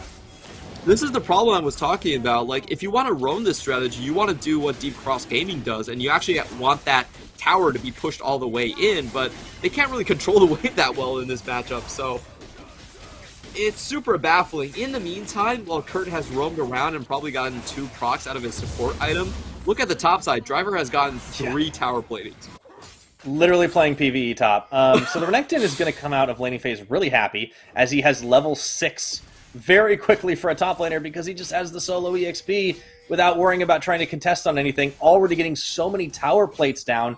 Might be able to take another one out here. I feel like Kurt might. I mean, I don't think if he really can contest now. He's just so far behind half the levels that his opposite number has. If you look at what happened, oh dear. And that's first blood too. Kurt roamed bottom, but his mid lane is losing, his bot lane is losing, and his jungler only has 1 extra camp. Yeah, not worth. Yeah, I don't feel like Frank Esports is that comfortable with the strategy overall. I just feel like the Airy Karma is probably not the support you want to do this with. Yeah, I agree. I think they maybe got a little dazzled by the idea that they could put a little bit of fear back into J-Team using a strategy that was used to beat them, but just I don't know. This is the bargain. This is the discount brand version of the Enchanter top, and it's just not doing the same thing. There's a bit of an aftertaste. Yeah, we do have the Orphan Axe coming out again. Hullbreaker. Oh boy. That's a completed item for a Renekton at 7 minutes. He's level 7. You know how Renekton does that thing where he falls off in the late game? It's going to be a rough early mid. I'm going to be so sad if Renekton takes the first tower and starts roaming before Kurt even gets an assist. That would just be... That might happen. At this point, I don't think there's anything stopping him. Kurt doesn't have the damage to dissuade him, so... We'll see. Maybe the bounties can take them back into this one, but so far, I just don't think so. This looks so bad. Yeah. Kurt has committed to it. I will give him that credit. He has not stopped. But unfortunately, yeah, this tower is going to be gone. No plates, no problems. Driver's just going to let the minions do the job, and you know, maybe he'll finish the job himself with just 1 or 2 axe hits, and there we go. And they've got everything warded up, too. They can go ahead and rotate down to take that Rift Herald and start working on the mid tower. There really are no winning lanes here for Frank. I like how Kurt is just begging for Kongrad and Bay. He's just like waiting in a brush.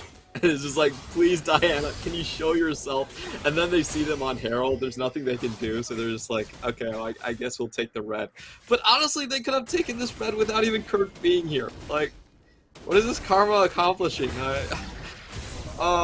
I think Smite Top is definitely still a very valid strategy, but you need to have the correct setup for it. And so far, they're going to try to dive this. There is a teleport this Driver, might be the real opportunity. Driver is very big, and he could get in here and see this. Although it's very early on that teleport onto his own base. Of course, he still can, even without the empowerment. But look at this, the damage being dealt. Kurt just doesn't really live long enough to keep this going. And with Driver's TP and the Dominus on, not only can they retreat from this, they're actually trying to keep it going, but the collapse just not going to do a darn thing. Even Uniboy was in there to finish the job. Meanwhile, in the top lane, Konga just gets a free tower, and he's going to get another charge on the inhibitor tower as well. So, oof, this is a really good example of the dangers of playing Smite Top, I have to say. You know, I know we talked about this in like the research for the split, like talking pre-games. Like it kind of feels like if you run the Enchanter top and go for the Smite play, like you can still mess it up and still win games. You can't mess it up this bad. Yeah, I'm really baffled. I felt like they were just going to, you know, at the start of the game I said, I think the strategy is not roaming bot. Because roaming bot, you don't have any chance of actually getting a tower dive going on early. So I expected them to just have a clamp down on the top side of the map with the double smite. You know, you just control your camps, take everything away from Kongrye. But they didn't do that. They roamed Kurt all the way bot lane, got absolutely nothing for it. And now their top lane inhibitor tower is sitting at half HP. So at 10 minutes. Yeah, I guess, you know, sometimes you want some good showcases, you can watch Deep Cross Gaming. If you want some bad showcases, this is probably it. Well, I mean, that's the thing, right? Here in the PCS, we have everything. We've got good Smite Top. We've got bad Smite Top. We've got stomps. We've got unexpectedly close games. I mean, it's just a lot to like. But this particular game, unfortunately, it feels like Frank tried to get a little too fancy. I want to see him go back to a little bit more basics before they do all of that. Kurt does take a crucial blast cone to escape, but that frees up the Dragon take here. J-Team, as the map is just so opened up early in the game, and Renekton is in this massive power spike, they can just threaten everything like this. And if I'm J-Team at this point, I just want to take things a little bit slower. I don't want to give Frank any opportunity to actually come back into this fight. So I'm actually looking towards engaging if they come down the ramp. Like, it's not worth it for J-Team if they lose multiple members for this Drake. So they played this really well, good setup on the ramp, making sure that it's difficult for Frank to actually engage onto them. They still take the Drake correctly. That's a really slow and measured play, and honestly, they were looking at an Infernal Dragon pretty early on in the game, 26 minutes, and I don't see like the 10-minute mark being enough time for Frank Esports to actually be relevant at this gold deficit. Yeah, and, you know, critically, like, because of how things have gone so swimmingly early on, right? Like, you're looking at multiple members of Frank far behind or far enough behind to where they have a hard time contesting. Kongye does have his Rocket Belt, and even though he hasn't really been able to open up with any kills, it's only been a 2-kill game, he's still going to be that deep threat. And if your name is Eminem or Pretender, you're going to have to watch your 6. Kurt also could be in some trouble, but I don't think he's going to be a priority target, to be honest. Moonlight Vigil comes through, stun down onto K2, doesn't matter. Yeah, just a reset here. We have Kongra in the wings, just waiting in case Karma does decide to show herself. And unfortunately for Frank, they don't find any good opportunities for this Karma to have any impact on the map. So I feel like the game state has really shifted, where I felt like Frank had an upper hand here in terms of their composition. Now, because of the deficit being so large, I guess they still have that advantage, but it's just very, very much delayed. It's like, I mean, the fact that they're still like Kurt's on level 5, I feel like they just need to let him go into a lane and soak some XP and some gold, because this is not working. I think at this point, like, I doubt it's even worth it to have him leech from carries. Like, I think it's just a lost cause at this point for Kurt. So they just want to farm up as much gold as possible on Victor and Jinx. I think that's probably their strategy. I mean, eventually Kurt will hit 6. You'll have an ultimate. But, yeah, it's a little bit rough right now. Yeah, I think the only way they have a playable mid-game is if they do kind of what RNG does, and they just completely scuff one lane and just force feed M&M, which is frankly what they've been doing this entire split. You know, I've never seen someone take 31% of the team's gold. Like, those are insane stats. Like, not even Uzi gets that much gold. To do it on. Yeah, you know what? You might as well at this point. And stranger things have happened. We've seen teams come back from crazy deficits. Of course, if there is a champion that you do want to be able to, you know, funnel gold into, really, the hyper carry, Jinx is not a bad candidate. But you need to stop the bleeding, right? Because at this point, yeah, they've only lost the towers up top, but so much of the map is opened up. They are down just about 5,000 gold exactly, and the Drake stack starts to get a little bit threatening. Not just yet, but once the first and second Infernal get cleared, then you got to be careful. Yeah, because for Frank, this is they're not coming back into this game until like post 35. So a 26-minute Drake Soul is very difficult to get away from for Frank Esports. So they do need to think about potentially getting steals or just opting for a trade somewhere to find that Drake. Another thing we can keep attention to is when Frank Esports take back that bounty. A huge part of this strategy is, Kurt might be on the menu. Oh, yeah, I think he absolutely is. Does flash behind the rest of his carries. A nice triple root there, but it does pretty much just end up expending a fair number of ultimates, teleports, flashes, and that is it. So Frank do dodge out of danger, but J-Team clearly happy to start fighting. A pretty fair fight, I would say, from both sides. You do get an extra summoner on the end of J-Team, so probably a small win over there. And this is where Season 12 mechanics come into consideration. You can get as much as 800 gold onto every member with an objective bounty. That's true. I'm not sure they're far enough behind to get the full amount, but you know, that would be a sizable comeback if they do find the tower. So it incentivizes J-Team to go into engages, which are inherently risky when Frank Esports do set up that siege. Ooh, look at this, a Death Brush. Oh, that is such a crucial Scryer's Bloom. I don't know if J-Team were going to check into that anyways, but at the same time, really forcing the hand of Frank, trying for the desperation. Not only that, zoning them away from the Dragon Pit just about the time that the Infernal is spawning. Big Shelly charge that should be enough to take down the tower. Not a lot you can do about that, Frank. And this is exactly how you want to play against a team that is searching for bounties. You do not want to trade. You want to make everything net positives. So, as you can see here, J-Team are putting themselves out of position here, but they do want to guard this Infernal Dragon, as it will give bounty as well. Trying to keep it going with Kongye and Lil V. You can see around the side, Driver threatening. Dominus on the Croc is big, and Frank just give it up. They don't feel safe enough to try and fight this, so down it goes. Yeah, and also J-Team don't over-chase on this situation. They let them push the wave in. Nobody tries to use their gap closers, so across the board, J-Team just playing this really well. You know, they're juggling their lane allocations great, making sure that, hey, Frank Esports just can't sneak anything. And if you think about the objective trades, J-Team has just taken the Herald, the Drake, and the mid lane tower without Frank Esports having a response at all. So, Clement, I got a question for you. Does a Flame Horizon count if your opponent isn't in lane? I will allow it. I was going to say, I feel like it's a default win, but it should still count as a win. So, Can we at about 17 minutes, Yeah. If you had told me coming into the today, name of like a Flame Horizon where it's like one top laner smashing the other on Jax or Shyvana or something, like, and this nah, one's this just is like double the other top enchanter. laner was AFK. So let's just call it the Kurt Horizon, okay? Oh no. Oh dear. Yeah, it's always an interesting thing to think about when something like that happens. And you're like, well, the numbers say this is true.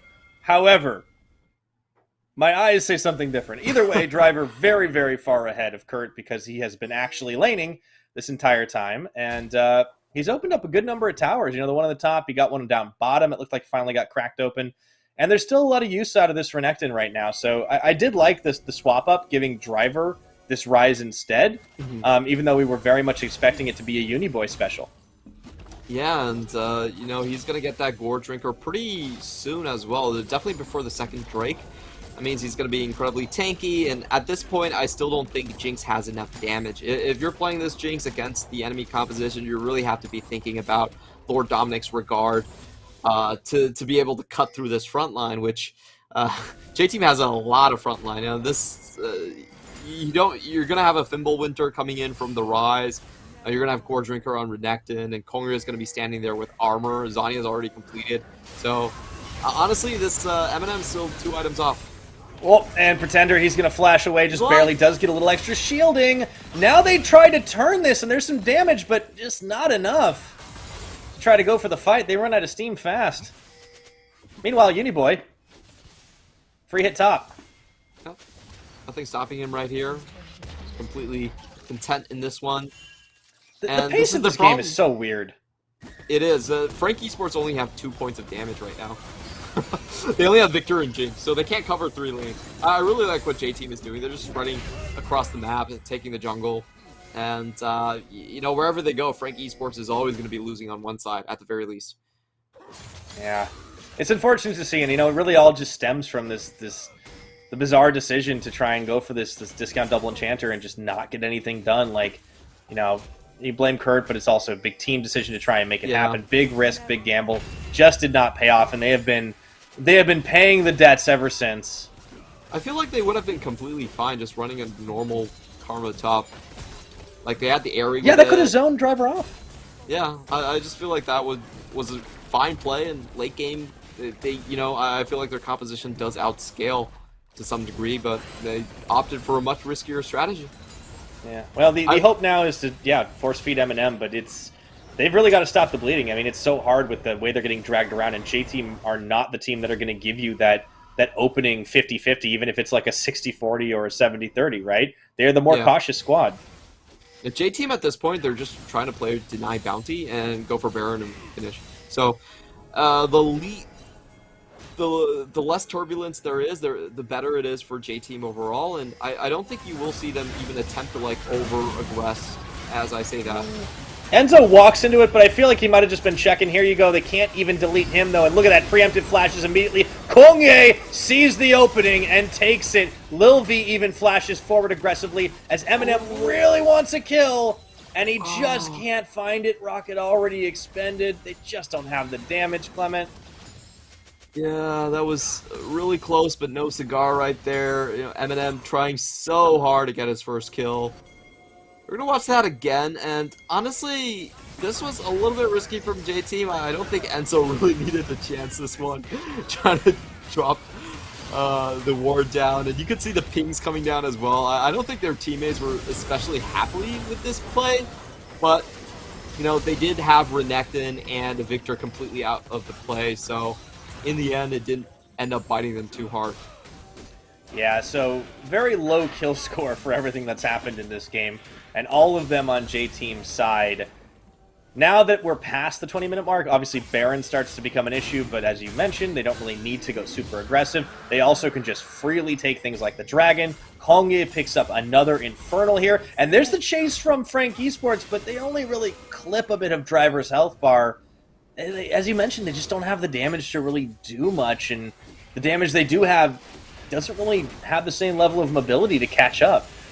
Yeah, and you know, Driver, he was forced to use his flash right there, so that's something that we have to look forward to. But he will still have his dominance even in the next catch here, and I think we are going to get to the point where Uniboy is outsplit pushing Victor. You know, Pretender's top, not much he can do right there. And this is going to open up the chance for just to start Baron timings. Yeah, they're going to go for it. Driver and Kongye double duty on this one. Enzo actually intercepts the Jinx rocket. So now that gets a lot safer. Holo, you know, he would have to flash the pit if he wanted to do something like this. However, J-Team decided they're not going to full commit to it. It was obviously a bit of a slow start here. Driver still tanking on the Baron. They do need a Felios for this. I think their strategy here is a little bit risky so far. They're basically just banking that Enzo can continue to block, but that might not be the case. Now this time they've got him caught. Will they be able to finally find a kill? Oh no! He goes into stasis and the rest of the team comes in. Kongye once more wants to find the kill. And nobody dies in that one. Oh, that was so risky for Menso. I can't believe he got away with that. But now a Kongye comes in. Oh my word! Kongye just opens up an absolute can of decimation. 2 kills for him. Lil V cleans up the others. And that was what he's been waiting for all game long. And that might be the end. Yeah, that definitely should be it. Only 2 members, only 1 member alive from Bank Esports side, and Lil V is still extremely healthy. They will have a total of 4 members guarding the Nexus, but this will be 2 inhibitors down for them. At the very least, I mean, it just seems like there's not a whole lot left. They could pretty safely take the Baron off that, and man, you just give this guy an inch, and he will take an absolute mile to dash in and moonfall on top of everyone. Oh boy, that's the Kongye we were expecting to see from Hong Kong Attitude. Yeah, I want to see that again. That was just absolutely beautiful. Really playing on the psychology of Frank Esports. They know they have to come forward and check, so they're all grouped up underneath their second tier 2 tower. J-Team sees that opening.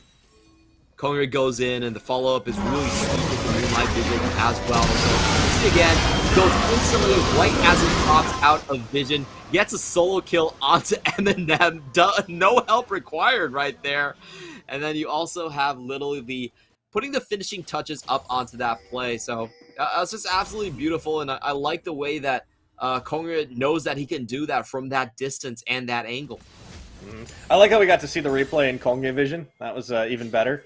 As he just goes, and it's also we had like the terrifying sound effects coming in too. It was really like watching like the Predator hunt or something. It was crazy. 25 minutes in, 8 kills to none, another death brush. But here's the thing, Frank. Every time they've done this, it's been their own deaths in the brush. Holo kind of isolated from his team, does throw down the Ragnarok not to get CC, but ends up having to flash away. Meanwhile, the Realm Warp comes in, and things are getting a little bit crazy here. Kongye isolated, but they still just don't have any damage to deal with them on the Frank Esports side. Oh dear, this is a little bit crazy. No, not even Nobody that kill. dies. Is it going to be a perfect game? I think it will. No towers, no kills. I mean, does the dragon count? I don't think so. The dragon does count. I'm sorry, the dragon near does perfect. count. That's okay. That was early in the game. That was before things went upside down. Yeah, come on. If you roam Kurt down, if you trade a Drake for a Kurt Horizon, it still counts as a game. It's almost a double Kurt Horizon at this point. Oh, jeez. Oh, jeez. Yeah, I want to see what happens. Now, J-Team should be able to finish this. They hadn't brought Lil V, but they're just so far ahead at this point that it's fine. They have the 2 inhibitors. Down it goes. Keep denying the bounty. Oh, man. It's just like a horror film if you're Frank Esports. Like, it's all these moments of just, like, wondering where you can go safely, and then Kongye just jumps out and bites your face off. Yeah, this has been such a foregone conclusion for such a long time. I just can't believe that, you know, Frank Esports decided to pull this one off. A real stinker from them. Hopefully, if they try this strategy again, they will copy from Deep Cross Gaming and learn a lot more about the nuances. But it looks like J-Team will just be picking up this prize. Frank Esports not even around this area to contest. They have to go back and deal with the double minion waves that are pushing in with super minions. So it will just be Infernal Drake right here. And honestly, if I'm Frank Esports, this is a game where I try to preserve mentality. I'm just trying to have fun, and I want to kill someone, like most likely Lil V. You have to show him who's boss. If they get the kill on Lil V, I think Frank Esports can call it even. There you go. Yeah, that's you take what you can get at this point. But what they can get is going to be a little difficult with all the Baron-empowered minions marching through here. Driver still just kind of working his way around the side, and those towers are getting cut through like paper as the rest of J-Team look to end this one here. For Frank Esports, a miracle of a fight seems like the glimmer of a dream that died a long time ago. We'll see if they can make some magic happen at the last second, the actual last second here. Holo getting tagged. In goes Kongye, looking for more. Not quite the same level, but it doesn't matter at all because they still had so much damage to just delete everyone off the rift. And even though K2 and Eminem are still alive for how long, it kind of remains to be seen. They round more back onto the fountain just for the manor, and they still get the kill to end the game. J-Team takes it. 13-1 game. What can I say? This, Top Smite really isn't as easy to play as people make it out to be.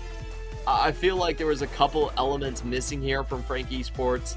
The first thing is that there really was no hard crowd control in the rest of the map. Olaf doesn't provide you hard crowd control. Victor doesn't do that. Braum doesn't do that. They didn't have a pushing bot lane so they could tower dive. In fact, when Kurt went down there, they still lost the 2v2.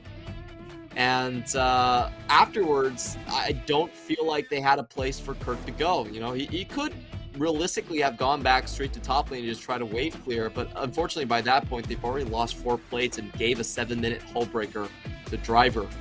So, yeah, a lot of do's and don'ts about top lane Smite being learned today.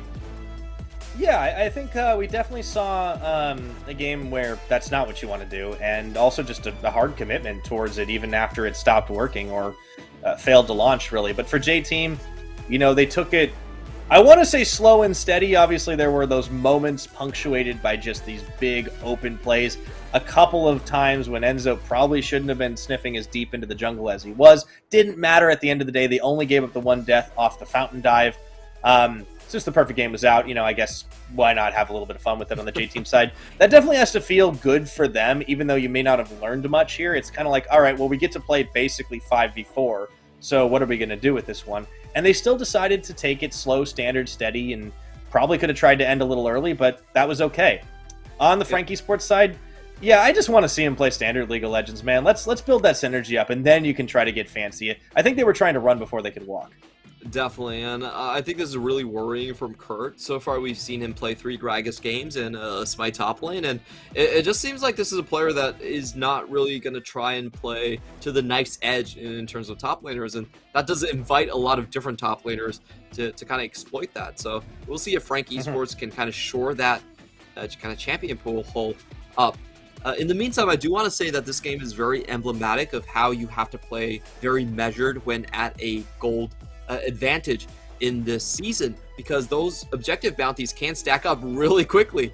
You give 800 gold to everyone on the enemy team, and suddenly they're just like rebounding back and coming back into the game. So it really isn't like Season 8 where you could go with the IG style and just have messy games and overpower them through attrition. That doesn't really happen. The enemy team will catch back up much faster than you expect. So I really want to commend J-Team for having a very clean mid game. They didn't give up anything. Like the sequence of getting 3 objectives in a row, not giving up any kills until the last fountain dive, I felt like was a very measured example of how you want to treat success in Season 12.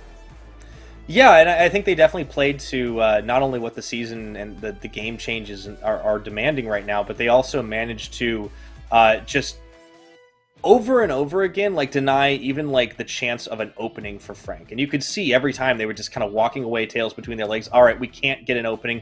The Jinx is getting denied. The Victor's getting denied. When the dive was chosen by J-Team, they had such a lopsided chance of success. And only really did they go too far forward when it was like, well, we're going to win this one anyway, so who cares? Obviously, having kind of a loose cannon like Kongye on your team, it feels like that should be harder to do than it was, but they really kept it tight, and I want to commend J-Team for bouncing back so well after that opening day loss to Deep Cross Gaming, and they were never out of control in this one, and surprise, surprise, Kongye is the MVP. Opened the gates when he needed to and just shut everybody down. They were already far ahead, but he was the one who made it happen. Did the most damage on his team, was there for all of the major initiations, and Kongre can really do it all. This is a strategy that we have seen now J-Team run twice in, not in a row, but they've all run twice in their 4 games, just going for this Renekton for Uniboy and then going for the Diana for Kongre. It seems like we're not getting the same Kongre that we did from his heyday back on Mad, where it was a lot of Gragas and a lot of early game play, but he has shifted more into that Hong Kong attitude mode that we saw from last split, where he does feel like he needs to be a very strong secondary carry on this team. And I think it's somewhat necessary because Uniboy has looked a lot more utility focused and early game focused overall, and Driver has been mainly a tank player. So I think Kongre is a really good fit with his playstyle now, alongside Lil V, making sure that the team at least has 2 hyper carries. Yeah, I think it shows that they definitely have a little bit more depth on there, and J-Team taking a well-earned win. But we've got one more game on the horizon. It will be Beyond Gaming taking on a Hurricane. Don't go anywhere. We'll be right back. CTBC Bank is Taiwan's top financial institution. But we're not stopping there. We're crafting an international brand and already have over 260 outlets in 14 countries. We are by your side, ready to embrace the future.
And welcome back one final time tonight as we look to close out Week 2, Day 1 here at the PCS Spring Split 2022. I'm still Pyrotechnics. He is still Clement, and we've got one more game to go. But before we get into it, I would like to take a moment to thank our sponsors, CTBC Bank and Caliber. Thank you for making the PCS possible. Now, Clement, on paper, this one definitely looks a little lopsided. It is Mega Bank Beyond Gaming taking on the side of Hurricane, formerly known as Alpha Esports. Yeah, and this one could be a very, very fast one. You know, so far Hurricane Gaming, their average game time is 24 minutes. So very speedy games. We've seen very similar things to their old Alpha squad, where it does seem like mid-jungle is kind of desync from the rest of the team, and Cha-Cha right now is on average losing 750 gold at 10 minutes. So that's really going to be the focus point, I feel like, is can Hurricane Gaming actually go through the early and middle phases of the game without just dropping massive amounts of gold on failed skirmishes from mid lane? Yeah, if they can pull it back a little bit, right, we maybe start to see some glimmers of hope from this team. But for right now, there's not as much that we're really expecting of them unless they can build it back up. If there's a bright spot on this roster, I think it's Bang 2 in the AD carry position. He's definitely had some standout plays, some highlight-worthy moments, particularly on the likes of Ezreal.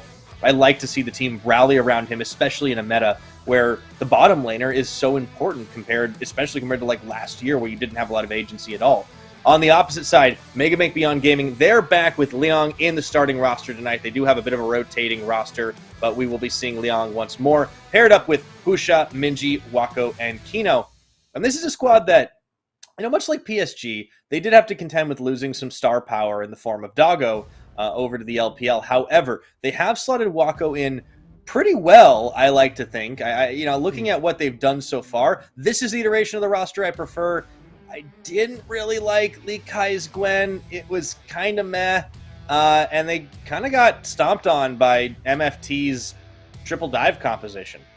Yeah, that was a game that was very difficult to forget there.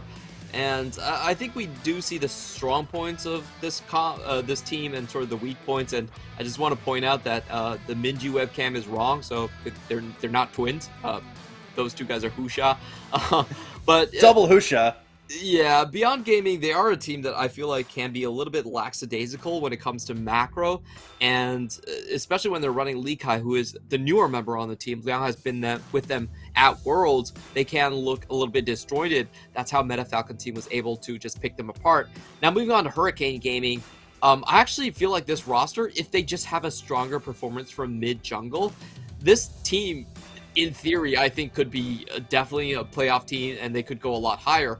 ICU has had some great performances in lane. If you look at his GD stats, he's actually, I believe, in the top 4 in the top lane right there. So he's actually doing good work there. Bang 2, we saw in his Ezreal, can definitely carry you in those late game team fights. But the question is, they just have kind of a gaping hole in their sort of early mid-game decision-making, especially around Cha-Cha. You know, it's not necessarily Cha-Cha himself being that bad of a laner, but it's just the decision-making around him seems very delayed and just completely out of sync. We saw so many fights where it was very clear that Alio was backing out and the rest of the team was just leaving, and then Cha-Cha just walks in. So I don't really know what's happening right there. It could be just kind of like the packet loss issue that we've seen from Alpha Esports in the past. They do have players in mainland connecting over, so that could be an issue for them.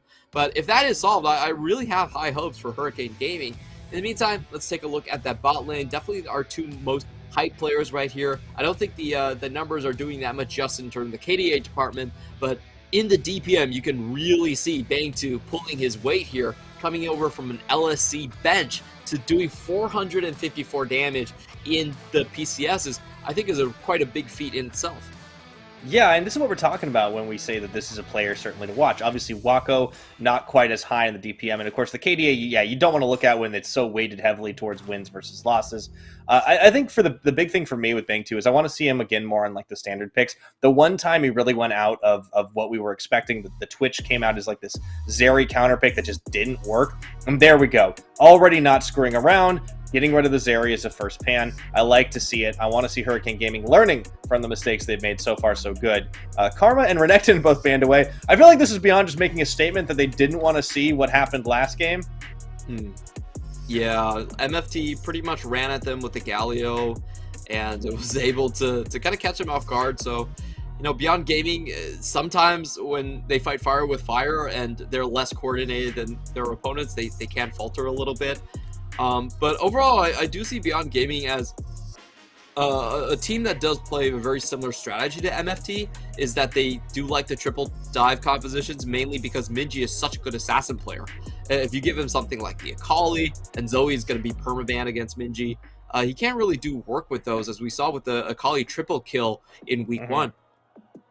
Yeah, it was a really big threat, and I think it's something you have to keep in mind whenever you're playing against Minji. You know, this isn't the same as we saw last summer when it was, you know, Maoan in the mid lane, and we were looking more at like those Rise kind of plays. So there's definitely some deep threats here, and with the Akali left up, clearly there's enough of a prio for Beyond Gaming to give it straight into Minji's hands.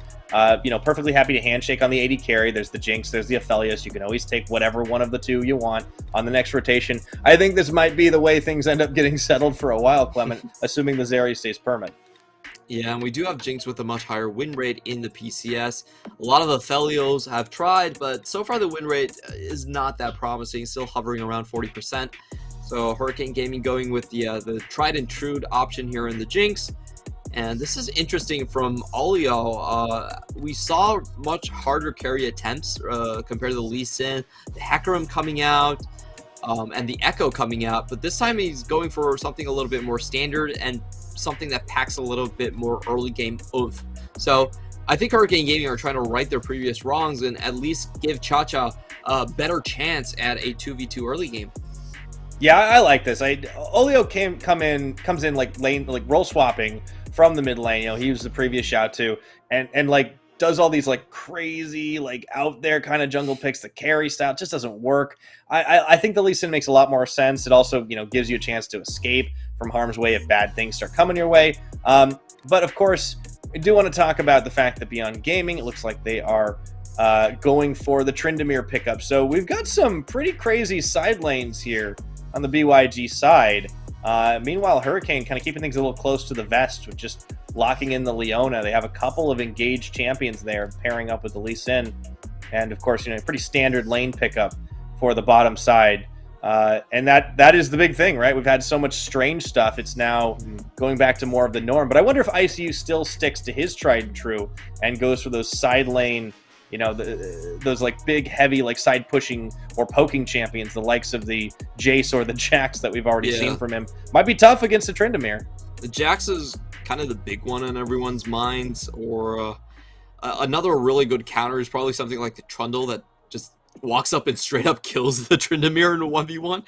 So those are some things to look for, and I don't think you're going to see Aurelia necessarily, but Jax has been a pretty decent counter to the Tryndamere that has been going on. It looks like Beyond Gaming, though, are paying no attention to potential ICU champions, and especially focusing all of their bans on Cha-Cha. This is really interesting. Yeah, because Cha-Cha has kind of been the weak link so far, but, you know, they're paying the correct respects here and just making sure that they're not going to find good crowd control to chain up with all of y'all and make Akali's laning a complete living hell. So, you know, I think this is the correct move. It's a rather safe move, I would say. I think the much bigger threat is ICU, but they're just making sure that Minji is not going to get, you know, cheesed in lane by a level 2 Lee Sin. I suppose so. So giving Cha-Cha the Azir ends up being the option, as the pool had been drained just a little bit here. And we'll see how Beyond want to round out their composition as the timer ticks down. Should expect that Tryndamere up in the top, but we have seen some strange things. Last second switch up, and it looks like it will be a set support. We have seen this before from Kino specifically in the PSG game, and man, he made it look good. Yeah, there's no way that a lot of these hyper carries can escape from set. He goes in unstoppable, it flashes in on you and Facebreaker, so Jinx is a prime target for that one. In the meantime, we also have a potential secondary carry in the Viego as well, so Beyond Gaming setting themselves up for a very unique composition. This is, it's kind of a 1-3-1, but a very aggressive engaged core. So when the collapse does come in and you see the Akali and the Tryndamere coming in from the sides, it's actually the 3-man that's going to engage on you. So really throwing a twist on this one. I'm not sure if they can pull it off, because the problem with this setup is your 3-man can just get blown up instantly if you don't do the engage correctly.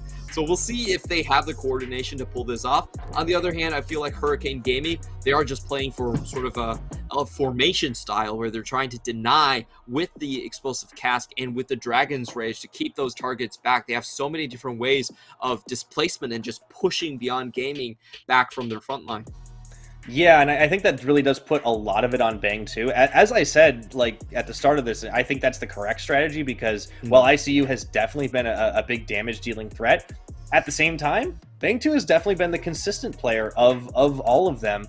And I think giving him a tool like Jinx, surrounding him with a core that can just shift everyone away from you, as long as they can protect him adequately, I think that does a great job. The question is, how well will they be able to pull that off, especially when there are so many champions that just want to dive on the AD carry's face. I feel like this game is going to really live or die by the bot lane. Yeah, it does seem that way to me as well. We have seen generally these sets, they can go for very aggressive level 1s and level 2s. So those are the first things that we have to pay attention to. We have just seen flash trades by set level 1 with Facebreaker and just to force summoners out, and then make sure that when Viego comes down, it's almost an instant kill. So I think those are the first things that we have to pay attention to. But otherwise in the lanes, there shouldn't be that much going on. Gragas is a great neutralizer of the Tryndamere, and early on Akali doesn't really do anything. So as you mentioned, all eyes on the bottom lane, and a lot of it could just come down to level 1 or level 2 cheeses. Yeah, and there's certainly some possibility for some cheese here. We have had an interesting night of games. Some fast ones, some slow ones. Only one exceptionally close one. I wonder if Hurricane Gaming can make it 2 for 2 as we take a look at our starting rune choices. Fair amount of Conquerors in this one. Talking about where Conquerors are supposed to be, we have a Grasp in the top lane, which just tells me that, hey, we're going to get another Hull Breaker. Yep. He doesn't really care about chopping down backlines. He's just all focused on dealing with his own lane. And you said 1-3-1. I mean, Yeah, I think we're gonna get that 1-3-1. It feels like it's a bit of an opportunistic 1-3-1, right? Like if they manage to get a collapse and a catch, but that should telegraph that the stated goal is probably to try and just knock down the towers. Here we go, that triple bead start for the Tryndamere as well. I believe that's going away next patch. Yeah, I can't believe Jujubee is making a goodbye. We were gonna miss this item. Like, I used to love this item when I was playing Gameplank, the old Gameplank, and you just kind of traded with it. You never lost lane in the mirror matchup. Those were the good old days about a decade ago. But, you know, back into this game here, I do want to pay a lot more attention to the level 1s here. And it is going to be a lot about wave pushing, as we do see, you know, the execution already being used here on the front line just to make sure that they can get that level 2 a little bit earlier. Still going to lose the push to Jinx, but we do have to mention the jungle pathing. Both junglers are heading towards the bot side, so we could have some very explosive stuff happening, and we're going to have to track these wards quite well.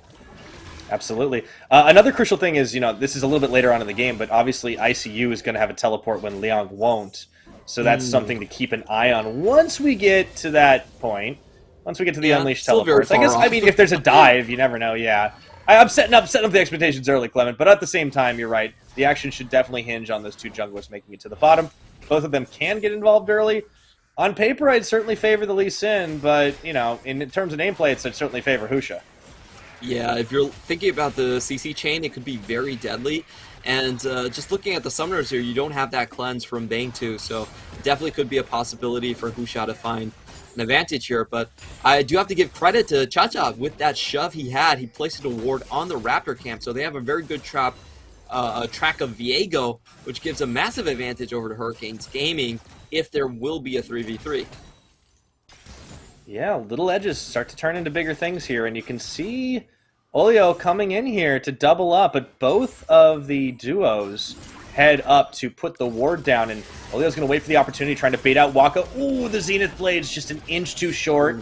That doesn't mean they won't go for it, but I feel like this telegraphs quite a lot. Yeah, that would have been an instant flash if that landed onto Wako. Unfortunately, isn't able to get that one. And this does sort of dissipate here. We do expect Hurricane Gaming to have a lot of advantages. I really want to see Olio and Cha-Cha just make their mark known on the jungle here. They should be going for a double scuttle start. Very, you know, this is probably the best start that we have seen Cha-Cha, even though it's quite early on, but watching these combinations is we might see a lot more side lane potential unlocked if the early game is at least going even. Yeah, and so far so good. I mean, Beyond Gaming do have a little bit of a gold lead, but you know, not overly significant right now. It's pretty much all in Liang's hands. Ooh, he steps a little far forward, and Olio kind of punishes him a little bit. Not enough to take him down. No execution available. But I don't think he was expecting that, going around the brush for the ward. Yeah, they didn't have a good grasp on where Husha was, I believe, in that trade, so they played it rather slowly. Most instances, I feel like the Lee Sin could actually deal a lot more damage to Liang and just kind of force him out completely. I think he backed out. Playing respectful. A little afraid. Yeah. So things staying slow, I mean, and this should be okay for Hurricane. Now, they are getting pushed in a little bit more on the bottom side. If you wanted to see a repeat gank, that's one thing. But of course, they already know where Olio is. This is a safe push right now for Wako and Kino. And look at this, Kino Hex flashing over. I thought he might be setting up for something crazy. No, he's just going to go ahead and get vision. Make sure he gets the wards down. Olio's sticking to the top side right now. There is a small window. Liang does not have his ultimate yet. Yeah, we do have Husha coming up, though, but it might not be enough. Ghost is on. He does connect Sonic Wave. Should have the execution. Damage follows, flashes, and here comes the turn. Husha is there. And that's just going to be enough to dissuade them for now. Without ultimates on any side, that might be enough to stop the fight. Yep, sums for sums, and in the bot lane, this is a very common trade that we talked about. Basically, Kino, whenever he gets a chance, is going to flash on Bane 2 to make sure that he can trade flash for flash. And with the Hex Flash, he's not really losing that much while also making this lane a lot more gankable. Just kind of ordinary set stuff that we see all the time. Here we go. Ooh, nice root on and into the Facebreaker as well. Bang 2 getting hugely punished. Oh, and just enough to stay alive on top of his heal. Oh boy. Talk about a close call. Yeah, it was You know, honestly, Wako had a good chance of just finishing off that kill, holds on to his summoners, and just decides to punish by getting these turret plating. I would have expected that to be just a straight-up kill, however. I think NL was able to crowd control Wako, and this is kind of the Wako special, overstaying in lane.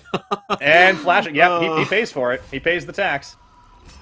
I'm saying this is a Wako special because we've seen him do this a lot of times. Wako is definitely one of those players that is hyper-focused on what's ahead of him, and he has that sort of reputation as kind of this loose cannon that will sometimes just pull multiple kills out of thin air, but other times will just kind of lose very unnecessary summoners. Yeah, you know what's funny is he was so good, and still is so good, that I don't think he ever got the negative reputation on it, but Doggo, I feel like, did the same thing. Oh yeah, Doggo in the LPL, I feel like had a rude awakening. A little bit, but you know, he's not the first player from the PCS to have that happen. Oh, he's doing really well now, and he's actually been able to edge out even Uzi from starter rotation a couple of times. So I think like once you get to LPL and you kind of learn, and like, okay, some of these things I did in the PCS, they're not gonna fly. Then they instantly become better. It's always interesting to see how players kind of develop in the LPL. A lot of them do very well, and a lot of them actually ascend when their competition gets much stiffer. That's one way to improve for sure.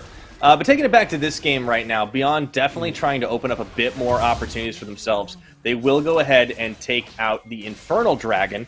Still, really not a whole lot in the way of gold leads, as we don't have a first blood in this one, and not for lack of trying down there in the bot side. Very, very close at Bang 2. Of course, with the teleport, or rather the flash timers, I should say, are going to still be a little while on both sides. It's also been a very quiet game in the mid lane. Minji obviously not been able to open up onto Cha-Cha just yet, who's playing, I would say, the best game he's had so far in the PCS. I'm just kind of surprised that Minji even has a CS lead. Yeah, well, there's not really that too. Supposed to happen. Yeah, but you know, that's still the same thing. You know, Cha-Cha's not behind 750 gold, which is an improvement. So yeah, it's a step up. And you take those. It's a pretty big step up. Well, so man, Kino loves doing that Hex Flash play. Still looking for it, and it's going to be so dangerous for Hurricane Gaming to ever push up after this wave. You can see that they're just straight freezing, which actually gives a lot of room for Kino to put pressure on the elsewhere onto the map. And you see Husha starting the Herald, Kino already roaming up. Very beautiful play coming here. It's just standard stuff, but transitioning that pressure from bot to top, and I don't really see a way that Hurricane Gaming can contest this. Azir has a very difficult time moving out of the lane, especially against champions like Seta and Akali, so they just have to give this one up. Yeah, not a lot you can do here, and this is just, they have the prio. Yeah, sure, Olio's able to send a Sonic Wave out onto Minji, but you can't really follow through. You need the damage. Again, it does feel like the operation really should be to try and feed as much and funnel as much as you can into Bang 2, but Olio had like kind of one or two token attempts down there, and we haven't really seen much of him since. Yeah, and then part of it has been because the summoner disadvantage did happen with Kino getting basically just burning the flash every time Bang 2 is down there. So it does put some hesitation and kind of fear of the counter gank if it does happen there. So I think we are going to have a relatively slow game. Both of these teams are very happy of just scaling onwards. Hurricane Gaming has one of the best team fighting comps that you could possibly draft. They're very happy for it to go to 40 minutes. And Beyond Gaming have one of the best 1-3-1 comps. So I don't think it's going to be about scaling this game. It's much more about picking their spots. And you're going to see if Beyond Gaming can't take too many turrets down early, then Hurricane Gaming are going to have that great chance to kind of use the Baron as bait and force a big 5v5 to their advantage. But on the flip side, if Beyond Gaming can strip away a lot of these side lane towers, then they can just deny the chance for Hurricane Gaming to ever group up. I think that's kind of the long-term dynamics that we're going to see from this match. You're right. Here we go. Here's the play. Wako, no flash. Oh! They will land on the secondary attempt and the kickback. That should be the cleanup for first blood. They expended a lot for it, but they got there in the end. Easiest kick setup I think Olio could have. Yeah, not a lot that Wako could do right there. His jungler, again, his support was very far away from the play. You could kind of say that Wako could have played that a lot safer, especially when he knows that his team is up on the Herald. Liang, just getting outplayed by ICU a bit, and this could be a kill. Oh my goodness. Ooh, good flash. Yeah, Leong says you haven't got me just yet. That was pretty brilliant. I mean, ICU was like, all right, this is free. But Tryndamere doesn't die when you want him to. He dies when he's done. Yeah. And this is what I was talking about with Hurricane Gaming, is that their side lane players are actually really, really good. ICU on this team being able to have a positive gold lead is just, it's kind of mind-baffling to me, like, especially if your mid-jungle are losing that hard. You know, in the bot lane, I honestly feel like this is just kind of Wako walking a little bit too far forward. Yeah. Could have played it a lot safer, but ooh, Wako doing Wako things. Yeah, sometimes he just gives it over. Now, critically for him, or critically for Hurricane, that kill went on to N-House, so Bang 2 only gets assist on that one, not what he would have preferred, I think, and even Olio probably would have preferred to pick that one up. So I guess there's a bit of a saving grace there. He did burn Cleanse, by the way, even though he had like really no chance of getting it out. Like that was a good use of the teleport, or rather the flash timing on Hurricane's side, but it only was possible because Wako did Wako things. Yeah, this is interesting from Beyond Gaming because I feel like a lot of their game plans in the previous season. Ooh. Okay. Trade? All right. Well, they got one to start. Couldn't get any more than that. N-House going down, and Husha getting the kill. I think this is going to be Bang 2 taking out number 2. Minji claiming that one on the dive. Nicely played overall. Yeah, just such a beautiful trade by Set, and this is why Kino said is one of the best. He really thinks 2 steps ahead about how the trade is going to go. Trades his flash for flash onto Bang 2, and then brings back N-How for the kill. Absolutely beautiful stuff that he's doing right here. Even uses N-How's positioning to find a stun on himself. So, very fun stuff we can see here. And another point here is Minji, he always finds those roam timings. He's been pushed in this entire game, but somehow it just doesn't matter. He's able to slip here, find the tower, and in the meantime, I think he only loses 2 plates overall throughout this entire laning phase. Totally acceptable for Akali standards. Absolutely worth, for sure. Minji has definitely been finding a lot of success when he gets a chance to play these champions. Akali in particular has been good for him so far this split. So back to resetting everything. State of the game at the moment, we do have Beyond kind of really opening up an opportunity with that bottom lane down, as, of course, they had already secured Shelly earlier on in this one. Another Dragon's going to be live on the Rift. They're not really going for the fast play on this one, but they can take it whenever the heck they want. It's going to be a Hex Tech, so should be able to secure that one without a whole lot of trouble. And now they have Minji on the side lane. They'll group back into the middle, do the 1-3-1 shuffle. And Hurricane, not as far behind as they have been in other games, but they're still not looking great right now, especially when their primary damage dealer still trying to wait on building that mythic item. Yeah, and this is really the hard part against a 1-3-1 comp is who's actually going to size up against Akali. I don't think they have anyone that can really do that job right now, so they have to stay back and kind of wait for the wave to come towards them. Leon just getting a bit of a love tap on Lee Sin, escorts him out, secures the blue for themselves, but Hurricane Gaming right now, they have a huge problem is that they essentially have to deal with an extra Akali when they are defending that mid. So things are going to get rather dicey for them, especially when Bang 2 doesn't have his summoners. They're going to have at least, I think they need Lee Sin almost 24/7 around that mid lane just to prevent any dives from happening. Yeah, I think Olio's job here is probably going to be babysit for sure. As we get closer to that 15-minute mark, I think we see another dive of brewing. Although, Kino's just having a little bit of fun with it. He meant to do that, of course. It's Herald time. That's a really thick wall, so... It is. It's hard to hex flash I understand over. It. Yeah, it's okay. Yeah, definitely pick the hardest part of the wall to try and do that. Hurricane Gaming, they do have a chance to go in on this one. Gonna pull Shelly out. Both TPs are up. Okay, gonna go for the steal, and I think he got it! No, he didn't! No, he didn't. Oh, boy. Okay, well, the fight's gonna turn here on this one. Look at all the damage that they're bringing. The double kill coming in now for Husha, and he is on the run. Bang 2 just trying and trying to get some damage done, but he just can't do it. His front line collapsed around him. ICU couldn't even get involved in that fight. Yeah, I think for Hurricane Gaming, if you don't have prior positioning, it's very hard to actually contest these objectives. You're running forward with a Nazir and a Jinx. Not exactly what you want to do in that team fight, unfortunately. We saw Alio go in, didn't have any escapes afterwards, takes a bunch of damage, forced out of the fight early.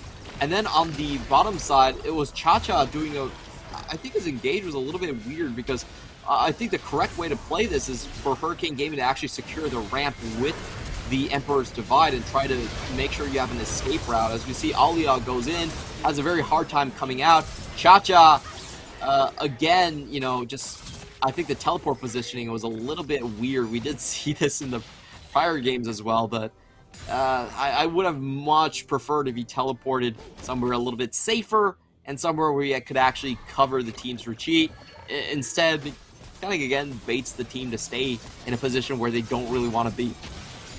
Yeah, oh, okay, well, Olio can at least steal the red buff, but a little bit of a tough situation. They really tried to force something when I think they probably were okay giving that over. I mean, sure, it's Herald, that's an important objective, but trying to take a fight on your terms feels just so much more important in those situations, and considering they couldn't really bring everybody to the party, like I said, ICU couldn't really get involved, it's a tough spot to be in, so unfortunately Hurricane find themselves down a little bit more gold, crucially on a couple of these carries. ICU can't really back at the moment because he doesn't want to give up any more tower damage. Does send the big barrel flying, so he actually really wants to take it to Liang, but now he's out of mana. Not a whole lot he can do, and Husha's coming to take him down. Yep, and there is Undying Rage, so Liang can just tank this until they find the kill. Oh, dodges good everything. juke. ICU, well played. Man, he moves fast for a big guy. Tremendous flash right there, getting away from the Sovereign's Domain as well as the stun here, but this TP might be a little bit risky. No more Viego, or excuse me, no more Tryndamere ultimates, so I think they see they might have an opportunity to get the kill. Olio and ICU clearly sniffing for it, but dodges. Hits him with the emote, that's going to be all there is to it. Well, just wants that tower so badly. If you ever wonder why Tryndamere is an S tier pick right now, that's pretty much why. You see the extra stats given by Hellbreaker, and he just sits underneath your tower whacking it away. So yeah, it's like Jax, except he really won't die. yeah, it's fun times. Except for the person playing against the Tryndamere. Anyways, hey, they got a tower down bottom, Clement. Look at that. It's a fun disc. Yeah, so I guess that's an answer to 131 at the very least. We are going to get an Ocean Drake. There we go, Bang 2. Bang 2 struggling with the red. You know, Ocean I hate when Drake's that happens, when it just resets. And you're like, no. Anyways. Meanwhile, in the mid lane, they're just going to clear this up. But you're right, Ocean is coming up in a few seconds. And I feel like Hurricane want to fight for this one, but they are in a bit of a deficit, and they need to clear that ramp before they do it. Instead, they're going to opt to move towards the mid, but ICU is isolated. Yeah, 5v5 Hurricane Gaming are actually a lot stronger than Beyond Gaming at this point. They just need to make sure that Kino can't find a great engage. I think Kino is the great equalizer here. If he slams ICU onto Bang 2, that's Bang 2 in the ICU, basically. So, Kino is going in. There we go. Did get one. Empress Divide is going to come in here. Cha-Cha is going to try and get out of harm's way. Meanwhile, Bang 2 staying safe. They actually look to manage to turn it. Here comes Minji to the back line. And Liang and Minji double timing it. As Liang takes down Cha-Cha, they just won't die. And Kino, with Wako's help, will be able to finish off Olio. There we go. They lose Husha, but they get everyone on the Hurricane side. Yeah, absolutely beautiful engage from Beyond Gaming. They come in from 3 different angles. Tryndamere taking one route, Kino another, and then Akali to make sure the sandwich is complete. And I felt like Cha-Cha actually had a really good Emperor's Divide, hitting 3 people, even taking, I believe, Minji from the backline into the front. But that still wasn't enough. There was enough gap close on Beyond Gaming to make this still work. So we'll watch this again. Pay close attention to where Minji and Tryndamere are coming in. This is a triple threat coming in. So even with a great Emperor's Divide, they aren't able to fully disengage. And I think the most important one is Bang 2 actually not taking the ramp right there, as Liang is up there with Undying Rage. It's so funny as you watch that angry man stay alive for 7 seconds, and there's absolutely on one hand, I don't blame nothing you him can do for not against running him. into a Tryndamere, but on the other, yeah. He had nowhere to go. Exactly. You have a choice between bad and potentially more bad. So they did get 1 kill. I guess that's the saving grace there. But yeah, they lose out on the dragon. They lose out on the fight. Beyond just keep on picking them apart. And man, like, you could not get a better Emperor's Divide than that. And it still did not push them off. Yeah, it's absolutely crazy what Liang is able to do coming in from the Drake pick angle right there. And with the Ghost in that last team fight, he was able to stick the backline target so well. I think if you're Hurricane Gaming, you really need to space out your ultimates here. It can't just be Emperor's Divide and Explosive Cask at the same time. You have to actually coordinate which one to use and which one to save to make sure that Bang2 actually has someone tanking against him. And this is one of the reasons I feel like counter engage is so much harder to play than engage. On engage, you just try to catch someone, you throw everyone on that person, you make sure kill secured, and you move on to the next target, already having a numbers advantage. But in counter engage, it almost comes down to like non-verbal communication between your members, and that is much harder to nail down. And as we've already discussed too, that the old Alpha Esports and now Hurricane, that's always been a little bit of a sticking point, trying to find not just the verbal and nonverbal communication, but also just the execution on the same point. Kino, I swear he's doing this on purpose. I'm not sure, because that was actually a pretty good opportunity, especially with Minji coming on the side. I felt like they could have made something out of that. All right, well, two times is a coincidence. If he does it 3, I'm calling it. This is a conspiracy here, Clement. This is the Hex Flash conspiracy. Yeah, I think with Minji flashing the emote, that was definitely kind of an oopsies. Yeah, that's okay. Kino has had some really good games this split. And I really love seeing the set support because it just opens up like so many fun opportunities in these team fights. Obviously against PSG, he kind of had opportunities spoon-fed to him. This time he's definitely been on the hunt a lot more, and it's been good to see. I mean, 80% kill participation, certainly nothing to sneeze at, especially in a 1-3-1 comp. I think Set is absolutely great in this meta, where most of the picks are Jinx and Jinx and Aphelios. Like, how many games have we seen just today where it's basically these two AD carries, Zeri being banned out? Oh, hey, look, ADCs with no escape. Let's go. Exactly. And that's why I feel like another big missing piece that we haven't seen in the PCS so much has been the Jarvan pick. Jarvan pick is huge in LPL and LCK just because of that Cataclysm also forcing instant flashes away from these AD carries. Like, you can't even get out of it with Gal Force because it counts as terrain. So I think we've seen it once, right? Didn't MetaFalcon play it for the game against Beyond? Oh, I think maybe that might have been the only one. But you're right though. Like, it hasn't been high prio comparatively, and that was like the crazy superhero landing, like everybody get in the pit, kind of Thunderdome comp. And anyways, back to this one. Here we go. They will manage to bring somebody with them, but Kino just walks away from everything as he suplexes and all the damage comes out. Oh boy. Absolutely nothing Cha-Cha can do as he gets hit with the Teemo. Triple kill for Waco's Aphelios. Meanwhile, Liang is going to take down ICU, and that is the clean ace. I'm just not sure what kicking back the set would have actually accomplished. It got him close enough to use the showstopper. Okay, I mean... Yeah, it accomplished something, just not something good for Hurricane. Yeah, that was so baffling. I completely did not expect that engage coming from Hurricane Esports, Hurricane Gaming, sorry. At that time, it was just... Why? I just don't know. Oh, that really Jinx rocket is way too late. Yeah, let's see this again. We've seen Olio hunting for a play multiple times in this mid lane now, but yeah, why Kino? Sure, you get him. Waco's right there. Oh, I see. He tries to dash, and then Kino's like, no, you're coming with me. Yeah, there's no way that was going to work right in front of Set. Like, that was so opportunistic. I just can't believe how crazy that is. However, Hurricane Gaming might be getting something back here.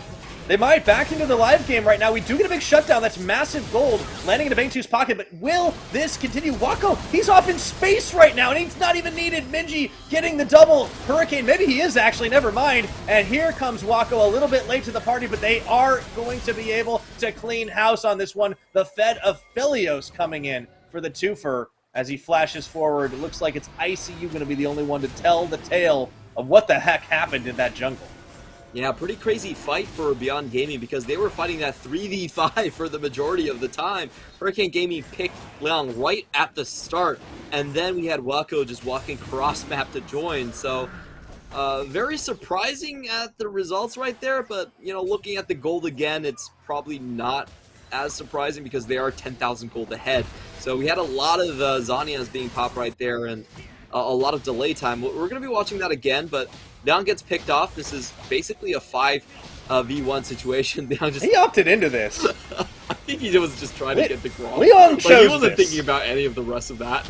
No, not at all. He's like, I'm Tryndamere. Oh, wait, it's 5v1. And he still lasts forever, by the way. Just...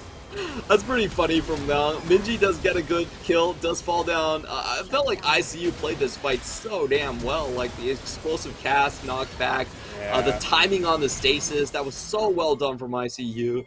But unfortunately, his team's just way too far behind at this point. I'm gonna say that was all calculated.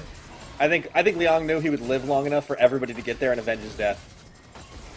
I'm not so sure, but it ended up working, so... Yeah, it's such a massive lead right now, and Hurricane, I love that they're trying to fight. Obviously, they didn't choose that one. I love that they were trying to fight with a numbers advantage that they just are not going to be getting very often because of how much Beyond were splitting. It gave them that weird opening. It just wasn't enough time, wasn't enough damage to finish the job, and it is just unfortunate to see that some of these fights have just been kind of chosen a little bit poorly at times. The targets, that one was forced upon them, and they almost took it. Yeah, I feel like Hurricane Gaming, we haven't seen that fight where, you know, they're setting up in a strong ramp or some sort of a funnel where Cha-Cha can really just use his Emperor's Divide and keep that backline safe. Every fight we've seen here, Bang2 has been somehow finding himself in the front line whether he wants it or not. So it's just a very hard meta to play. I love Beyond Gaming just answering what has been like the priority picks in the bottom lane. They seem to have a perfect answer to the meta and just kind of are a force that's shaping the way that the rest of the teams have to play now. Yeah, well, Beyond Gaming definitely put their stamp on this league when they entered a year ago, and no longer the new hot kids on the block. They're kind of potentially heirs apparent. I mean, I think there's a lot of teams that are going to be making that claim. PSG, of course, would still like to reclaim the title themselves, but Beyond have been the team that's been the closest the last year. And, of course, you know, now we've got some newcomers, CFO, to contend with as well. I think, you know, J-Team made a strong statement for themselves. It's going to be interesting to see how the power dynamics shake out. But as far as this game's concerned, I think the dynamics are pretty heavily tilted in favor of Beyond Gaming. Hurricane going to try to do something here, but unfortunately, as you can see in the picture-in-picture, Liang is having a very enjoyable game of League of Legends. ICU is not. Leon just 1v2'd. He beat back ICU to his own fountain, and then he beat back Alio. He's just taking the Nexus turrets on his own. ICU is still waiting for the perfect teleport. Oh, this guy's playing like he's got like a mission or something. There he is. He's playing for the win. I like that from ICU. Let's go. Holy moly. There we go. Into the teleport play. Do they have enough to take down Wako? They do! And that's the moral victory right there, a 5v4. The Nexus might be bare, but at least they took down the AD carry. And Liang is not satisfied with the Nexus. He wants the kills, but he's going to have to settle at the end of the day. A nice Shurima shuffle, but the Nexus will fall. It looked a lot closer than it was going to be in the end. 29-22, and it's a Beyond Gaming victory. I don't know. That ICU play, I think it was such a statement. It's like, sure, you might be able to win this game, but I will find my engage, whatever the cost. Like, he waited in his fountain so long that his jungler was beaten within an inch of his life. He lost his inhibitor, and then he lost his Nexus tower. But he still wanted to make the engage. And he made them pay, okay? So, look, Clement, I just gotta say, if you're gonna name yourself Aurelia Carry you better have an eye for the highlight reel, all right? And I think ICU certainly does. Unfortunately, it wasn't enough to win Hurricane a game, but for Beyond Gaming, they are certainly happy with the bounce back after the loss against Meta Falcon team, surprising them last week as they now ascend to 2-1 on the record. I do think this is a squad that is going to be one to watch. Nobody was doubting that coming into this split. It was always going to be, hey, how are Minji and Wako going to slot into this composition? And now we have our answer pretty darn well, especially when they get the champions they want. Yeah, it's been so fun to watch Minji, and I think he slotted in the sense that Beyond Gaming were sort of that 1-3-1 composition, and they were always known for their ability to gauge in multiple angles. I think Minji does still fit into that role very, very well there. Just can't get over the end of that game. You could see Liang just being completely flabbergasted. He was like, I can't believe the lengths people will go, the depravity people will go to just kill an AD carry. They literally just gave up their entire base just to dump on Wako. What is happening? Got to keep his KDA down somehow, right? I mean, yeah, I think Hurricane, you know, the composition they brought out here, they tried to go a little bit more standard, and I do appreciate that. I think as a result, we probably saw one of their better performances. A couple of fights that were still very much against them because of how far behind they fell on the gold game could have very easily tilted if just a little bit more damage had come through at the right time. We had some incredible plays from Cha-Cha. I think there were great Emperor's Divides. Really good barrels coming out from ICU. Maybe they could just work on layering it a bit better, but on the individual level, you see the skill that is there. You see the fact that this team has powerful players that know what they're doing on these champions. That's not in question. It's just a matter of getting all the pieces to work together. And I think against lesser teams, they will have a chance to show that. Yeah, I think the worrisome points about this team are still very evident. Like, I think Cha-Cha's playing with some sort of lag. Like, I'm serious about that. I would be very surprised if he has perfect connection or something, because we have seen like very weird teleports. Like the first teleport on Herald was not a great one, and honestly, his suppression of Akali wasn't really enough. I feel like Minji was able to roam when he wanted to, and you know he was even in the lead in CS, which is I don't know how that happens, but it did. So yeah, I think Hurricane Gaming once again. I just feel like if they can somehow just bring all of the team members to the same location and have them playing without ping and without all these hurdles, then we could really see a team that is a powerhouse. ICU this game was actually really doing great. Like the number of times he was able to outplay the top lane despite not having any sort of help was actually very impressive. Like he got that's how you play double Gragas. Sums out of Liang. Yeah, Gragas was dancing around doing stuff. He killed Wako in the very end at the cost of his entire base. But hey, he almost got a solo kill onto Liang. I mean, that's on. Yeah, he did exactly what he needed to, and I think that's He's why a we keep driven hyping man. this guy up. He's good. He's really. I mean, yeah, it was touch and go there in the top for a little while, but unfortunately, yeah, just not enough elsewhere. I think Bane 2 did a decent job as well, but as you mentioned, he kind of ended up finding himself in the front line one too many times. Minji will earn the MVP on our final game tonight. He played one heck of an Akali game. He certainly wasn't the only one opening up a lot in this one, but he certainly delivered where it counted. I think it was a big team effort overall. But I definitely like what this mid laner is bringing, coming over from Berjaya Dragon's last split and slotting in very nicely into the Mega Bank Beyond Gaming lineup.